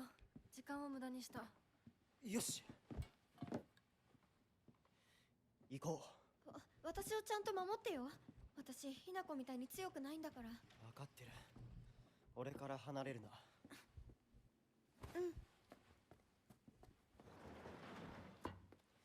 目指すは俺の家だ。裏道から山を越え県道に出よう。俺が先頭を行く。相棒はしんがりを。分かった。私はシュウ君の後ろにいるね。真ん中なら安心だし。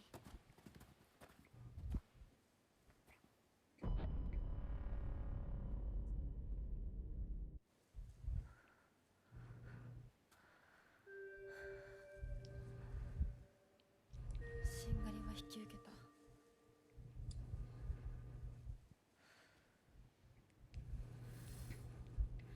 And there's our save icon. So, folks, this is where we'll be. Whoops. Yeah. This is where we'll be wrapping up for the night. I need sleep. We will be continuing this tomorrow night. Hopefully, with an earlier start time. Get more of this in. We might be able to do this in maybe 3 runs instead of the 4 I was thinking, given how far we've progressed now. So, folks, thank you for joining in. Thank you, Firehair, for checking it out, talking in the chat. Thank you to the lurkers. Thank you to the new follows as well. I've lost your names now. Let's see. No, Jevin said they followed. I'll double check on that later. Thank you to Ophelia James as well, or Ophelia James as well, for dropping in. First time chatter. Thank you to any lurkers out there. And thank you to those of you in the VODs who have been tuning in and checking it out as well. I hope you enjoy this. This has been good. Again, tomorrow we will be pressing on with more of the true ending run for Silent Hill F plus lore. So, thank you and look forward to it, folks. Until next time, good night.